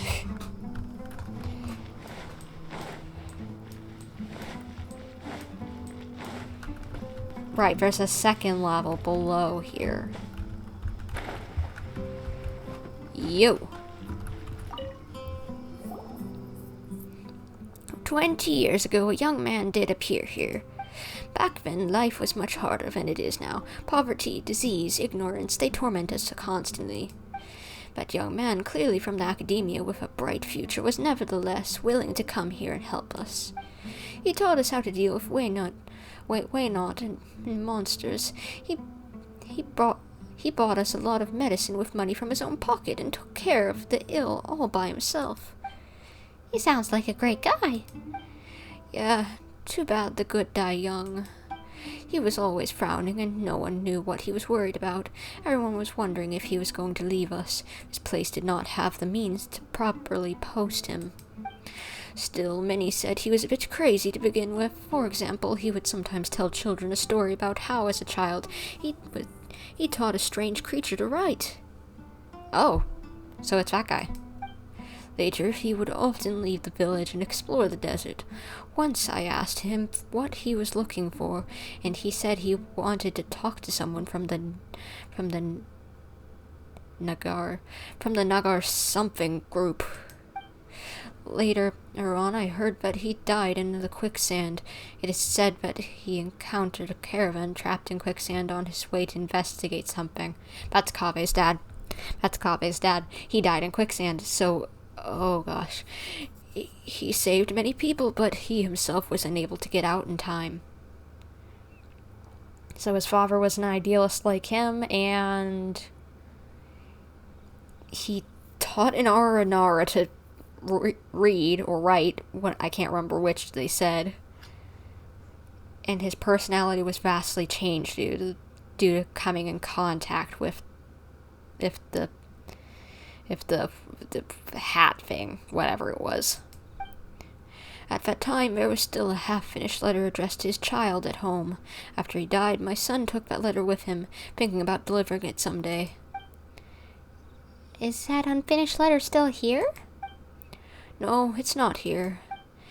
To live a better life, my son became a mercenary. He was killed in a scuffle a few years ago, and his belongings were taken. Many years have passed in the blink of an eye. I wonder how his child turned out, and if they hold a grudge against him.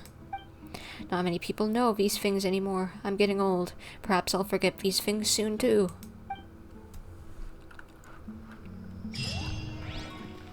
So is that it?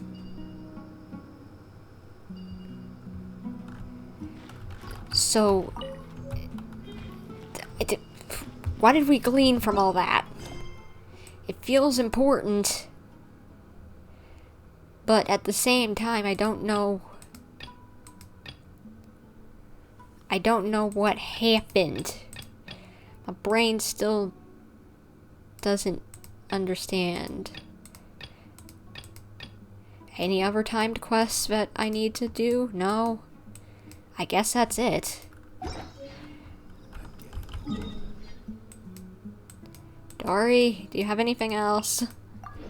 Somehow? Maybe, even though there's not a quest for it, maybe it's a secret thing? Well, how did it go? I assume that Lord Sangama Bey's assistance helped you discover something, yes? Secret. I knew it. I knew there had to be more. And it's voiced. Why wasn't the rest voiced? You mean... Sachin was not a good person, and there's definitely something wrong with that diadem of knowledge. Indeed, we also discovered that as well. And in that case, shouldn't you be doing something about it? For instance, telling the academia that they should give up the diadem? We already told the academia, but... But what? Kaveh smashed the diadem. Yeah, it's gone. What? Calm down, Dory. Why are you getting so worked up? My diadem. My beautiful diadem. Wait, was it Dory's? This was supposed to be the perfect plan. I feed you the information, you discover the issue with the diadem, and then I just wait until the academia sells it off at a low price. And now, it was all for nothing. Curse that Kaveh. The interest rate on the mora he owes me is about to get much higher. Oh no. Oh, so that's why you told us about this. Yeah, Paimon did think you were being unusually generous. My diadem. I'm furious. That's it. No extension on his payment this month, no matter what reason he gives. Goodness, somebody's mad. I think we just got Alhaitham in trouble. Oh no. If we hadn't have investigated on this, he wouldn't be in even more debt. Is not Alhaitham, sorry. Is Kaveh? We messed up Kaveh. Oh no. Kaveh, are you around here somewhere? We need to let you know that something bad happened while talking to Dory. Kaveh, are you around here somewhere? Cause that was like secret. Maybe there's a secret with him, maybe? I at least don't see anything down here. Hello? Kaveh. Maybe he's in the library? He could be. I feel like I heard that there was, like, with this quest, something where you could talk to Kaveh and he was really disappointed at the end or something. So I feel like he should be able to be talked to somewhere around here. Or maybe I'm not even just looking in the right place. Kaveh.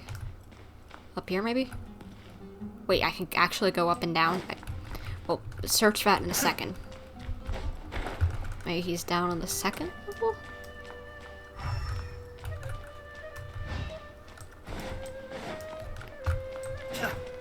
Guys, I know there's a few of you still here, so tell me if you see him, okay? Or if you know where he is, because I imagine some of you have done this quest.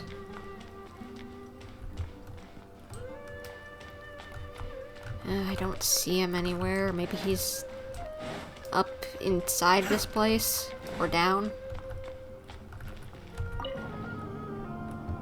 Go up, where?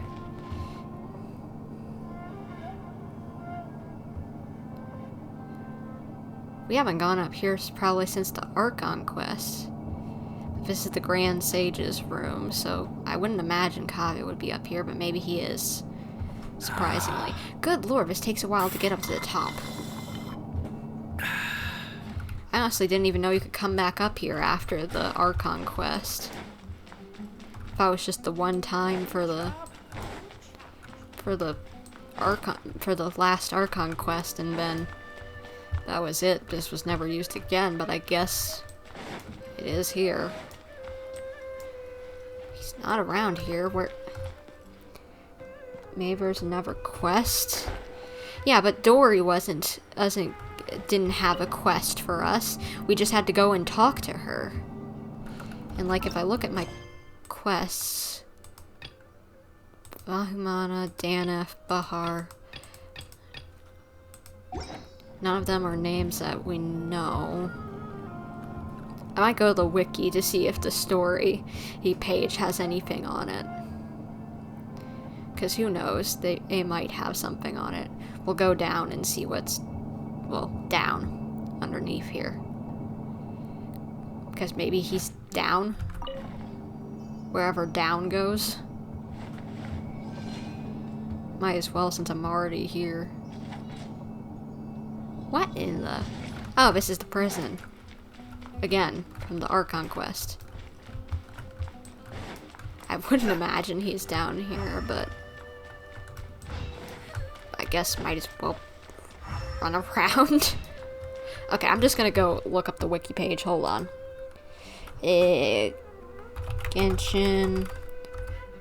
Parade of Providence. Okay. Fandom wiki. Do me some good.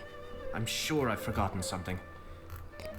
Not to worry, I'll simply send someone to fetch it. Okay. As soon as I remember what it was. let's see. Is there anything else?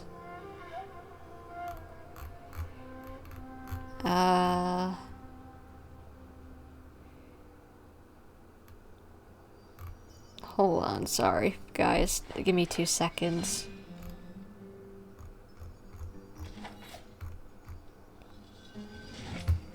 Maybe... I'm going to YouTube. Hold on, I'll have to mute it, but let's see.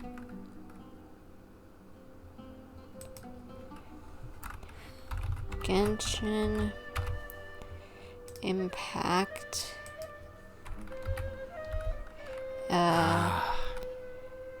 Parade of Providence ending.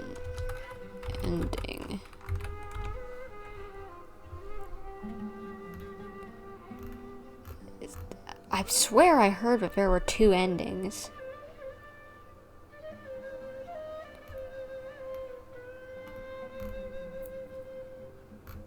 Everything's in place and they've taken the bait. Yes. Now to start reeling them in.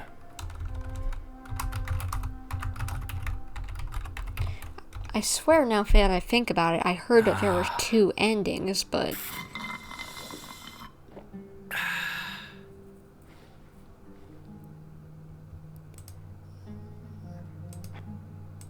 Okay, I gotta watch an ad, I'm so sorry.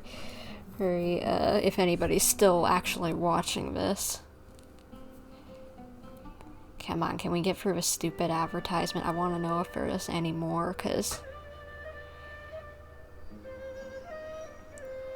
Well, I just want to know, okay? I don't like leaving the loose ends.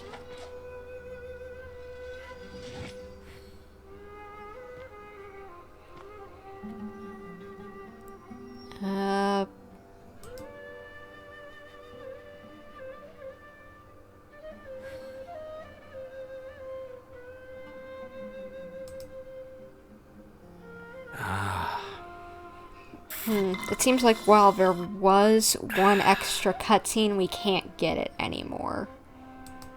Because Kaveh would be by himself where we saw him with Alhaitham outside of the place. So we can't get that at now. Where he... or the extra dialogue. I'm sorry, guys. It seems like from what the thing said, but I just saw you can only get 1 ending specifically, and, well, that was one of them. The other one was the one that we just went through. So, yeah. We sadly are missing out on info. He would be right over here, but I can't undo that. So... sorry about that. You guys can probably look it up and find the cutscene, the extra cutscene, so... Oh, yeah. But I think I'm gonna have to end this here because I am tired and I need food. It's been in a long time since I had food, good lord. I ate at 10. It's been 8, well, not 10, 11. But it's been 7 hours since I last ate, so I need to eat. So... hopefully you guys have enjoyed this, and if you did, please leave a like, comment, subscribe, all that good stuff. Hit the little bell to get notifications whenever I upload a new video or do a live stream. Make sure to set it up for all notifications, and just make sure that you also check out my Twitter. I post artwork over there. I posted one recently, thoughts and etc. Whatever, you know, whatever I'm thinking, as well as notifications when I've uploaded a new video. But I'm planning on doing a live stream this day, this time, this is what it's going to be. You can also find those on my community page, of course, if you guys look at that. You can check out whenever I'm planning on doing a live stream. And notifications will also tell you whenever I've posted something in the community tab. But, sorry, back on track on Twitter. You can also find out exactly, you'll get notifications whenever I'm streaming. And I'll put out tweets saying that I'm streaming right now, and here's a link to the live stream. But hopefully I will see you guys in whatever I'm doing next. Probably will be playing Overwatch whenever they come out with the Star Watch thing. I can't remember what day that is, but it should be sometime this month, middle of the month. Maybe next week or the week after that, I think. But hopefully I'll see you guys in whatever I'm doing next, but until then, this is Bumper signing off. Bye guys. When I informed them of my plans today. Panic-stricken, but